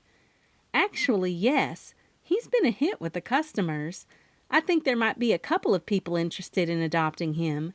He's such a lovable guy that it's not hard to fall for him." "That's wonderful news," Louise beamed. "I always say, Every animal deserves a loving home. It sounds like Bandit just might find his. Yeah, I hope so. He's been through a lot, and it would be great to see him in a happy, permanent home, I said, feeling a sense of accomplishment at the thought of another successful match. Ethan, the guy that works for the national paper doing the article on Honey Springs' big fancy award, I didn't have to tell her. Everyone in town had been buzzing about it. He is staying at the inn, and he took Bandit over there last night and said he was a hit with all of Kamie's guests. Even Kamie said the same thing to Aunt Maxie, so I'm thinking he might be adopted sooner than we think. Louise nodded, her eyes gleaming with happiness and pride. You're doing a great thing, Roxy. It's not just about running a coffee shop for you, is it? You're a real part of this community, making a difference. She snuggled the little dog closer. I felt a warm flush of pride at her words. I try to do my part, I said modestly. Honey Springs is more than just a place to me. It's a community, a family. We look out for each other here. That we do, Louise agreed, giving the dachshund one last affectionate stroke. And remember, if you need any help with Bandit or anything else, you know where to find me. Can I ask you a question? Sure, I nodded. How did Maggie die? She asked point blank. I just couldn't lie. Louise's question caught me a little off guard, but her earnest gaze demanded honesty. I took a deep breath, bracing myself to share the grim details. They think Maggie may have killed Georgia, I began, my voice steady but heavy with the weight of the revelation. The brake caliper on Georgia's car was cut, seemingly with shearing scissors, and Maggie had a pair just like that on her desk in her sewing room. Plus, they found a typewritten note where she apparently admitted to doing it. Louise's face paled slightly, a look of disbelief washing over her features. That's hard to believe. Maggie and Georgia were so close. I nodded. I know, it doesn't quite add up, but that's where the evidence is pointing. Louise frowned, her brow furrowing in thought. But Maggie didn't even own a computer, Roxy. She did everything by hand, refused to do anything digitally. The Pet Palace was one of her clients, and she always insisted on paper records. A typewritten note doesn't make sense for her. She continued to shake her head. Her words gave me pause, and a seed of doubt planted itself in my mind. That's interesting, I murmured, my brain beginning to churn with new theories. Before I could probe further, one of Louise's employees called out to her from across the room, needing her attention. Louise gave me an apologetic look. I have to go, but Roxy, this is all very strange. Keep me updated, okay? Will do, I promised, watching as she hurried off to attend to her duties. Left alone with my thoughts, I couldn't shake the feeling that something about this entire situation didn't quite fit. Maggie's method, the note, her known aversion to technology, everything seemed too convenient, too neatly packaged. As I stepped out of the Pet Palace, my mind reeled with the information of Maggie and Georgia's deaths, but they were scattered, each one refusing to fit neatly into place. The more I learned, the more complex the mystery became, and I knew that uncovering the truth would be no simple task. Honey Springs, it seemed, was full of surprises, not all of them pleasant. I slid into the driver's seat, the chill from the leather making me shiver as I started the car. Taking a deep breath, I dialed Patrick's number, the familiar ringtone echoing in the quiet vehicle. Roxy, I heard about Maggie, Patrick said through the speaker in a voice laced with concern. Are you okay? I'm fine, but Pat, things aren't adding up. Maggie's death, it's too convenient, just like Loretta's situation. The evidence, the supposed note, it feels orchestrated. I sighed, a knot forming in my stomach. A pause followed on the other end as Patrick processed my words. "You think Maggie was framed?" he finally asked, his tone serious.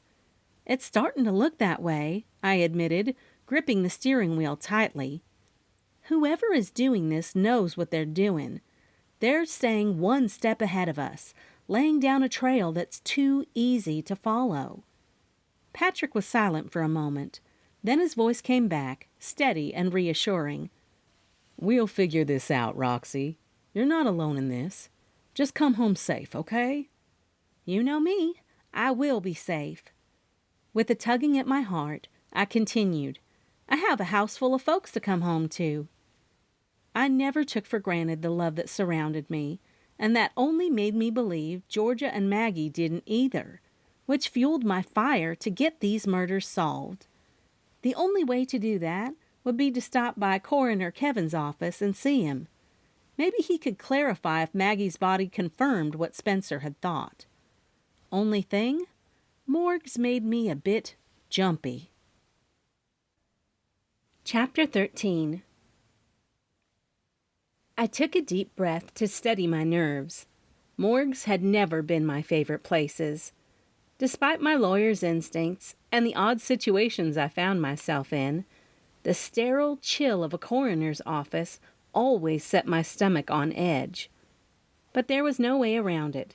If I wanted answers, if I wanted to honor the memory of those we'd lost, I'd need to face the cold reality of death head on. And Kevin Roberts, Honey Springs coroner, was meticulous in his work. If anyone could give me the concrete facts I needed, it was him. The front door of the morgue closed behind me with a definitive click, sealing off the outside world. The reception area was empty, save for the quiet hum of fluorescent lights overhead. I reached for one of the masks from a stack on the front desk, its sterile white in sharp contrast to the deep mahogany of the counter. I could already feel the cool anonymity it promised against the stark reality of what lay beyond the swinging doors that led to the inner sanctum of the dead. I looped the mask over my ears. The slight pressure against my face felt oddly comforting. It was a barrier, however flimsy, between the permanent stillness that awaited and me. A few deep breaths helped settle the unease stirring in my chest, the scent of lavender from the mask's fabric softener, and a whisper of normalcy. "Roxy!" A voice cut through the silence, and I turned to find Kevin Roberts approaching. He wore his usual attire for the job, a lab coat that somehow remained pristine despite the nature of his work. "Kevin," I said to him, my voice muffled by the mask, "I was hoping we could talk about Georgia Patterson and Maggie Thorne." He nodded, a gesture that conveyed both his professional detachment and a hint of sympathy. "Of course. Please, follow me." He motioned to me. "Spencer warned me you might stop by, seeing as you're Loretta's lawyer and all." As we walked through the morgue, the air grew colder, a physical reminder of the lifelessness it housed. Kevin led me to his office, a small room lined with books and medical journals. The walls were a soothing shade of blue, likely chosen to offer a semblance of calm in a place where calm was hard to find. I took a seat across from Kevin and folded my hands in my lap to still their slight tremor. This encounter was the part of the investigation I dreaded, but it was also the part that was necessary. Kevin's findings would provide the facts, the evidence I needed to piece together what really happened to Georgia and Maggie. "So, what can you tell me?" I asked, bracing myself for his report. Kevin's eyes met mine, and for a moment I saw the gravity of his role reflected in them. Then he began to speak, and the story of 2 lives lost unfolded before me, stark and irrevocable in the cold light of the morgue. He pulled out a file from his desk drawer, laid it on the table, and opened the folder to reveal his notes. Georgia Patterson's autopsy revealed she suffered from injuries sustained in the car crash, and it's up to the others to figure out how her car crashed, he said, his voice even in a way that indicated he meant something that he wasn't quite telling me, which was that he wouldn't be able to answer any questions of whether he could classify her death as a homicide. But if Spencer's team did change her status, her death records would reflect it. Kevin wasn't the one who was able to change what the facts of her body told him. I felt a chill that had nothing to do with the temperature of the room. And Maggie Thorne? I pressed, needing to know more. For Maggie, the preliminary report indicates a high level of sedatives in her system, which poisoned her system. It's likely she was unconscious before she passed. Her stomach contents were a piece of toast and what appeared to be some jelly.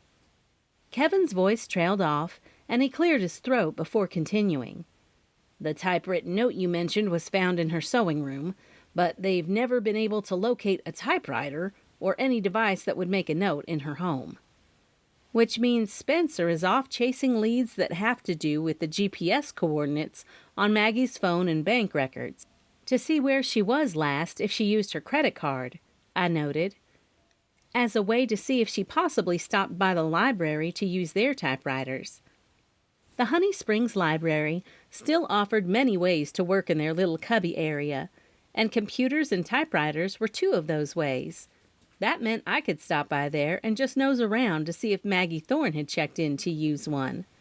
I nodded, processing this new information. Do you think it's possible that the note was planted? Kevin shrugged, a non-committal gesture that spoke volumes. It's not for me to say. My job is to provide the facts, not interpret them. But I can tell you this.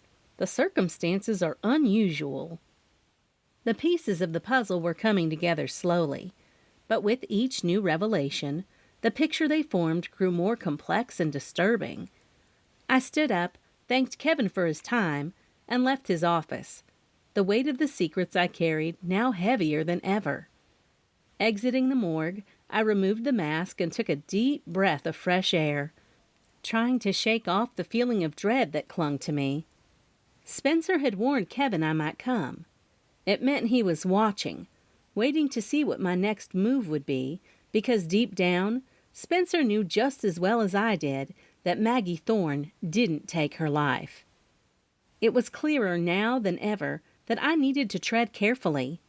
Whatever the truth was, it was buried deep, and someone had gone to great lengths to keep it there.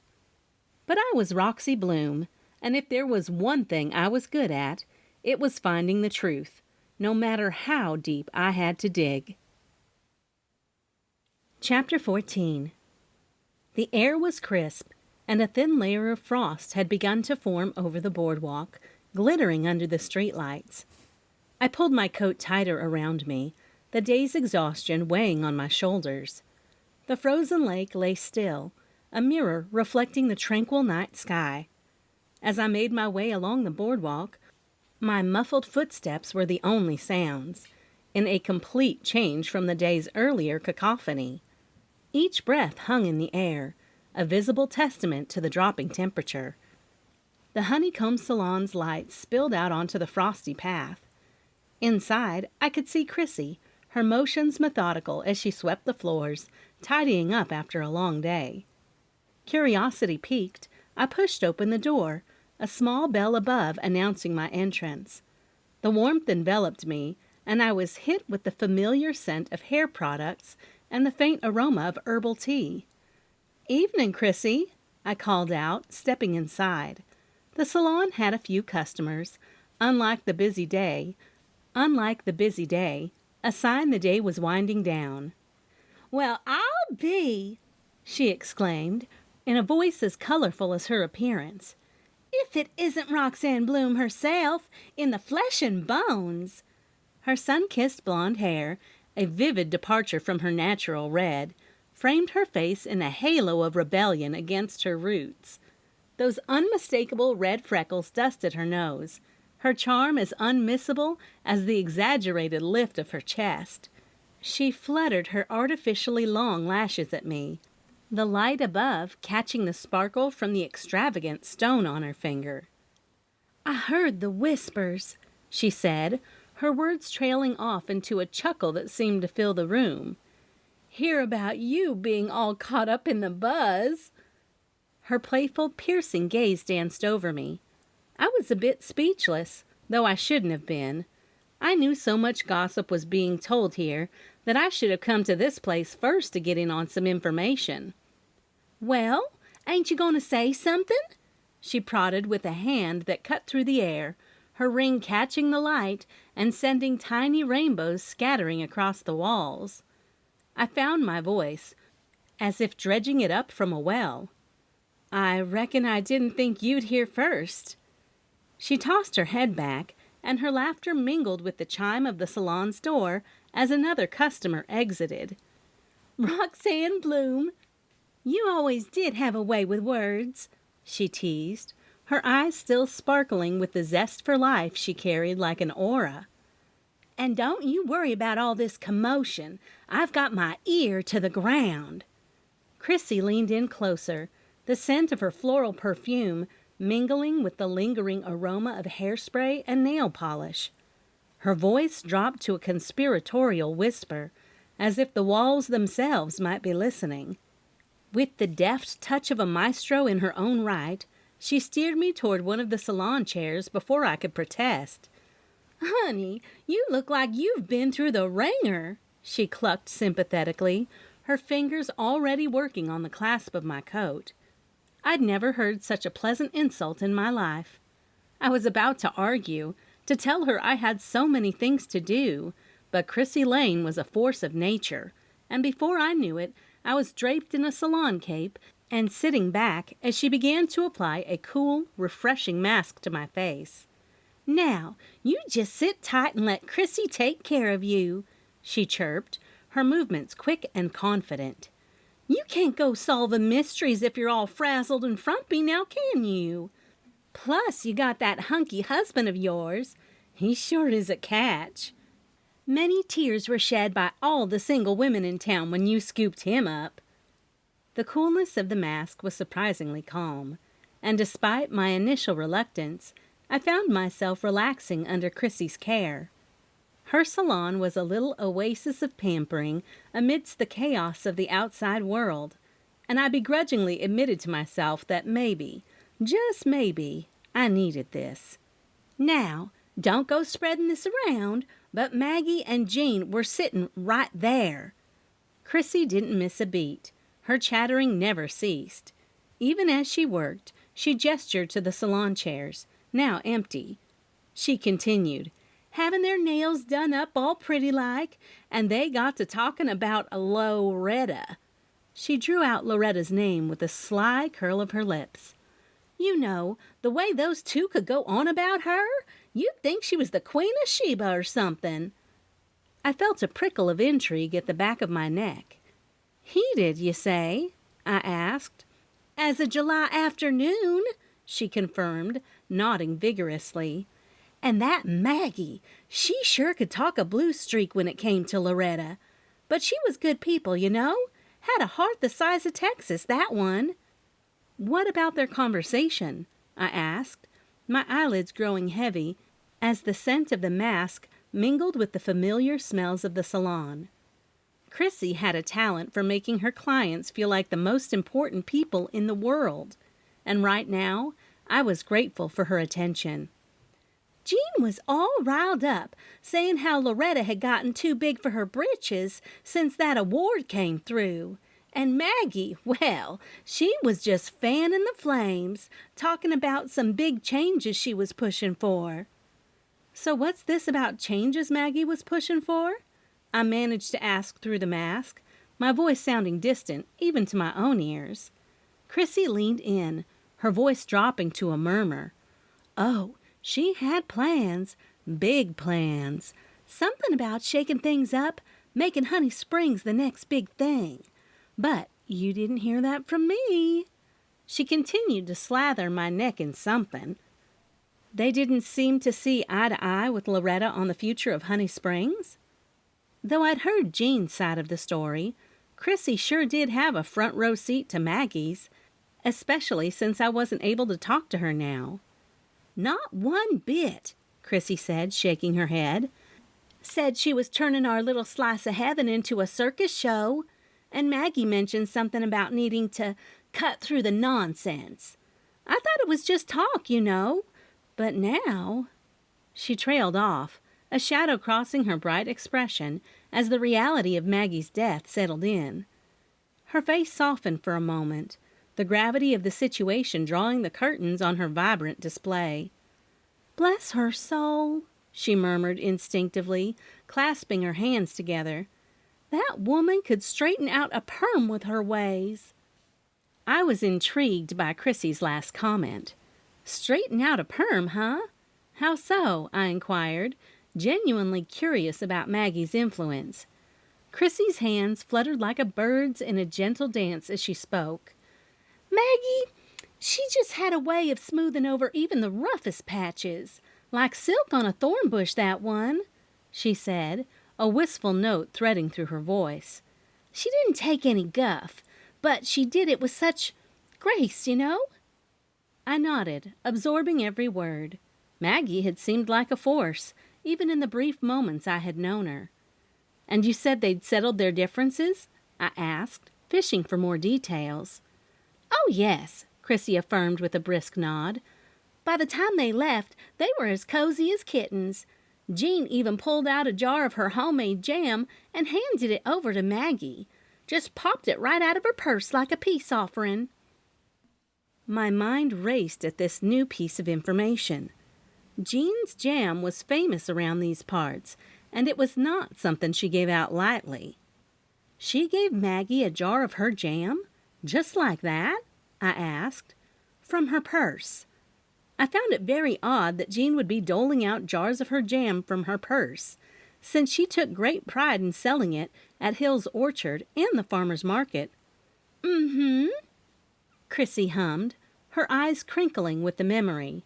"And Maggie, bless her heart, she accepted it with a smile that could light up the darkest room.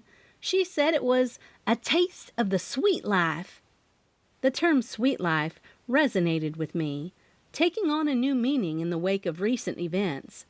Maggie's death, Jean's jam, and now Chrissy's insights wove a complex tapestry that I was determined to unravel. Had Jean not told me the entire truth?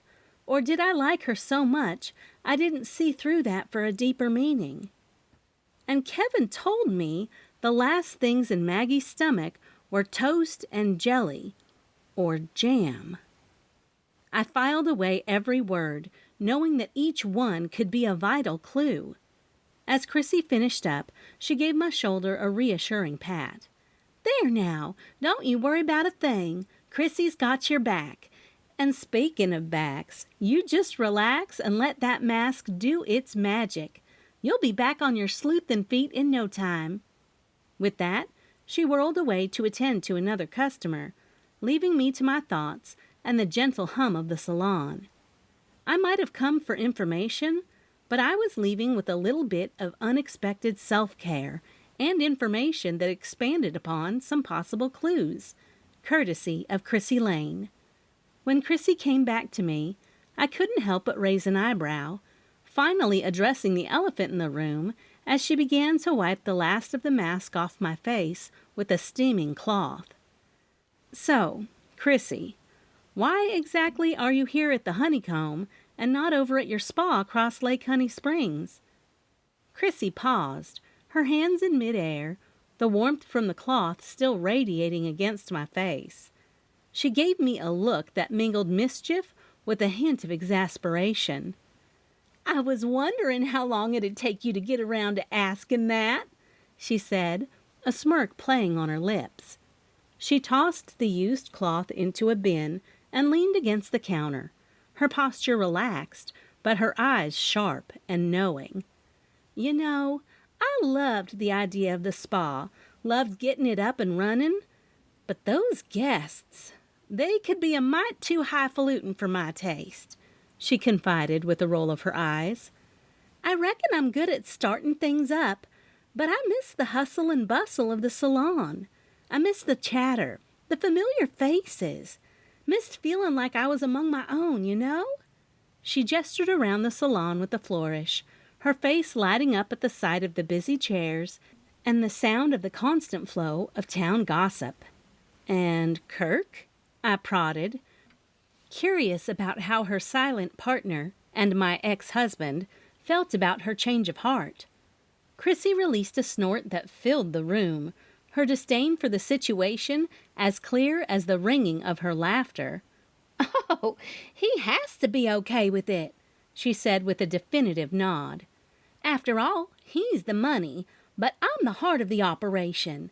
Besides, I still do my part from the wings. Let someone else handle the day-to-day drama." I watched as Chrissy moved with practiced ease, her confidence completely oppositional to the guests she described at the spa. Clearly, she was in her element here, among the buzz and the hum of the salon. "Well, I'll be," she continued, catching a sight of her reflection in the mirror and adjusting a stray lock of her sun-kissed hair. "Back where I belong, and let me tell you, Roxanne Bloom, it feels mighty fine." I couldn't help but smile at her resolve, feeling the last traces of the mask's tension ease away under her expert care. "I'm glad you're back, Chrissy. It wouldn't be the same without you," I admitted, grateful for the unexpected pampering and the snippets of information she had shared. She beamed, her hands coming to rest on her hips in a pose of satisfied accomplishment. "Thank you. Now, you go out there and catch that killer. And when you do, come back and see me. I'll make sure you look your best for the headlines," she declared with a wink. "Or we can just hang out like we used to." "I think I'll take you up on that." I pointed a finger. "I need some good girl time, and I forget to do that for myself." "Honey, you know I've got all the girl time in me, so when you're ready, let me know." She gave a subtle wave before she hurried over to one of the customers under a helmet dryer to check on them. As I stood to leave, refreshed and with a mind swirling with new leads, I knew that Chrissy Lane was just as much a part of Honey Springs as the Bean Hive or the lake. Her presence was as comforting as it was colorful, and I was thankful for her unexpected role in my day. Chapter 15. When I got back to the Bean Hive, it was locked up tight. The darkness made it feel like the time was well past 10, but it was only a little after 7. Bandit wasn't there, and I couldn't find any note on the counter when I got there. The only sound was the soft ticking of the wall clock, marking time in the darkness. My hand found the light switch, and the room filled with a warm glow. It was strange to see the coffee house so still and quiet, like a stage after the final curtain. I let my gaze wander over the counters and tables, everything in its place, ready for the morning rush. But the stillness felt like a whispered secret, a pause in the breath of the day. I checked all the items on the list of closing chores, and everything was ready for the morning when Pepper and I would get there. One thing caught my eye, though. Not the payroll I'd come there to take home and finish, but the whiteboard. Just about this time last night, Patrick, Kami, Walker, Ethan, and I used the same board to brainstorm George's death. Seeing Maggie Thorne's name felt odd now. As I approached the whiteboard, the marker felt cool and slick in my hand. I stood there for a moment, considering the names and notes scrawled across its surface. Maggie Thorne's name stood out, a stark reminder of the day's grim discovery. I couldn't leave her there, listed as a suspect. Not now. With a firm hand, I erased her name from the suspect list and moved it to a new section I labeled Victims. Underneath, I began to list the facts. Poisoning, the letter, typed, not handwritten. Each point was a clue that didn't quite fit the picture Sheriff Spencer Shepard had painted for us. As I jotted down the notes, a chill crawled up my spine, the unease of unanswered questions hanging in the air like cobwebs. The sudden knock at the door was so unexpected, it echoed like a gunshot in the quiet. My heart leaped, and the marker clattered to the floor. I caught my breath, pressing a hand to my chest, as I stepped cautiously toward the door. "Who's there?" I called out, my voice steadier than I felt. "It's me, Spencer," came the muffled reply. I exhaled slowly, the tension easing from my shoulders. I opened the door to find Sheriff Spencer Shepherd, his hat in hand and a somber look on his face. "Sorry to startle you, Roxy. Can I come in?"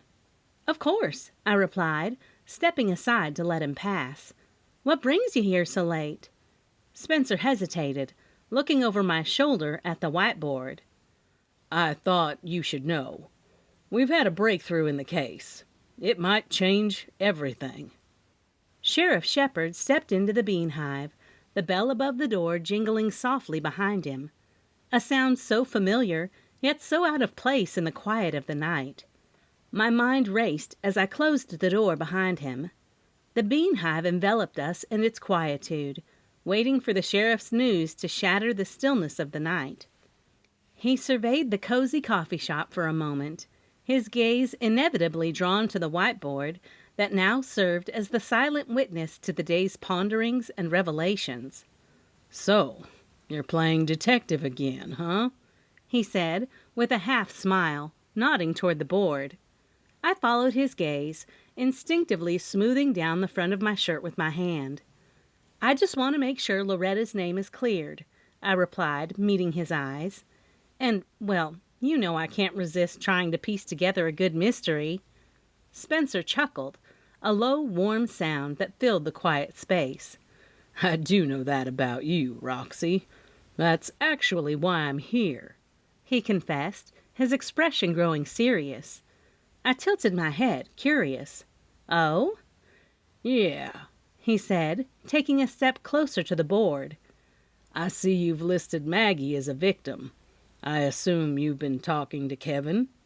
His eyes locked onto mine, searching for confirmation. "I have," I admitted, crossing my arms defensively. "I want to be on top of things, for Loretta." Spencer nodded, his hat still in his hand. "I figured as much. And that's exactly why I think you could be of help. We found something peculiar." "Peculiar?" I echoed. The word hung between us like a challenge. He reached into his jacket pocket, pulled out a small, sealed evidence bag, and placed it gently on the counter. "This was found at Maggie's place. Doesn't exactly match the narrative we've been fed." I peered into the bag. My breath caught when I recognized the contents as the note. "The note she left behind?" I asked, unable to hide the tremor of excitement in my voice. Spencer's smile returned, but it had a shadow of concern behind it. "That's what I need your lawyerly ears for," he said, pushing the bag closer to me. "Are you up for it?" Nodding, I felt the familiar thrill of a challenge spark within me. "Always, Spencer, always." He watched me for a moment, a mix of respect and resignation in his eyes. "Just be careful, Roxy. This case, it's got layers we're just beginning to peel back." "You do know she didn't have a computer or any sort of typewriter," I stated, wanting him to come clean about what he had found and make sure he wasn't leaving anything out. "And that, along with the poison, is why we are treating this as a homicide, though we aren't officially telling anyone." He was letting me know he wanted me to keep it on the down low. I assured him with a determined nod, my mind already racing with possibilities. I'd already planned on going to the library tomorrow to see if she had checked in to use any of the computers. I instantly thought of the Cocoon Inn as well. I know she's been holding her secret meetings for the ousting of Loretta at the Cocoon Inn, and I think Kami has a business center there. I actually am going to stop by there on my way home, and I'll see if Maggie happened to use the business center's computers while she was there. "Good thinking. That way we can make sure she didn't write the note. And as for the poison, I would go along with what the note said she did to herself, but none of it really adds up." He hesitated. "Yet." He wasn't convinced as much as I was that that was not possible. Maggie Thorne did not cut George's brakes or poison herself. Those things I knew deep down in my soul. Now, I had to prove it. Chapter 16. The Bean Hive's door clicked shut behind me, its familiar jingle a soft farewell to another day steeped in mystery and caffeine.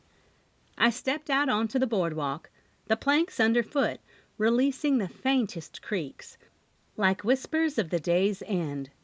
Above, the sky was a tapestry of deep blues and purples, with a big old moon hanging low, casting a silvery sheen over the tranquil waters of Lake Honey Springs.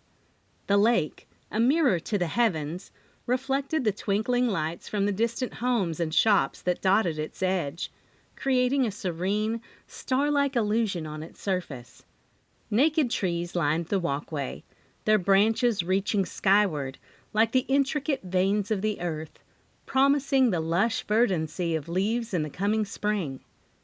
I pulled my coat tighter around me, the crisp air nipping at any exposed skin as I savored the quiet beauty of the night. The grassy expanses on either side of the boardwalk hinted at the vibrant Kentucky bluegrass that would soon carpet the ground, a lush bed of green that would signal the full awakening of Honey Springs to the warmer seasons. This time of night had a certain peace, a stillness that belied the turmoil that had unfolded earlier in the day. It was a moment to breathe, to let the cool night air cleanse the thoughts and worries that had accumulated. The Cocoon Inn was full of warmth and hospitality, and greeted me with its windows aglow against the night. Stepping inside, I was immediately enveloped in the hum of conversation and the soft clinking of cutlery. The dining room to my left was a scene of elegant dining, with guests engaged in the simple pleasure of sharing a meal under the soft light reflected from the crisp white tablecloths, an experience that Kami, the innkeeper, prided herself on providing. As I navigated through the foyer, Walker hurried past, carrying a tray laden with steaming dishes. The inn was a family affair, and it wasn't unusual to see him assisting Kami with the evening rush. "Kami's at the bar tonight," he said over his shoulder, the corners of his eyes crinkling with a smile that suggested a shared understanding of Kami's many talents. After thanking him with a nod, I made my way to the back of the inn, where the bar nestled comfortably in a cozy nook. The ambient lighting cast a warm, inviting glow over the polished wood and the array of bottles lined up like colorful sentinels. There, behind the bar, stood Kami, her hands moving with practiced ease as she mixed a cocktail. Ethan was there, too, perched on a stool with Bandit at his feet. The dog seemed perfectly at home in the lively atmosphere, a testament to the inn's welcoming spirit. Kami looked up as I approached, her face lit with a genuine smile. "Roxy, what can I get for you?" Her voice was the perfect blend of Southern hospitality and the comforting familiarity of an old friend. I took a seat, glancing at Ethan before addressing Kami. "Nothing for me to drink, but I wanted to pick your ear," I said. He gave me a nod of recognition, his expression serious, yet relieved to see a friendly face. Bandit, ever the social butterfly, wagged his tail in greeting, happy to be among friends in the heart of Honey Springs' most cherished establishment. "I'll be right with you." Kami offered a friendly smile and saw me point down at Ethan. I made my way down to him and nabbed the bar stool beside him. Ethan swiveled slightly on his stool to face me, the soft light of the bar highlighting the thoughtful creases in his brow. "I hope you don't mind that when I stopped in to see you tonight at the coffee house and saw you weren't there, I decided to bring Bandit back with me." He loved that dog. I could see it in his eyes, and knew Bandit would be a great fit for him. But I wondered about the logistics of Ethan taking Bandit with him when he finished his article and went back home. "I thought Patrick took him home with the rest of our fur babies, but I'm glad to see him with you." I was laying out the groundwork. You two work well together. Do you mind if I take him with me all day tomorrow? He asked. Immediately, he explained. We won't be outside, so he'll be warm. I'm going to visit all the shops on the boardwalk and downtown. I think he and you would love the company, I said. It's been quite a day, he began, swirling the drink in his hand absent-mindedly. I spent the better part of it gathering bits and pieces for the article. Honey Springs is a real gem, Roxy. The community, the camaraderie. It's something special. I leaned in and rested my elbows on the bar, intrigued by his change of tone. But, I prompted, sensing there was more to his story. He sighed, setting his glass down. But I also heard about Maggie, he said in a lower voice. I didn't make any calls to my contacts. Didn't feel right to chase leads on that today. I nodded, appreciating his sensitivity to the town's loss. Ethan's gaze shifted, a flicker of something else behind his eyes. However, I did stumble upon something interesting about Rick Donovan, he continued. Turns out he was once involved in a legal scuffle back in another town. A land dispute that turned ugly, leading to a death. He claimed self-defense, and ultimately the courts agreed. Self-defense, huh? I murmured, my mind racing again. The implications of such a history were not lost on me. Ethan nodded solemnly. Yep, it seems our Mr. Donovan might have a more complicated past than we thought. The information settled between us, a new piece of a complex puzzle that was Honey Springs and its recent tragedies. It was a lead, potentially a significant one, but it raised as many questions as it answered. Thanks, Ethan, I said, feeling the heaviness of this new revelation. That's something we can't ignore. He gave a small, rueful smile. No, we certainly can't, he agreed. I'll keep digging, see what else I can find. For now, though, I think it's best if we just let the town breathe for a bit. The music from the speakers above us, a gentle, twanging melody, filled the lull in our conversation. Around us, the soft murmur of the inn's patrons provided a backdrop to our hushed discussion. I was about to inform him of what I'd discovered about Maggie from Kevin at the coroner's office, but Kami walked up just as Ethan got a call. I wasn't able to get any information we discussed last night, she leaned over and whispered, careful not to say what she was looking into about George's murder. Then, when I heard about Maggie, it all added up about why she would kill Georgia. So Walker and I figured we wouldn't look into anything. If we don't have to deal with Rick Donovan, we don't want to. I was sitting at a crossroads of sorts. Did I tell Kami how slim the chances were that Maggie killed Georgia? Or just keep the matter to myself, in which case I'd have to go see Rick Donovan? I do have a question. When Maggie would come here to hold her little secret meetings, did she use the computer in your business center? I asked.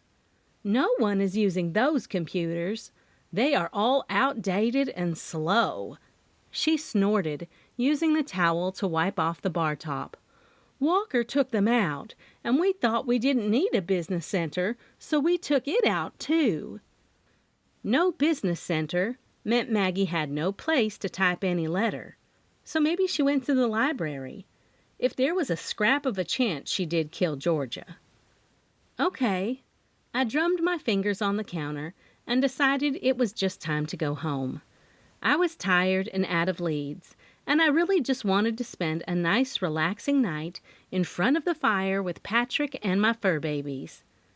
The night held a crispness that bit at my cheeks as I left the warm embrace of the Cocoon Inn. My breath clouded in the air and disappeared like the day's worries should have. On my way to the parking lot, I looked down the boardwalk. It was quiet, the day's foot traffic long gone. I paused. A niggling sense of unease crept up my spine. There was a soft glow in the middle of the boardwalk where the Bean Hive was located. a soft glow that shouldn't have been there this late. My pace quickened. As I hurried down the boardwalk, the occasional creak of the wooden planks under my feet sounded like a shout in the silence. As I continued walking, I saw the glow was from the bean hive, all lit up. A small knot of worry formed inside me as I approached the door. The closer I got, the clearer it became that something was amiss. The door was ajar, a silent invitation to an unwelcome scene. My sanctuary had been violated, the interior turned inside out, the cozy orderliness now a chaotic jumble. "Hello?" My voice was steady, but it betrayed the acceleration of my heartbeat. No response came, only the soft buzz of the overhead light that swung slightly, creating moving shadows that played across the scene like specters. "Roxy, is that you?"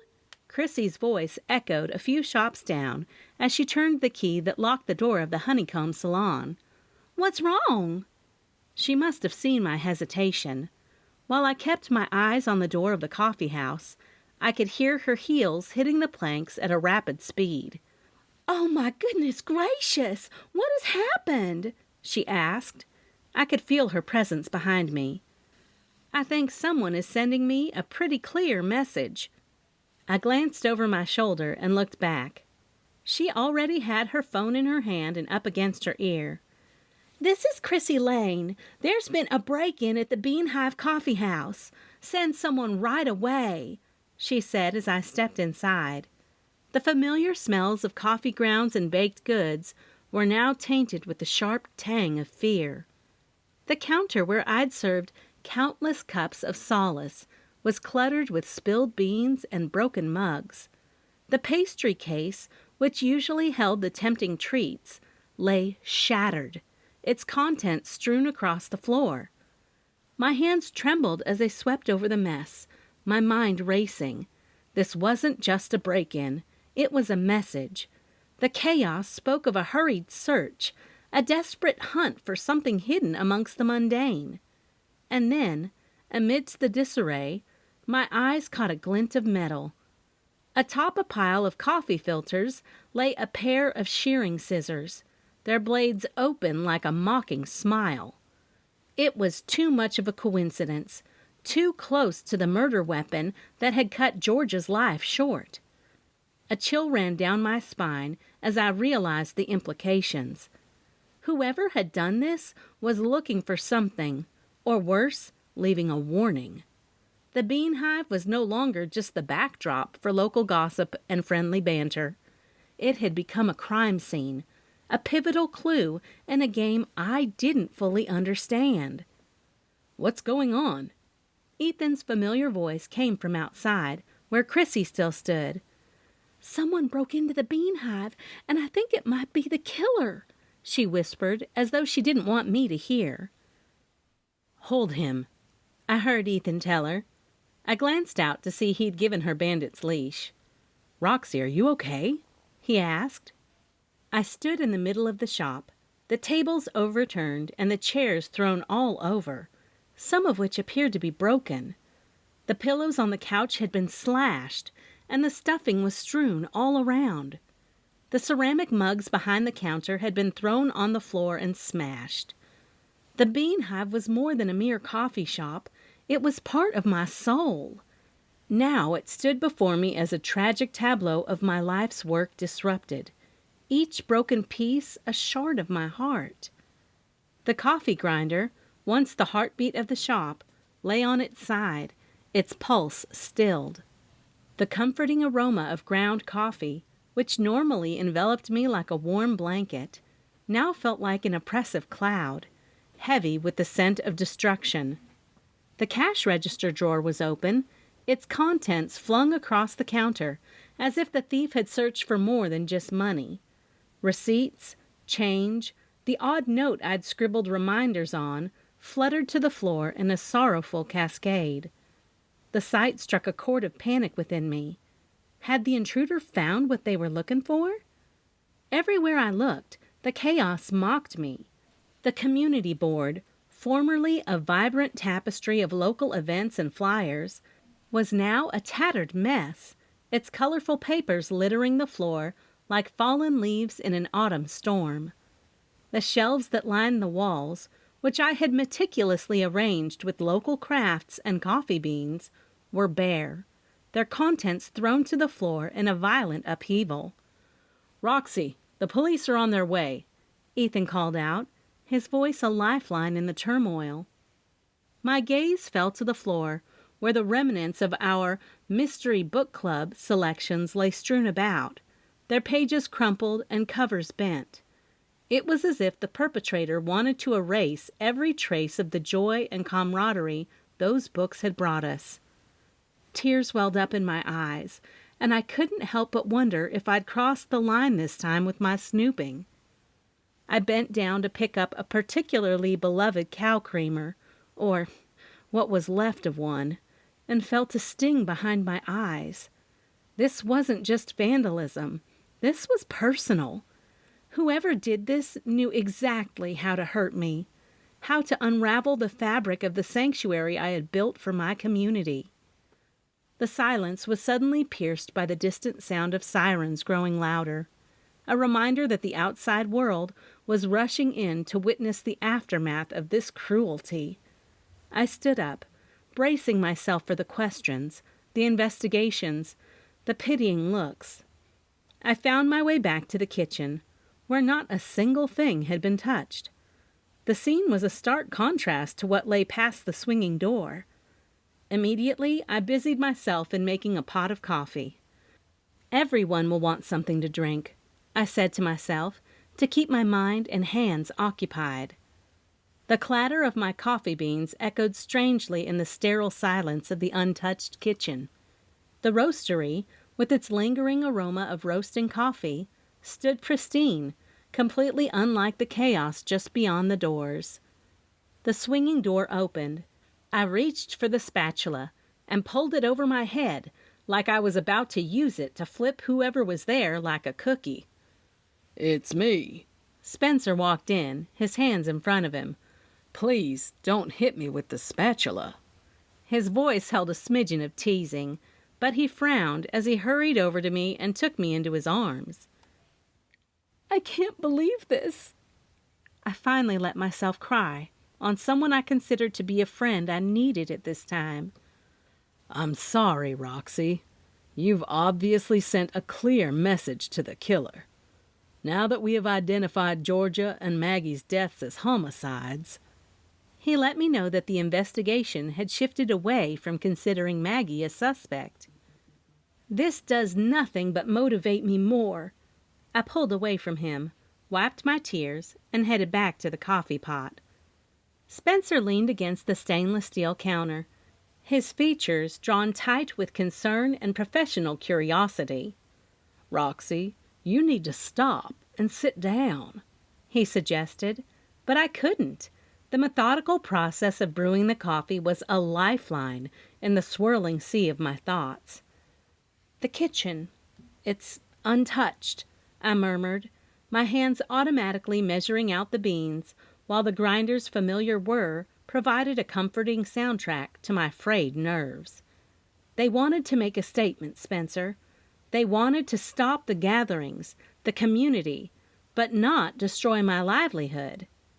Spencer watched me for a moment before nodding slowly. "It's a message, all right. But Roxy, what did you do today? What did you find out about George's case that could have triggered this?" I glanced up from the portafilter I was tamping down. They know me. They know this coffee house, and they know my livelihood. This act was a clear message. "I went to see Kevin at the coroner's office," I began, avoiding Spencer's gaze as I locked the portafilter into place and started the espresso machine. I needed to know if there was anything at all that could help Loretta. "And?"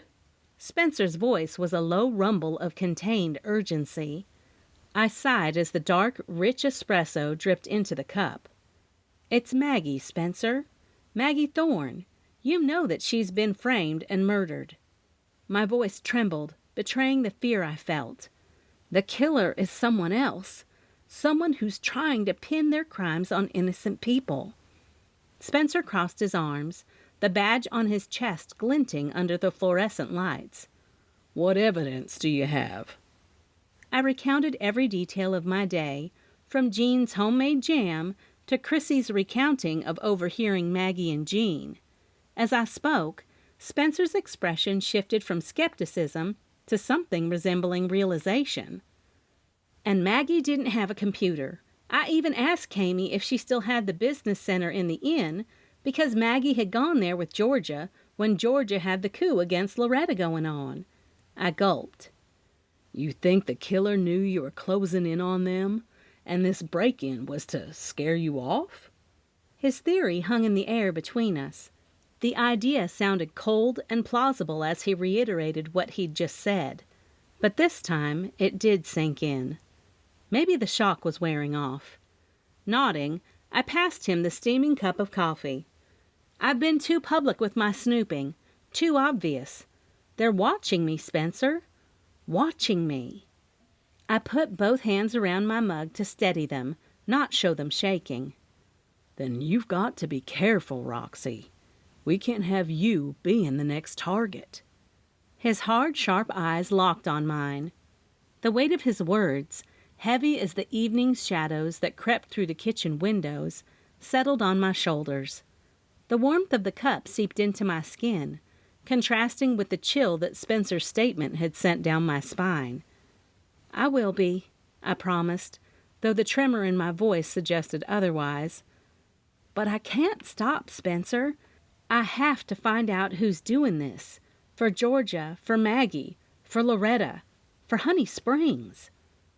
Spencer took a sip of the coffee, his gaze remaining on my face. Just make sure you keep me in the loop. We're going to catch this person, Roxy. Together. That's not going to happen. Patrick rushed in, his eyes laser-focused on me. Roxy is done with this investigation. This is a little too close to home. Patrick, it's okay, I said, placing a comforting hand on his arm. His concern was laced in the air. I'm not taking any risks, I promise. Patrick's jaw clenched, his protective instincts clearly battling with his trust in my judgment. Roxy, look at this place. It's a message and a clear one. I don't want you to be the next message they send. I understood his fear. The chaos of the Bean Hive was a warning one that struck too close to home. But my determination refused to bow down to intimidation. I know, I conceded softly, but we can't let fear dictate our actions. Spencer and I, we're on top of this, and you'll be with me tomorrow when we meet Rick. We'll be careful, and we'll be together. Patrick's eyes searched mine, looking for the reassurance he needed to ease his worry. He finally nodded, a reluctant agreement etched in the lines of his face. Spencer, who had been quietly observing our exchange, cleared his throat. I'll go see Jean first thing in the morning, he offered. We'll start piecing this together from every angle. Thank you, Spencer, I said with genuine gratitude. Our solidarity was a small beacon of hope in the shadow of the night's events. Patrick, finally appeased, turned to Spencer. Keep her safe, Spencer, he said, the name spoken with a mix of respect and demand. Spencer nodded once, a silent promise passing between him and Patrick. Always. As he spoke, the sounds of deputies working filtered in from the front of the shop, a reminder that although the Bean Hive was violated, life and the law would continue to march on. And I, Roxy Bloom, would be there every step of the way, fighting for justice in the sleepy town that had become the epicenter of a mystery far greater than any book on our shelves had ever contained. Chapter 17. I blinked away the remnants of an uneasy sleep, the sense of sizzling bacon and fresh coffee nudging me toward wakefulness. The sun spilled through the bedroom windows, casting a warm golden glow across the quilt. I stretched, feeling the comforting weight of Pepper and Sassy nestled against me, their gentle breathing in sync with the quiet rhythm of the cabin. In confusion, I furrowed my brow as I reached for my phone, only to find an empty space on the nightstand where it should have been. Panic fluttered in my chest, contrasting with the tranquil morning. Why hadn't my alarm sounded? I fumbled along the side table, my fingers seeking the familiar rectangular shape, but I found nothing but smooth wood grain. Patrick's muffled movements and the clatter of dishes drifted up from downstairs, a domestic symphony that spoke of normalcy and routine, yet the silence from my absent phone was a discordant note that set my nerves on edge. I swung my legs over the side of the bed. The floorboards felt cool under my feet as I stood. A quick glance around the room confirmed my growing suspicion. My phone was indeed missing. It didn't take me too long to investigate that little bit of information. "Patrick?" My voice carried a note of concern as I called out, padding barefoot toward the source of the delicious smells. The dogs, sensing the shift in my mood, followed close behind, their nails clicking softly against the wood. As I descended the stairs, the cozy kitchen came into view, bathed in the morning light. Patrick stood at the stove, his back to me, humming a tune that the sizzle of the frying pan absorbed. "Patrick, have you seen my phone?" I asked, my voice tinged with the urgency of the unsolved mysteries that loomed over us. He turned, a spatula in hand, and his eyes met mine with a mixture of affection and apology. "You looked so peaceful, Roxy. I couldn't bear to wake you. I turned off your alarm. Thought you could use the rest after everything that happened." He used the tongs to turn the bacon over, making the cast iron sizzle. A sigh of relief and frustration escaped me. I appreciate it, but with everything going on, I can't afford to be disconnected, not even for a moment. He crossed the kitchen, closing the distance between us, and wrapped me in a warm embrace. I know. I'm sorry. Your phone's on the charger. I just wanted to give you a moment of peace." The tension melted away in his arms, and I allowed myself to relax, if only for a second. But the day awaited, full of questions and shadows, and I knew I had to face it head on. With a soft kiss on the forehead, he released me, and I grabbed my phone. The screen lit up with notifications and missed calls. Time to step back into the fray. But first came breakfast with my family, a small island of calm in the storm that was my life. I settled on the couch, feeling the comforting warmth from the wood-burning fireplace envelop me as I unlocked my phone. The screen was awash with notifications, each little icon a concern from the community that had become my extended family. A text from Aunt Maxie was straightforward and laced with her unyielding strength, the maternal undertone unmistakable. "Roxy, this is Aunt Maxie. Please tell me you're safe. We're all worried sick. Let's talk when you can." I could almost hear their voices in my head, Chrissy's lively twang and Aunt Maxie's firm yet caring tone. A lump formed in my throat as I realized how deeply these people cared, how tightly knit we all were in the tapestry of Honey Springs. My fingers hovered over the keyboard as I deliberated over the right words to respond with, and then Patrick walked in with a steaming mug and a plate of breakfast. He placed them gently on the coffee table before me, his presence a steady anchor. "Eat something," he said softly. "You'll need your strength. And don't worry about responding to everyone just yet. They'll understand." I nodded and sent a quick group text to assure them I was safe and would be in touch soon. The fire crackled, a counterpoint to the quiet clicking of my phone's keys, and for a moment I basked in the peace of our cabin, grateful for this respite, however brief it might be. "I have to tell you that I called Rick Donovan this morning to come over." Patrick's little news made my heart stop. His gaze lingered on me for a moment, his eyes reflecting concern and determination. Did you hear what I said? I called Rick Donovan earlier, he repeated, leaning against the front door with his arms folded across his chest. He'll be here any minute to talk. Rick Donovan? I asked, a little surprised. Yeah, we've known each other for years, and he's done some work for Kane Construction before.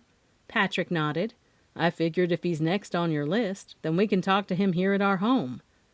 As we waited in silence, the sound of tires crunching on the gravel driveway signaled Rick's arrival. Patrick glanced out the window and then back at me. Ready to dig a little deeper into this mystery? He asked, extending a hand to help me up from the couch. With a deep breath, I nodded and stood up, ready to face whatever revelations Rick might bring. The outdoor morning air was brisk as Rick Donovan stepped into our cabin. His presence seemed to fill the space with an unspoken tension, a contrast to the cozy warmth Patrick and I had built within these walls. The dogs didn't seem to think Rick was a threat. They both greeted him with wagging tails and happy sniffs. Rick gave a slight nod and patted the dogs, his face an unreadable mask. You wanted to talk? He asked, his voice carrying a note of resignation. I could tell by the way he was standing and looking at me that Patrick had already filled him in on what was happening. Yes, Rick, I started, meeting his gaze. I understand you don't like the changes coming to Honey Springs, but I need to know where you were when George's brakes were cut and the morning Maggie was killed. He sighed, a slight shrug lifting his shoulders. Change is inevitable. I know that. I learned it the hard way, he said. I don't have to like it, but I can express my opinion, which last time I checked wasn't a crime. His words hung in the air, a subtle defiance etched into his tone. I could sense the strength of his convictions, yet he projected an undercurrent of something else. Perhaps regret or acceptance? Rick, can you provide an alibi for those times? I pressed gently, knowing the weight of the question. For a moment, his gaze shifted away and focused on the flickering flames in the wood-burning stove's window before returning to me. I have nothing to hide. I'll go to the police station and give a full statement. If you suspect me, then Sheriff Shepard might as well, he declared, his decision seeming to draw a line under the conversation. Clearly, he wasn't going to give me any information, but I couldn't let the moment go by without asking about his past. Rick, I'm sorry that I've been doing a little digging around. I gave a half smile and decided to make an excuse. The lawyer in me, I shrugged. By the subtle, shifty look in his eyes and absence of body movement, I could tell two things. One, he was a good poker player, and two, he'd had no idea I was a lawyer. All of it was public knowledge, and I'm sorry if I offended you, but as Loretta Bebe's lawyer, I had to look at all angles on why someone would not only kill Georgia, but also Maggie. And from your history, I saw you had some run-ins in a previous town, I said. All that's been cleared up and has nothing to do with the man I am today. He wasn't going to give any specifics. If you dig around here, you'll find I do not care for all the laws they are trying to impose on us. The parking situation is a mess, but I don't want to be forced to pay for a parking pass when I mainly like to use my bike to get around town, like the rest of us. He shook his head as he referred to our tendency to use our bicycles more than our cars when the weather permitted. I think it's a shame that they are going to try to squeeze more money out of us as taxpayers. But will I kill anyone over their opinion? Never. I respect people who actually have opinions and don't mind speaking their minds. He shuffled his feet and pushed his fists into his coat pockets. Even if I don't agree on what the topic is about. Thank you for answering the questions. I smiled, and from what I could tell from reading his body language, there was a lot of truth to what he believed in and said. If you don't mind, I'm going to head on down to see Spencer. Rick turned to leave. Patrick walked Rick to the door with a calculated calmness in his demeanor. Before you go, Patrick, are you looking for work at the moment? Patrick asked, his question hanging between us like a lifeline thrown in choppy waters. Rick paused, a hint of surprise in his eyes. I might be. Why'd you ask?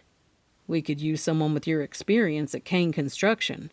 How about we discuss it as I walk out with you? Patrick suggested, extending the invitation as both an olive branch and an opportunity.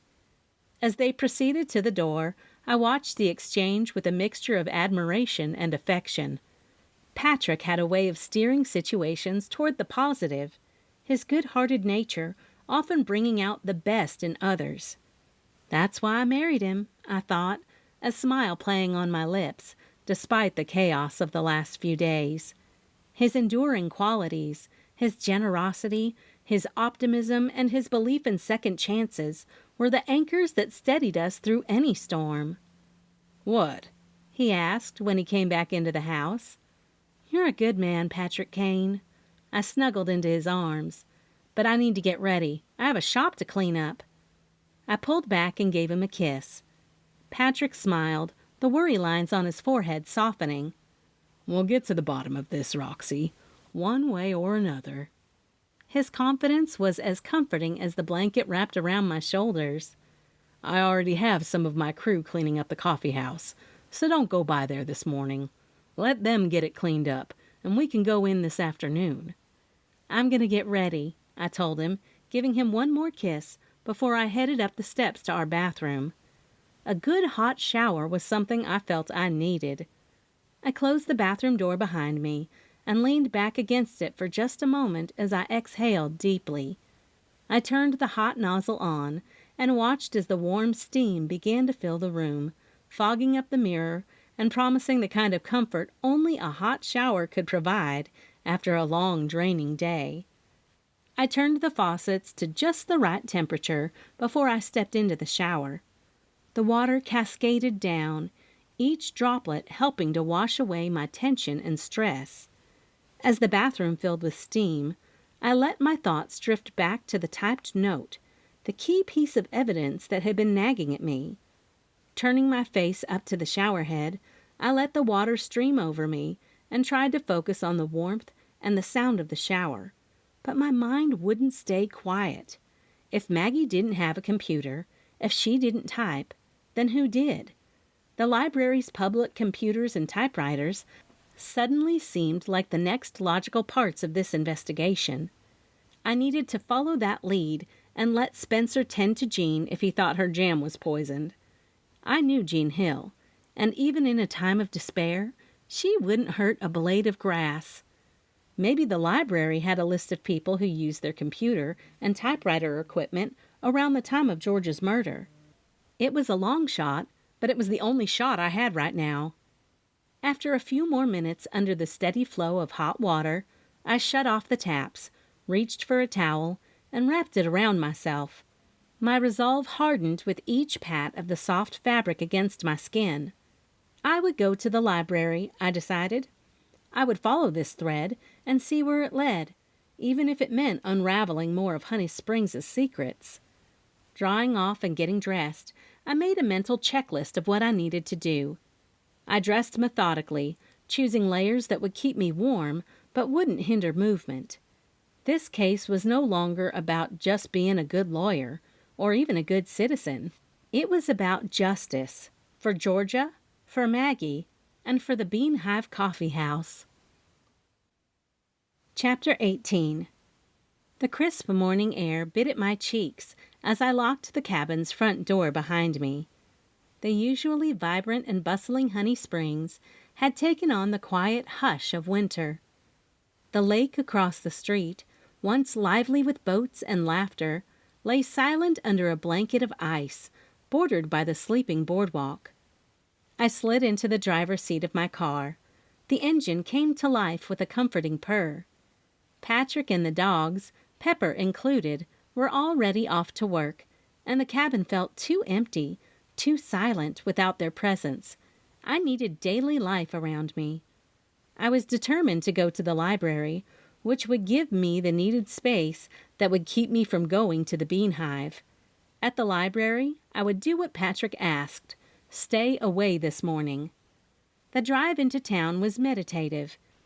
Navigating the road's familiar curves was second nature to me. though now they were lined with a frosting of snow instead of the lush greenery of summer.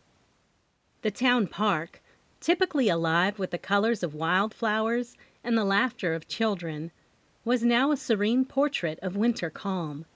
The gazebo, a skeletal silhouette against the gray sky, was no longer a refuge for summer picnickers, but an unmistakable reminder of the season's stillness. Downtown Honey Springs had adapted to the winter months.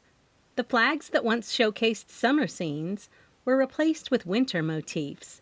Snowflakes and cozy cabins nestled against scenes of the frozen lake. I was sure the beautification committee had made these on special order. They hung from the dowel rods of the carriage lights, which cast a warm glow against the cold pavement. The town itself was a hive of activity in any season, its charm undiminished by the cold. The courthouse, medical building, and library stood as sentinels in the heart of Main Street, flanked by quaint specialty shops that enticed with their warm lights and the promise of hidden treasures. I parked the car in front of the real estate office belonging to my mom, Penny Bloom, and wished she was back from her cruise. She had a great year selling real estate and wanted to take a much-needed vacation with one of her best friends from back home before she moved to Honey Springs to be with me.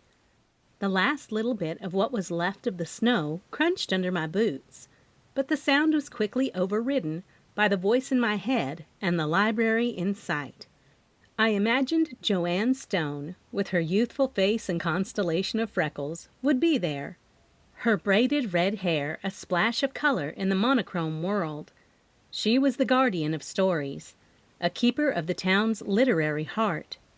She was exactly where I thought she'd be, behind the resource counter. The scent of aged paper and a whispering silence welcomed me as I pushed open the library door. I let out a slow breath, my eyes scanning the familiar setup of bookcases and reading nooks, all quiet and expectant. Joanne Stone stood at the resource counter, her vibrant red hair tucked into neat braids, a sharp contrast to the muted tones of the library's interior. She looked up, her face brightening with recognition. "Roxy, what brings you here on a day like this?" Her voice held the warmth and welcome I'd come to expect from her. I moved closer, lowering my voice. "I was hoping to check something, Joanne. Do you keep records of who uses the computers here?" She shook her head, a frown creasing her forehead. "No, we don't, I'm afraid. It's first come, first served." She gestured toward the corner where a row of desks sat, each with its own computer.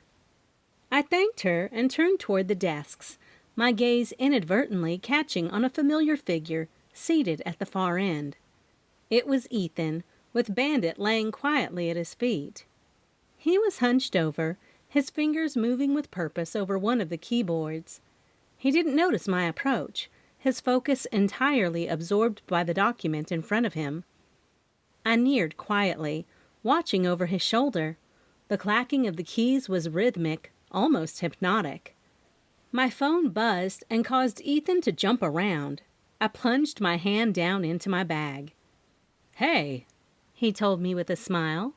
"I have to turn in my article, but I was going to check on you." "Oh, it's Kami. She might have some information on our little investigation," I said, and excused myself. "Hey, Kami." "Roxy, are you okay?" she asked. "I'm fine. I'd had a moment of forgetting about the coffee house, and that was good for me. But when she asked, my heart dropped. The coffee house will be back up and running in no time." "Good, but that's not the only reason I'm calling," she replied. "I was thinking about Georgia holding her secret meetings here to oust Loretta, and I do remember Ethan talking to her at one point. I was busy and didn't get what was said, but when he left, she was crying. So maybe he heard something from her that he's forgotten." "Did you say crying?" I asked, wondering what on earth would make her cry, and to a total stranger. I nodded as Kami continued. A suspicion began to knit together in my mind. It was like watching the murders coming together, piece by piece. Ethan had been there, at the inn, a potential witness to Georgia's distress. Could he also hold the key to her agitation? Georgia seemed pretty shaken up. I murmured into the phone, my mind churning. Thanks, Kami. That could be important. I ended the call, and my gaze drifted back to Ethan, who was now watching me closely. The library around us was quiet, a distinct contrast to the storm brewing in my thoughts. The gentle tapping of computer keys from the other library patrons seemed to fade into the background as I replayed every encounter, every piece of evidence. Ethan had been at the inn. He had access to the coffee house. He knew the details of the investigation intimately because I had entrusted him. Why would he be the killer? I whispered to myself, lost in contemplation. The very idea seemed absurd, yet it couldn't be dismissed. Ethan had been present at too many crucial points, his alibis conveniently placing him just outside the grasp of suspicion, including Loretta's, the night of the meeting before Georgia had left for the evening. Then he'd left the inn last night when I was bellied up to the bar, talking to Kami, which gave him plenty of time to... No. The coffee house? Slowly, I slid my gaze to him. His expression shifted, a flicker of something unreadable passing through his eyes. Roxy, is everything okay? He asked, his tone edged with a hint of concern. Or was it something else? I forced a smile, pushing down the unease that clawed at my insides. Yeah, just piecing things together, you know, I replied, trying to sound nonchalant. He nodded, but there was a tightness to it, a rigidity in his posture that hadn't been there before. My mind raced, pondering his potential motives, his opportunities to commit the crimes. I excused myself with a polite nod of my own and turned away, but not before catching a glimpse of the screen he had been working on. It was a draft of his article, or so it seemed. But now every word he typed and every move he made seemed to cast a longer, darker shadow. A shadow that, perhaps, I had failed to notice until now. Ethan called. Roxy, if you need help with anything. I'll let you know, I cut him off, not wanting to reveal my growing suspicions. Not yet. I needed to be sure, needed to gather undeniable proof before confronting him. For now, I had to play the part of the oblivious friend while my mind worked overtime.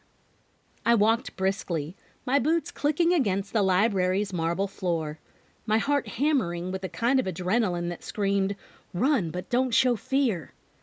I pushed through the heavy doors into the bracing winter air, the chill a slap to my face, a reminder of the reality I was living. Just reach the car, I urged myself, fumbling for keys I suddenly wished I'd held in my hand from the start. But the quiet click of the door closing behind me, too soft for a public exit, made the fine hairs on my neck stand on end. I spun, instinct screaming, to see Ethan's familiar form just a few paces behind.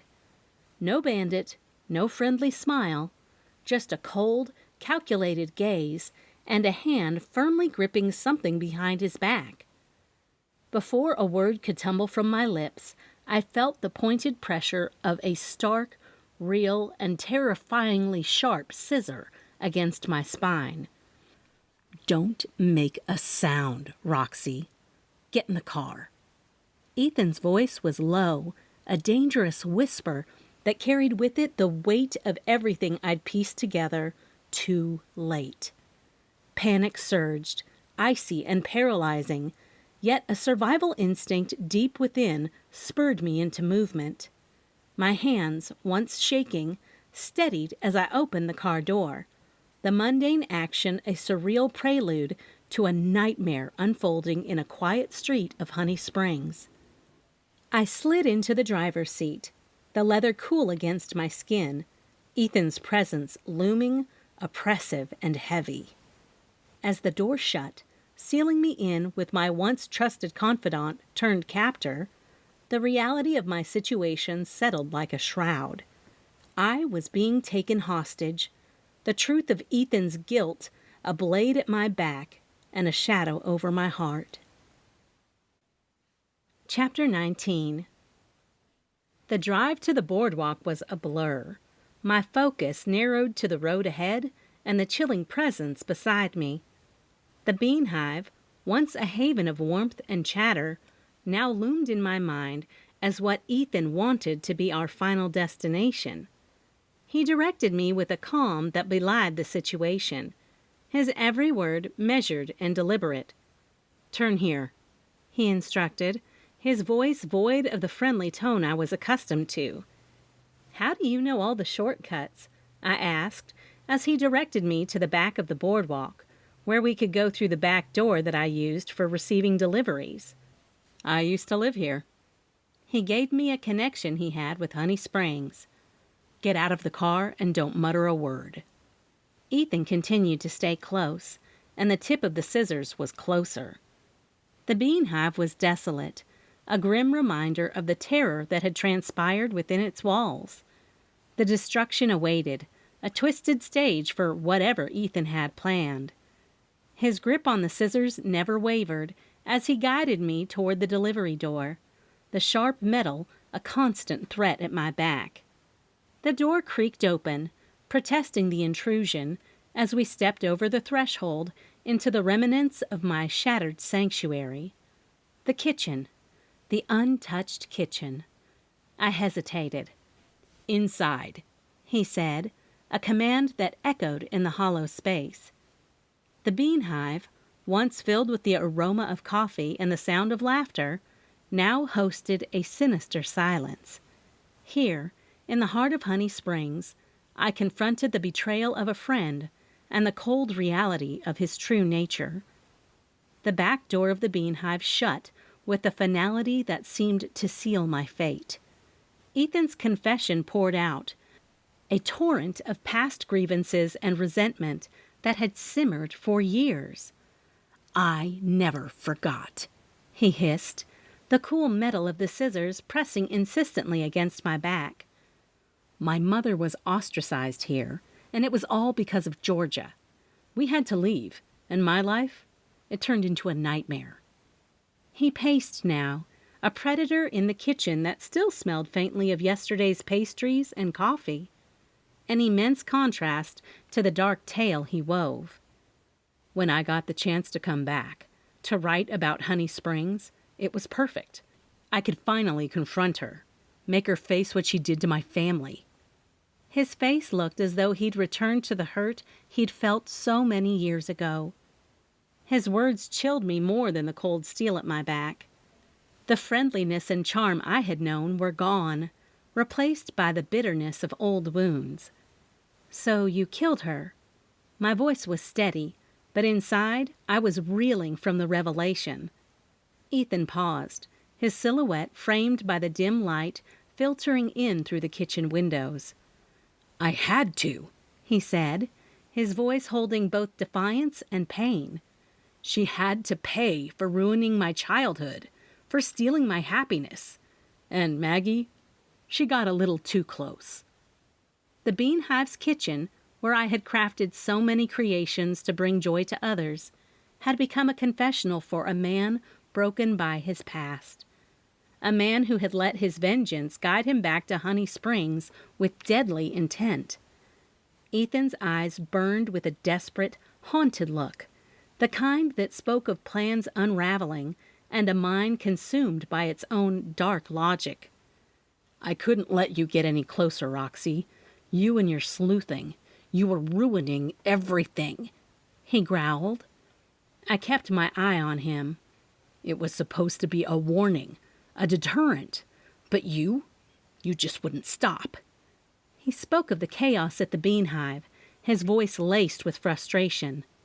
His grip on the scissors slackened as he became lost in his thoughts, his mind clearly on Bandit, left behind in his hasty plans. That moment of distraction was all I needed. My hand shot out and grabbed the nearest object, a glass coffee pot. With all the strength I could muster, I swung it at Ethan's head. The impact made him stumble. A groan escaped his lips as he clutched his head in pain. Then I heard Patrick's voice, distant yet growing closer, filled with concern and fear. "Roxy!" Patrick yelled, his voice muffled by the walls of the coffee house. "In here!" I screamed, my voice hoarse with panic and adrenaline. Patrick burst through the swinging door, his eyes instantly locking onto the scene. Without a second thought, he lunged at Ethan and tackled him. The scissors clattered away and slid across the kitchen floor. Ethan struggled beneath Patrick's weight, but Patrick held him down, his face a mask of determination and anger. I stood there, shaking, the broken coffee pot still in my hand, watching as the man who had tried to destroy everything I loved was finally subdued. Chapter 20. The next hour was a bit touch and go, with Spencer getting to the Bean Hive and taking Ethan into custody.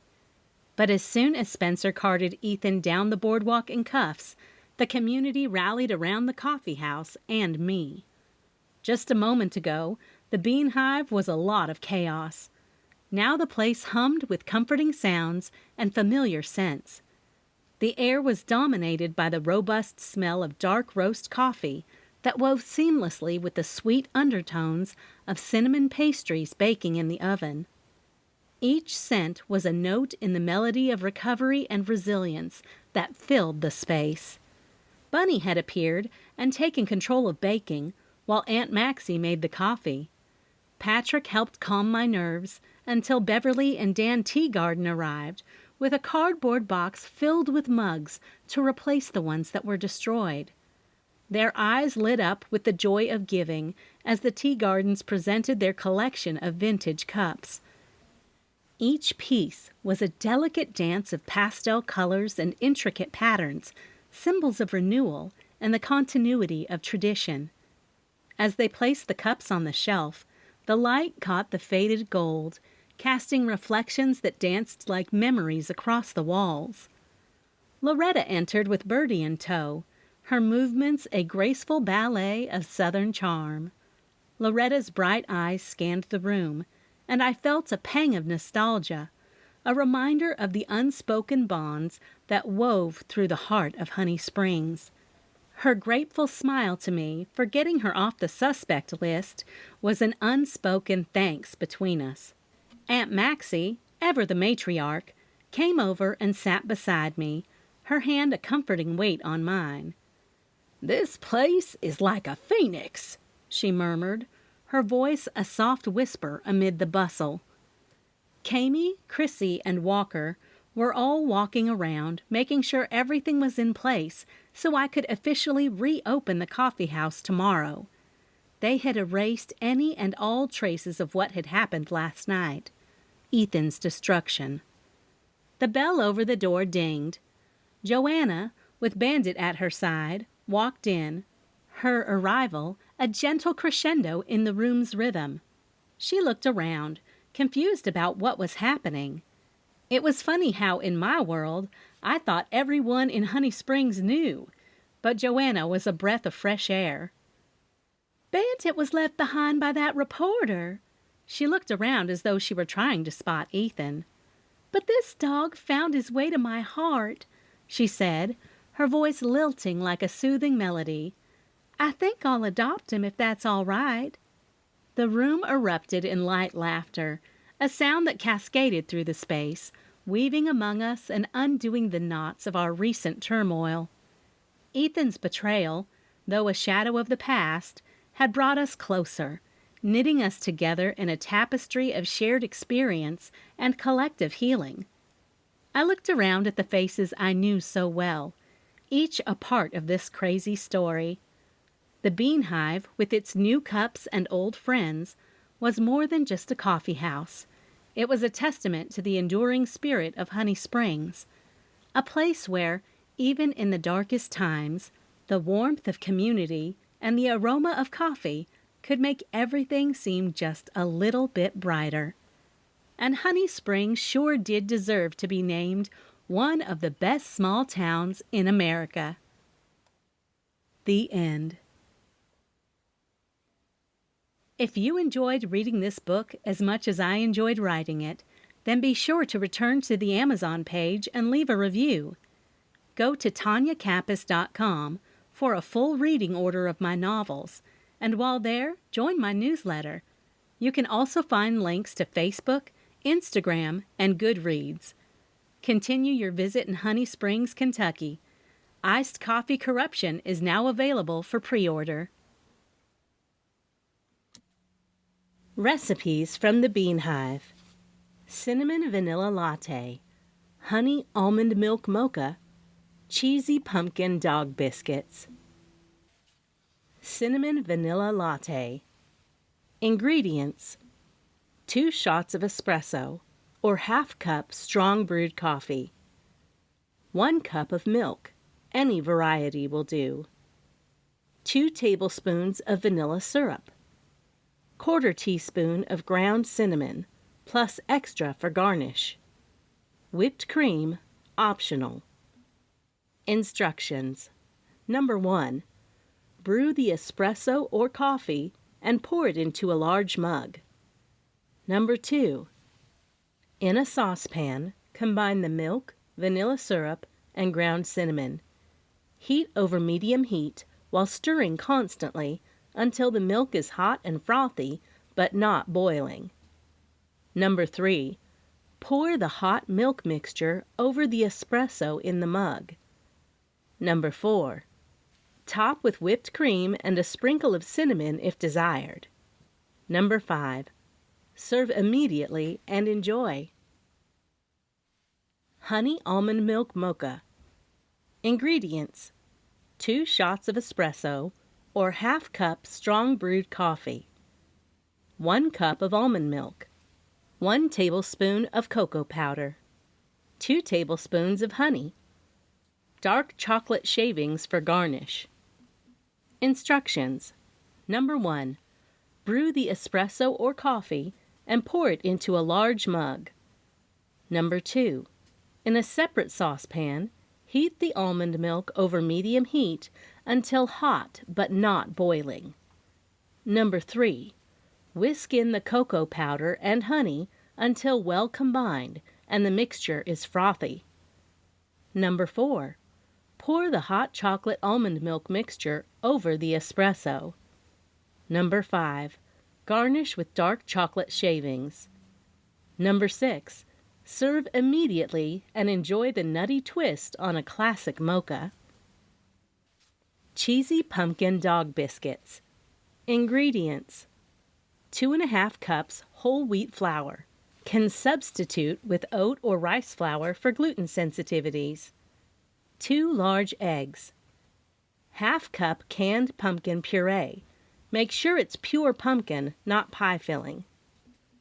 2 tablespoons dry milk powder. Half cup shredded cheese. Cheddar or Parmesan will work well. Half teaspoon salt. Optional. Can be omitted for a lower sodium treat. Water as needed. Instructions. 1. Preheat your oven to 350 degrees Fahrenheit, 175 degrees Celsius. 2. In a large bowl, whisk together the flour, eggs, pumpkin, dry milk, and cheese. If you're using salt, add it now. Stir until a dry dough forms. If the dough is too dry, add water, 1 tablespoon at a time, until it comes together. 3. On a floured surface, roll the dough out about 1/2 inch thick. 4. Cut out shapes using cookie cutters and place them on a baking sheet lined with parchment paper. 5. Bake for about 25 to 30 minutes, or until hard and golden brown. 6. Let the treats cool completely before serving to your furry friends. These recipes are simple yet classic favorites that you can enjoy making at home or consider adding to a coffeehouse menu. The dog treats are a great way to spoil your pet with homemade goodness. Book Club Discussion Questions. If you've not finished reading the book, do not read these questions unless you are good with spoiler alerts. How did the small town setting of Honey Springs contribute to the overall atmosphere and development of the mystery? What are your thoughts on Roxy as the protagonist? How do her skills as a lawyer and coffeehouse owner influence her approach to solving the mystery? Discuss the dynamic between Roxy and the other main characters, like Patrick, Aunt Maxie, and Loretta. How do these relationships add depth to the story? Ethan's transformation from a friendly journalist to the antagonist is a major plot twist. Were there any hints or foreshadowing that led you to suspect him earlier in the story? How does the author use the cozy setting of the Bean Hive to contrast with the darker elements of murder and betrayal? Discuss the role of secondary characters like Chrissy and Joanna. How do they contribute to the narrative and Roxy's investigation? What roles does the theme of community play in the story, especially considering the small-town setting and close-knit relationships? How do you feel about the way technology is portrayed in the mystery, particularly the significance of the typed letter and the library's computers? What aspect of Roxy Bloom's character do you find most relatable or intriguing, and why? How does the setting of Honey Springs enhance the overall atmosphere of the story? Discuss the role of this small town in shaping the plot and characters. Ethan's betrayal is a pivotal moment in the story. Were there any clues that foreshadowed his true nature? Discuss any red herrings that might have misled you. How does the author use the theme of change, both embraced and resisted, to drive the narrative? Discuss examples of characters who embody this theme. What role do secondary characters, like Aunt Maxie and Chrissy, play in the story? How do they contribute to Roxy's journey and the overall narrative? Discuss the importance of the Bean Hive Coffeehouse as a symbol in the story. How does it represent community, resilience, and healing? How does the author blend the elements of humor and suspense to create a cozy mystery ambience? Were there moments that stood out to you as particularly effective? How does the author use sensory details, sights, sounds, and smells to create a vivid picture of Honey Springs and the Bean Hive? Which descriptions were the most memorable for you? Discuss the relationship between Roxy and Patrick. How do they support each other throughout the mystery? And how does their relationship evolve? Examine the role of secrets and gossip in the story. How do they drive the plot and influence the characters' actions? The theme of redemption is explored through various characters. Discuss how this theme is presented. How does the setting of Honey Springs contribute to the overall atmosphere and mood of the story? Discuss how the small-town charm influences the characters and plot. Discuss the character of Roxanne Bloom. How do her past experiences and personality traits make her an effective amateur sleuth? Examine the role of the Bean Hive Coffeehouse in the community. How does it serve as more than just a setting for the story? What are the key themes of the book? How are these themes explored through the characters and the storyline? Discuss the dynamic between Roxy and Ethan. How did your perception of Ethan change throughout the story? How does the author use red herrings and misdirection to build suspense and keep you guessing about the murderer's identity? Analyze the role of supporting characters like Aunt Maxie, Loretta, and Chrissy. How do they contribute to the plot and Roxy's investigation? Consider the relationship between Roxy and her husband, Patrick. How does their relationship evolve in the face of the mysteries and challenges they encounter? What were your initial theories about the murder? At what point did you begin to suspect Ethan, and why? Discuss the significance of the various locations in Honey Springs, such as the library, the park, and the Cocoon Inn. How do these places enhance the storytelling? How does the author blend elements of cozy mystery with those of a thriller? Did this blend enhance your reading experience? Examine the role of technology and traditional investigative methods in solving the mystery. How does Roxy balance the two? Discuss the role of community in the book. How does the sense of community in Honey Springs impact the investigation and the resolution of the mystery? What role does humor play in the narrative?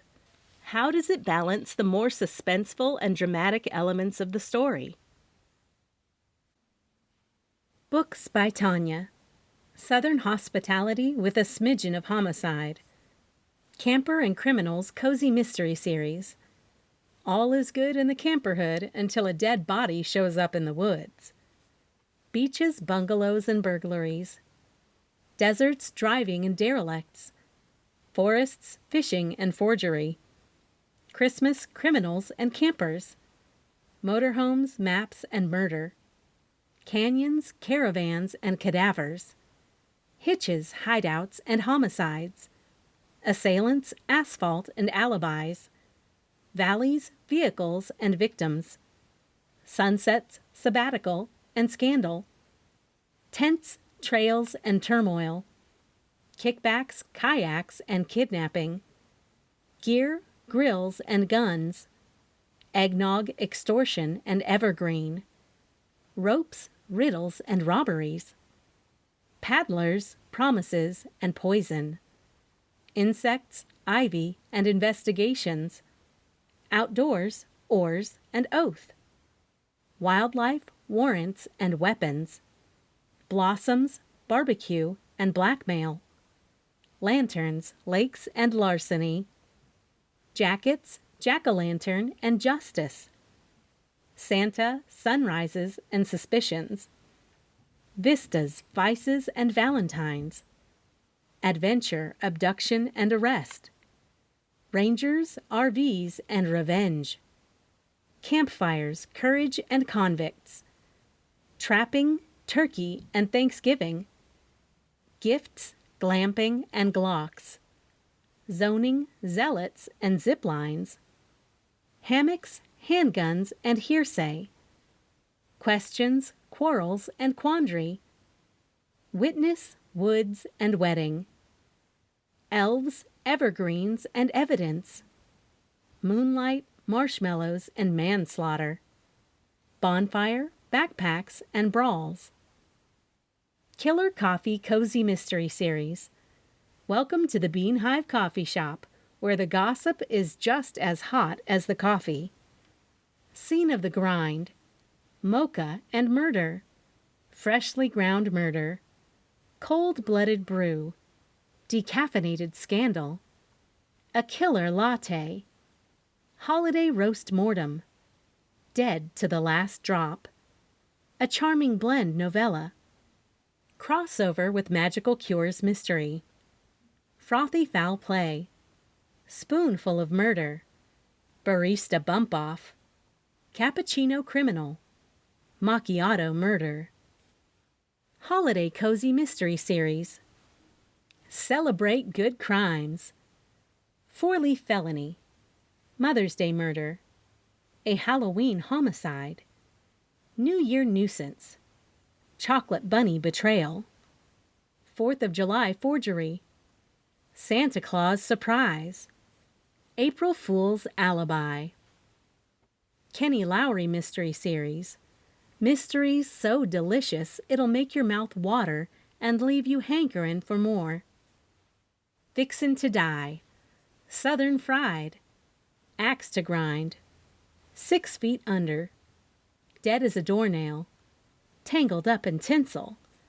Diggin' Up Dirt. Blowin' Up a Murder. Heavens to Bribery. Magical Cure Mystery Series. Welcome to Whispering Falls, where magic and mystery collide. A Charming Crime. A Charming Cure. A Charming Potion novella. A Charming Wish. A Charming Spell. A Charming Magic. A Charming Secret. A Charming Christmas novella. A Charming Fatality. A Charming Death novella. A Charming Ghost. A Charming Hex. A Charming Voodoo. A Charming Corpse. A Charming Misfortune. A Charming Blend, crossover with a Killer Coffee Cozy. A Charming Deception. Mail Carrier Cozy Mystery Series. Welcome to Sugar Creek Gap, where more than the mail is being delivered. Stamped Out. Address for Murder. All She Wrote. Return to Sender. First Class Killer. Post-Mortem. Deadly Delivery. Red Letter Sleigh. About Tonya. Tonya has written over 100 novels, all of which have graced numerous bestseller lists, including the USA Today. Best known for stories charged with emotion and humor and filled with flawed characters, her novels have garnered reader praise and glowing critical reviews. She lives with her husband and a very spoiled rescue cat named Ro. Tonya grew up in the small southern Kentucky town of Nicholasville. Now that her 4 boys are grown men, Tonya writes full-time in her camper she calls her shamper, she-camper. To learn more about her, be sure to check out her website, TonyaCappas.com. Find her on Facebook, Twitter, BookBub, and Instagram. Sign up to receive her newsletter, where you'll get free books, exclusive bonus content, and news of her releases and sales. If you liked this book, please take a few minutes to leave a review now. Authors, Tonya included, really appreciate this, and it helps draw more readers to the books they might like. Thanks. Cover artist, Mariah Sinclair, The Cover Vault. This book is a work of fiction. The characters, incidents, and dialogue are drawn from the author's imagination and are not to be construed as real. Any resemblance to actual events or persons, living or dead, is entirely coincidental. Cover artist, Mariah Sinclair, The Cover Vault. Editor, Red Adept. Copyright 2024 by Tonya Kappas.